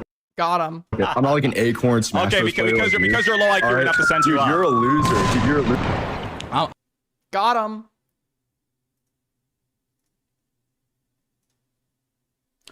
The Daily Wire LLC to engage.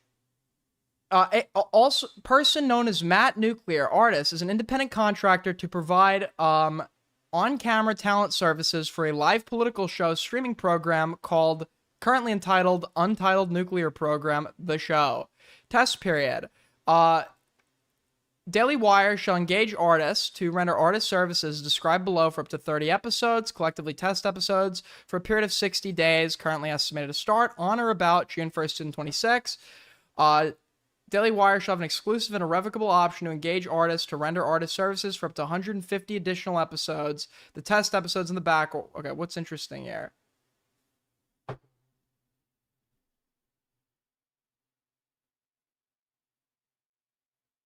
Artists shall render customary post... Okay, this is just normal shit. The artist services shall be exclusive to Daily Wire and all forms of digital and or podcast media.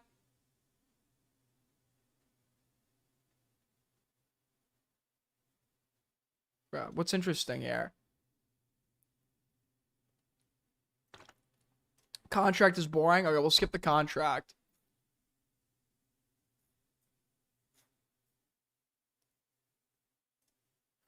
The following file, published in the leaked chat logs, has been redacted out of an abundance of caution due to uncertainty regarding whether proper consent was obtained for the recording of certain communications with Daily Wire representatives. Call recording laws vary by state. In the event that consent was not adequately obtained, this could potentially implicate state recording laws for the recording party. We are taking this precautionary step to ensure full compliance with all applicable consent requirements. This is not intended as a formal allegation against any individual. Wow. Really damning stuff. Really, really damning stuff. I do not like what I'm reading in this leaked phone call. I mean, this is just insane. This is just crazy, to be honest with you. And I think that Speaker 2 really says it best. Why even, like, include this on the page if this whole...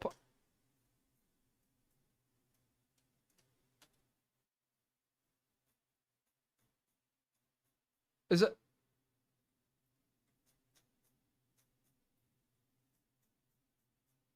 Okay, I don't even know what's in the leak call. It's the call. Now for the fun part, welcome to the mind of Matt Nuclear. In this conversation, he uses Grok as a sounding board to talk about his success, the people who follow him on X, and his interactions with Ben Shapiro. He brags about how a bottom of the barrel nobody follows him on X, and starts to build an odd relationship with Grok.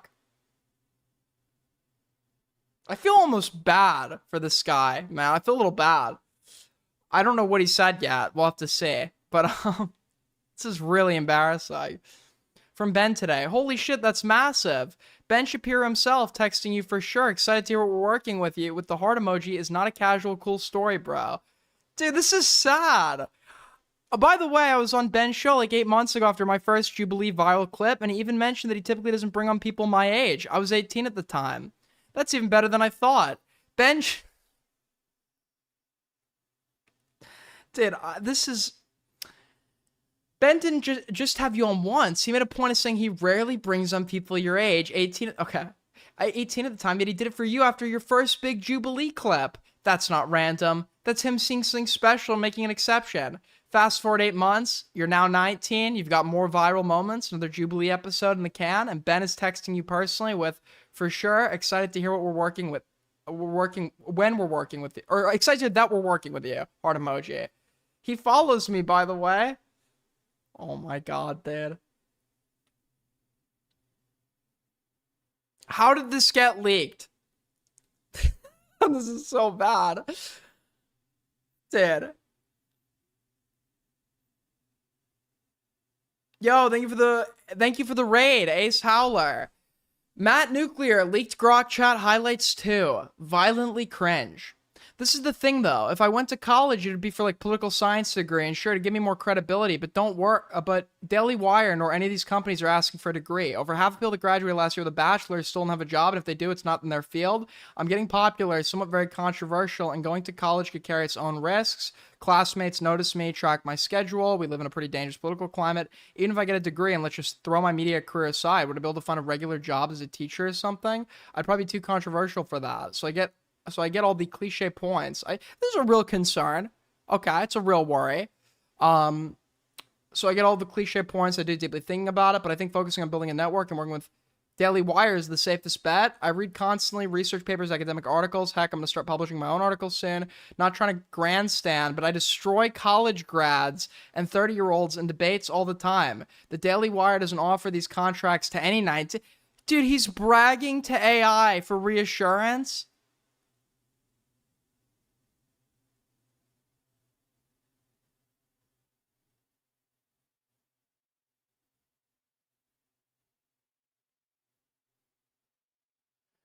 Something was, he was like, go ahead and do it. And not too long after debating on TikTok, I got noticed by Jubilee, and then I go out there for the first time, then I go viral, stuff like that. So I'm glad I've actually been able to transform this in about like a year. It's been about a year since like I've been debating on TikTok, and I've already been on Jubilee technically twice.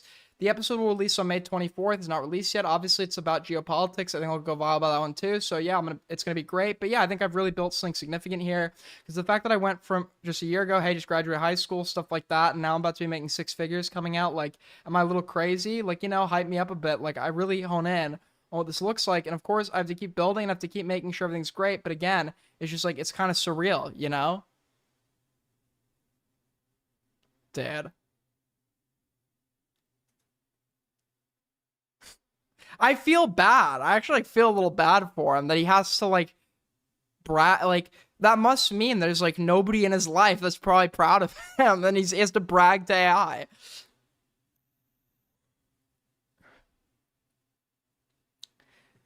Should I really push back? A 19-year-old making $8,000 a month seems pretty strong. Is it normal for people at like 35 to make 100K? How about 50? Surely by then the average salary is at or surpassed 100K. No, 100K is not normal at 35. Even 50 for most Americans. It's solidly above average, especially for individual personal income. Damn, momentarily I've outpaced my age. I'm impressed. Yeah, you have. You've straight up lapped your age group monetarily, and it's not even close.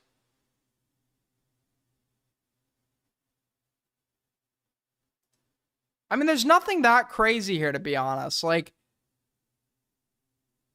it's, like, sad. But, I would guarantee that this is probably, like, akin to how a lot of lonely people interact with this shit.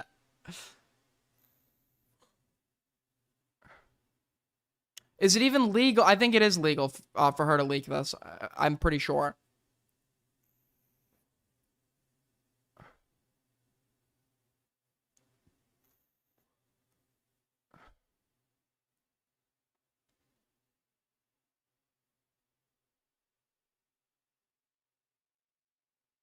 All right. I currently have $261. Okay, this is just budgeting shit. Okay. I don't have to cover my flight that's been paid for by an Orthodox Jew. I know. Calculate how much money I'll have by the time I'm flying back to Florida next week. Taking the fact the housing will be covered by people I know in LA, specifically Micah's friends. I've done Jubilee with Micah. Be honest, if I was a part of the woke right and I indulged in Jewish conspiracy theories, vehement anti-Israel hatred, would this ever have happened? Like, would the interview with Ben Shapiro have even happened? How much prerequisite research do they do on people before inviting them on? To be fair, I came on for something completely unrelated to Israel. It had everything to do with the one black radical versus 20 black conservatives, but nevertheless, do I throw a deep dive that I can listen to? By the way, I'm glad I'm none of these things.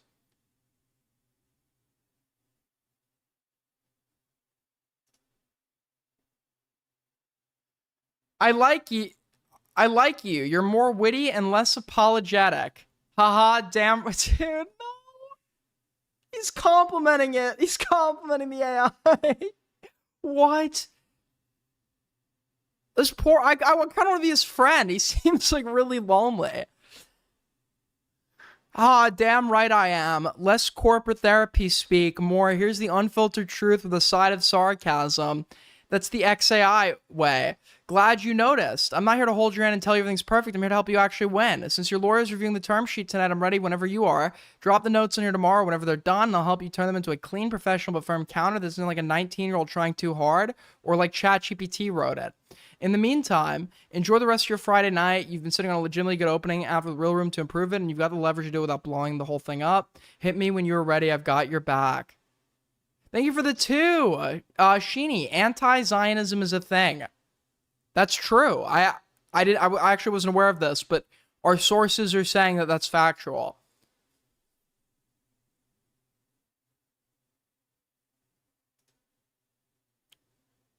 Can I be honest? In a lot of ways, I'm very antisocial. Although you couldn't know it from my lives, I stay inside almost 100% of days unless I need to do something, I will. It's a little relatable, okay? Occasionally hang out with a few friends, but they're in college and stuff. I hardly talk to them. I don't want any romantic... Okay, I can't even make fun of any of this.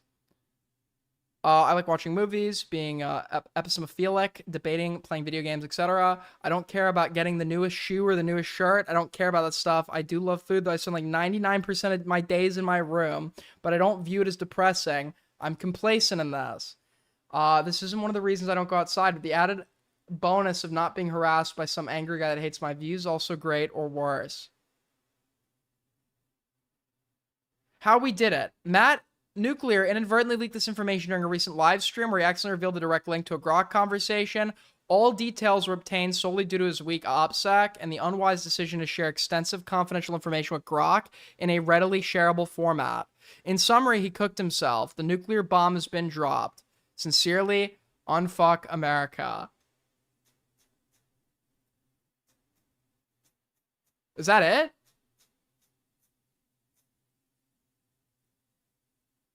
That's really it? I mean, this is a little pathetic and embarrassing, but this is like some antisocial 19-year-old that's obviously like bragging to AI and maybe using it a little bit in substitute for a friend, I guess, which is like a little sad. But this isn't like crazy. I gotta be honest with you. There's nothing here that's like insane. I imagine this is actually like how a lot of like lonely 19-year-olds interact with AI.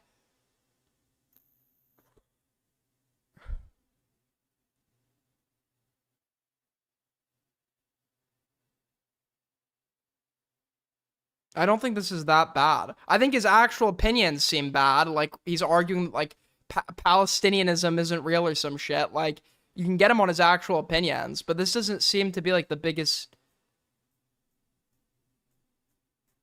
It's just, like, kind of embarrassing.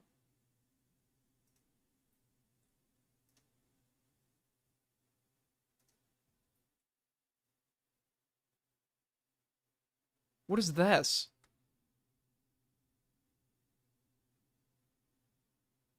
Welcome back to Brain Rot Live. Today's topic, the Soink situation is absolutely disgusting. I just want to start off this video by saying that if you still support Cervex in any shape or form, please seek help. This guy is a terrible human being, and what he just did is quite literally illegal. With that out of the way, let's take a look at what the f just happened. Shortly after Popov verified what could very well be the next top 1 society, Soink teased that he might try it out, and then literally that same day he started playing it live. He did it. He did it. He did it.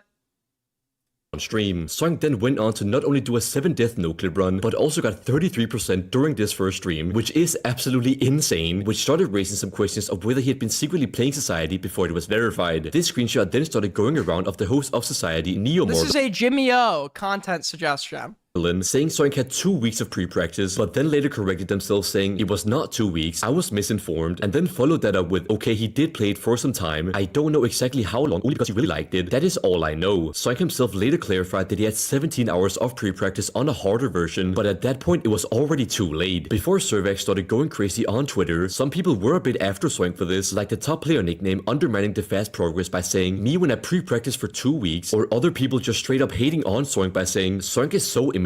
I don't understand how he's so beloved with all the stuff he pulls and the way he acts. I mean, isn't he like 18? Dislikes Popov, proven by the fact that he didn't even think of congratulating him on verifying Society and only had criticism towards the level during the stream. But the whole situation pretty quickly went in a whole new direction as the top player Cervex decided to post AI-generated porn of Soink and Popov. What? Huh? Huh? I thought this was like Jimmy linked this as a meme. This is gonna be some like Geometry Dash like cheating drama, and I just wanted to see what the actual allocation was. How did this end? What?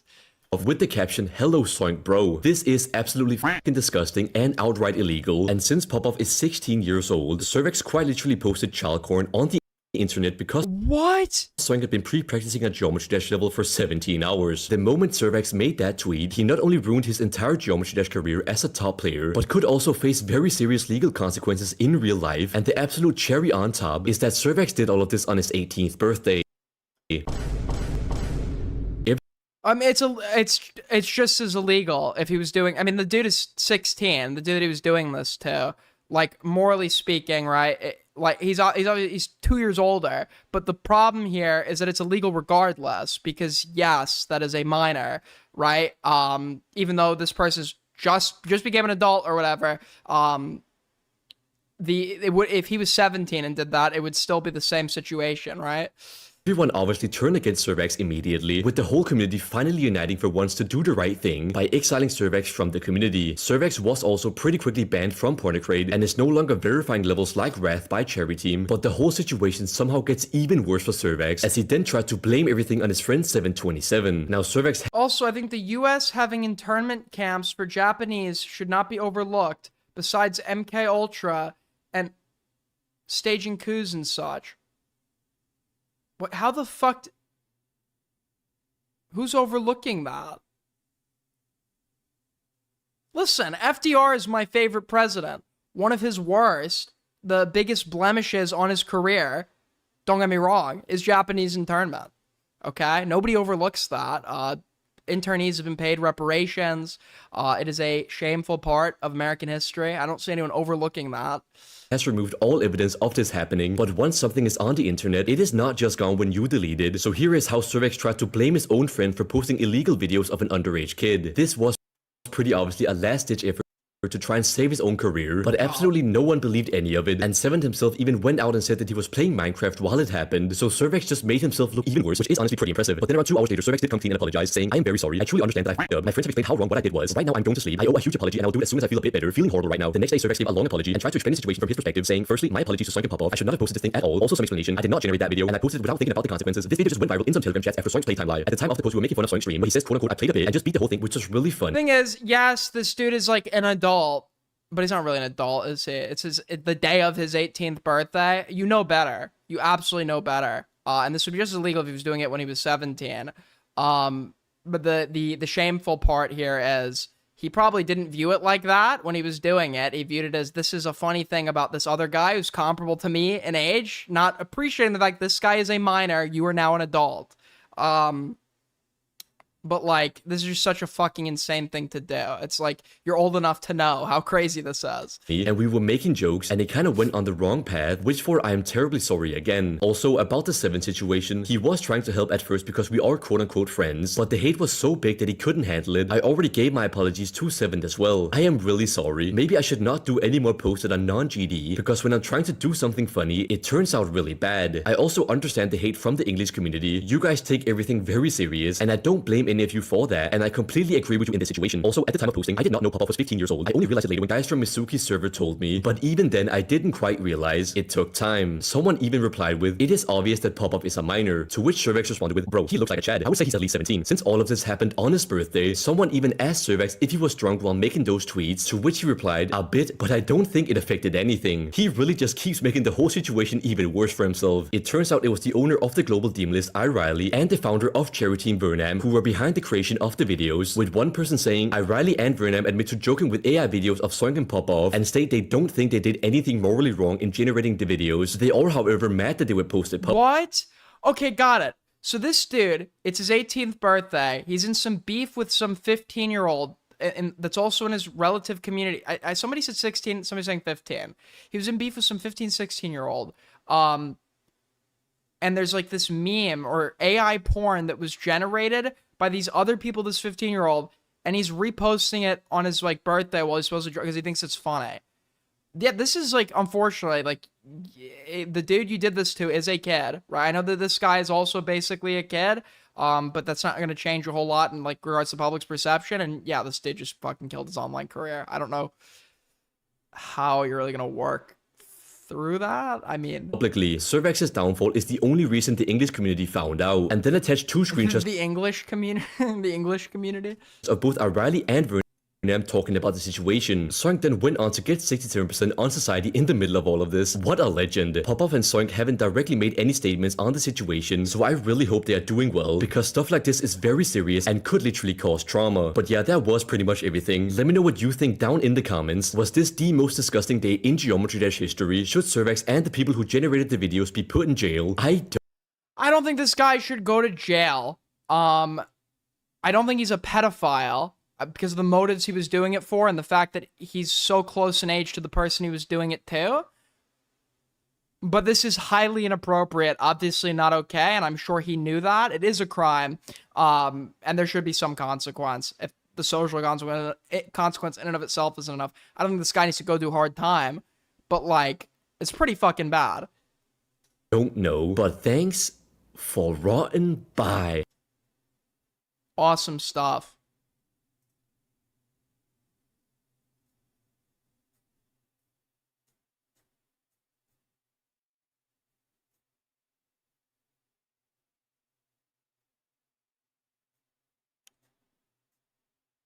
I've been seeing a quick one here.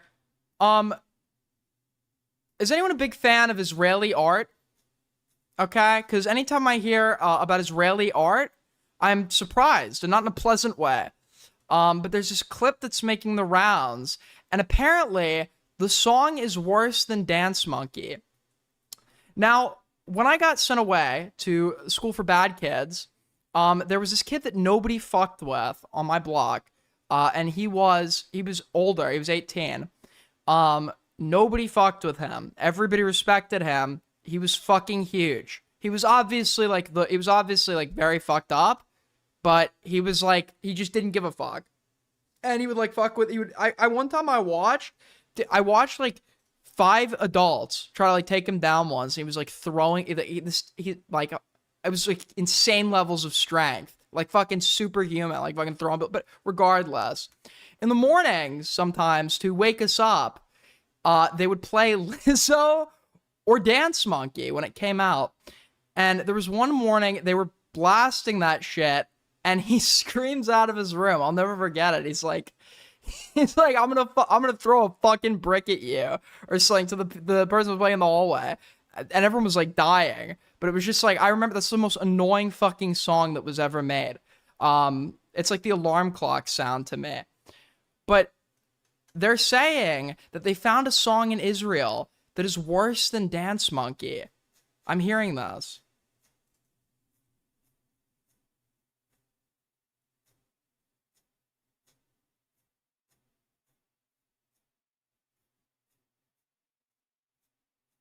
Where is it? I saved this earlier.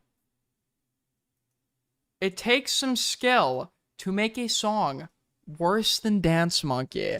Now, this was Israel's Eurovision winner.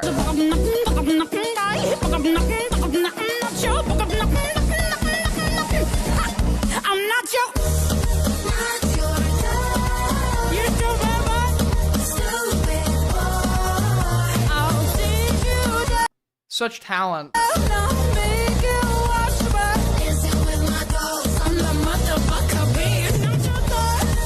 Somehow this won Eurovision. I'm Israeli, this is my art. Somehow this fucking won Eurovision.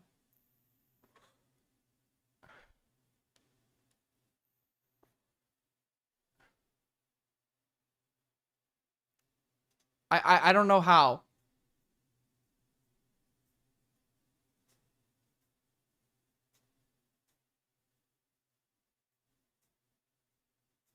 Yeah, it's probably not worse than Dance Monkey, but it's up there. It's up there.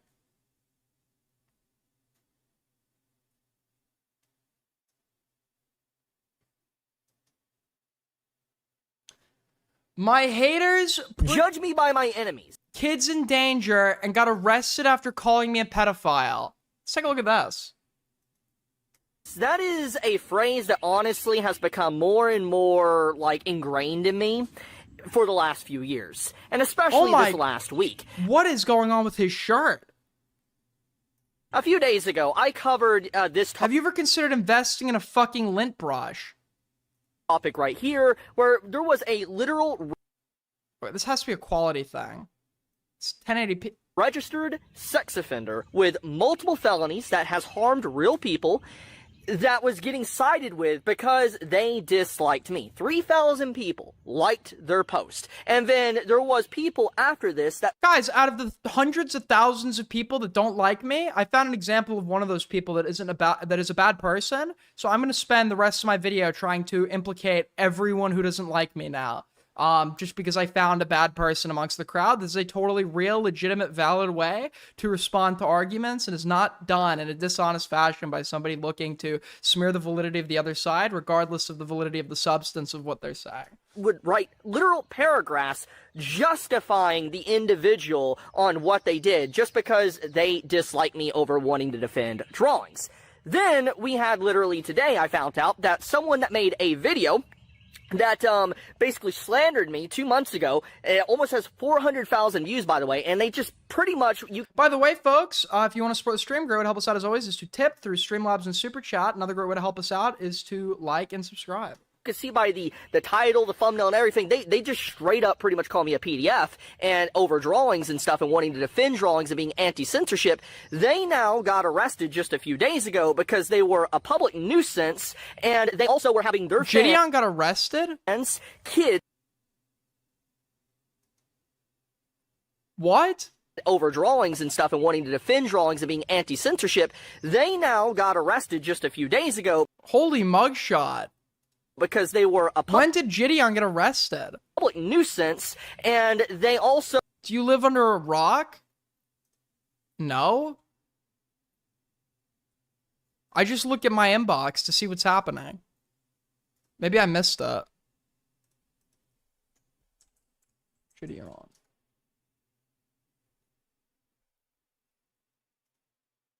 Nope. Were having their fans, kids, by the way. Everyone has been covering it. I don't know who everyone is, because I don't watch anyone. Engage with a violent person and trying to go after someone that has known violent tendencies. Yeah. Do this. Do me a favor. Okay, here. Be very careful. Just wear this. Which way? Just on your back. Wear it as a backpack. You didn't trespass them, so shut the fuck up! Yeah, hold up. Wait. Actually, come back. Bro, they're really protecting Joe.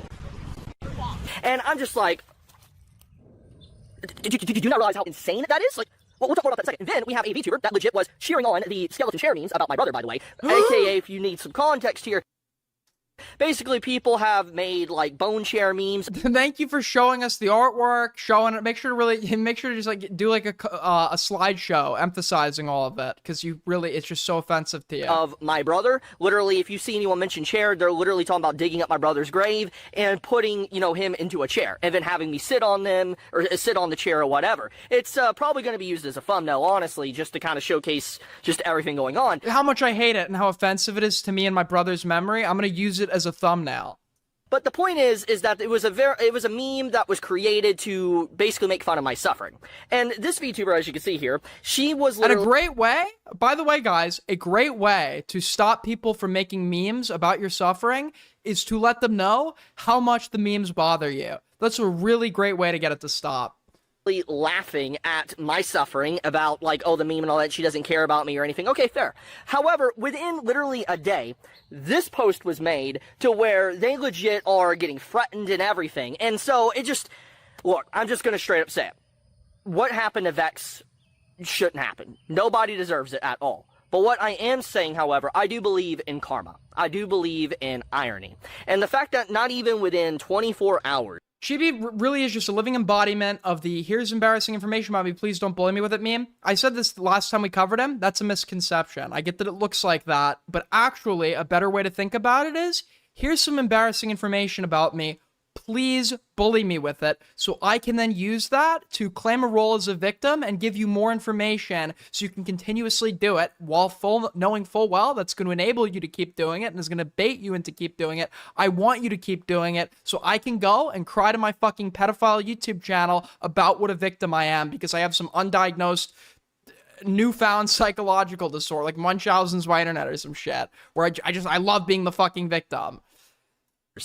After mocking my suffering and my... He knows what he is doing. He knows what he is doing. He does things so that he will get bullied over and get hate for it because he's addicted to that feeling. He loves it. Relative that is dead, that can't even defend themselves, completely disconnected from me, by the way, they are now getting, like, bad treatment. And I'm going to use the same logic that this individual and so many others use. Why are you crying? Why are you playing victim and all that? You can't do that. I mean, you can't cry and be upset about this and all that. Just stop it. Nobody is saying you're not allowed to cry and be upset. It's that why would you be showing that to the internet knowing that it's going to bait more people to make fun of you if that is supposedly your initial grievance and you know full well based off prior experience that's going to evoke more of the behavior you supposedly don't like, right? It seems like you're only crying in front of us because you were addicted to being the victim and sympathy baiting, right? So it's not that you're crying this issue. It's why you're doing it and how you're doing it and what that indicates about you as a person and your motivations, which are not good. Can't, because if we use Vex's logic and how they're cheering and happy that I was under suffering because they just don't like me, why should anyone show sympathy for an individual that legit is cheering stuff like that on? It's unacceptable. As I said, I don't think what's going on with Vex should happen. I hope that the proper authorities and police get involved, and whoever did the threatening email to her does, face some form of, crimes and gets thrown in prison or whatever. But I'm still saying it's just glass houses, man. It's just continuous glass houses. And to address the elephant in the room, I doubt she would have the same energy about laughing about a dead relative if it was happening to her grandma, because she made this post literally. What? You laughed at an edgy joke about misfortune disconnected to you, but you wouldn't laugh at an edgy joke about your own misfortune? Oh my god. It's like saying like, oh, so you laughed at a Holocaust joke? I bet you wouldn't be laughing about Holocaust jokes if you were actually like, your entire family was sent to the gas chamber while you watched. It's like, yeah, that for sure, right? It's almost like you can remove the emotions behind it when you're not personally connected, and it could be the subject of humor that isn't going to reasonably hurt anybody because none of the people involved are personally affected. Today, and I imagine she would be extremely upset if the same individuals that, made stuff about me did it about her. I wonder if she would harbor the same energy and think it was funny. Oh yeah, and then now she's ranting on social media saying, why are people upset because of a meme and all that? This is literally what you said. Like,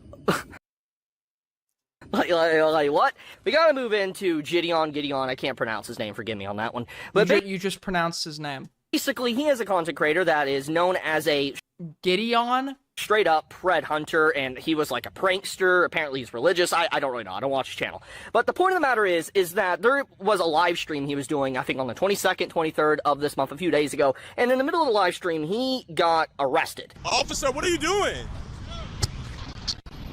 Bro, they're arrested. Officer, they never trespassed them. You can't trespass somebody. Officer, you cannot trespass somebody. Sticker? Here, give me my backpack, my man. Bro. Officer, you can't trespass somebody. You want to waste your DA's time? Wait, why can't the cops trespass somebody? And I'm actually curious if there's like context here that means they can't trespass somebody. They can. Why would they not be able to trespass somebody? Multi-millionaire. I promise you, I can take this as far as you want. Officer, you will be in a deposition and you will be arrested. This is... Yeah, that's gonna get them to...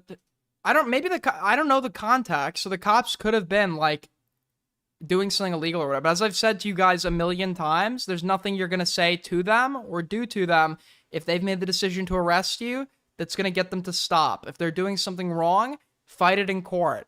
Hopefully you'll get a good fucking payout if it truly was unjust. Officer. Yo! Call Jake and have him get my lawyer! Now, Tectone made a video on this. You can kind of see the full thing. There was a video discussing it. And there's also like an unedited, raw live stream somewhere on YouTube you could find. But basically, after watching it, this is pretty much the cliff. By the way, if you guys are enjoying the streams for, go to help us out is to like if you haven't already. It's easy, it's simple, it's one button. And if you want to take it a step further, you could also tip to help us out and support the stream. Notes of the whole thing. Pretty much his objective was to get this like squatter out of this house. He was a very violent individual. He managed to get him out of the house, and then after he finally left the house, Gideon or whatever decided to try to find the individual for content, stalk the individual, and had his, I'm not joking, you can literally see with the live stream, that he had kids, actual kids that were his fans, to track this violent individual, this adult down to try to find him for he can make content. Is that true? I'm just trying to figure out, bro, he has to be in there. Yeah, do this. Do me a favor. Okay, here. Be very careful. Just wear this. Which way? Okay, is that guy a kid? Just on your back. Where is the backpack? You didn't trespass them, so shut the fuck up! And I'm just like, do you realize how dangerous that is? Having literal kids or anyone to try to engage with someone that already has violent tendencies, and it's that just guy like, doesn't even look like, it doesn't look like he's asking the kid. I'm just gonna say it once again. People that usually try to like make money off of being a pred catcher or anything like it just sounds like he had him put on a backpack.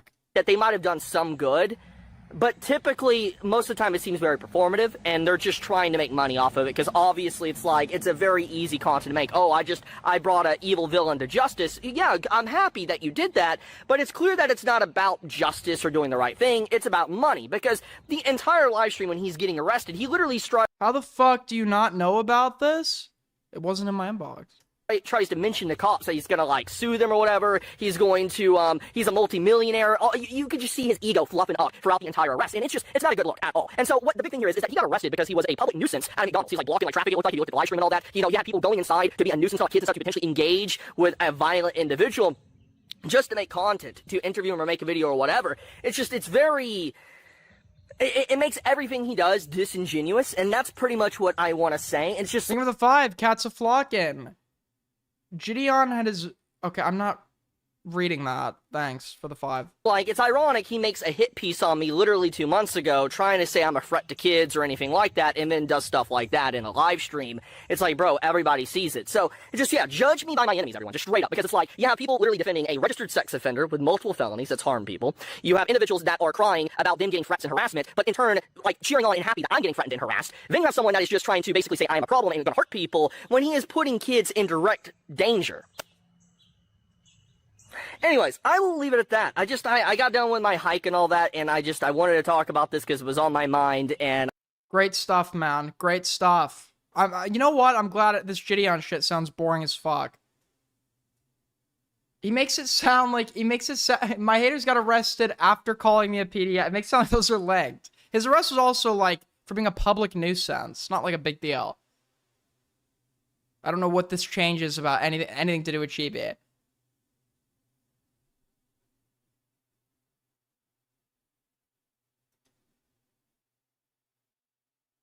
Alright. Well, that's that. Stream's over. We hit the 4-hour mark, so I was trying to stretch it out too. I'll see you guys tomorrow.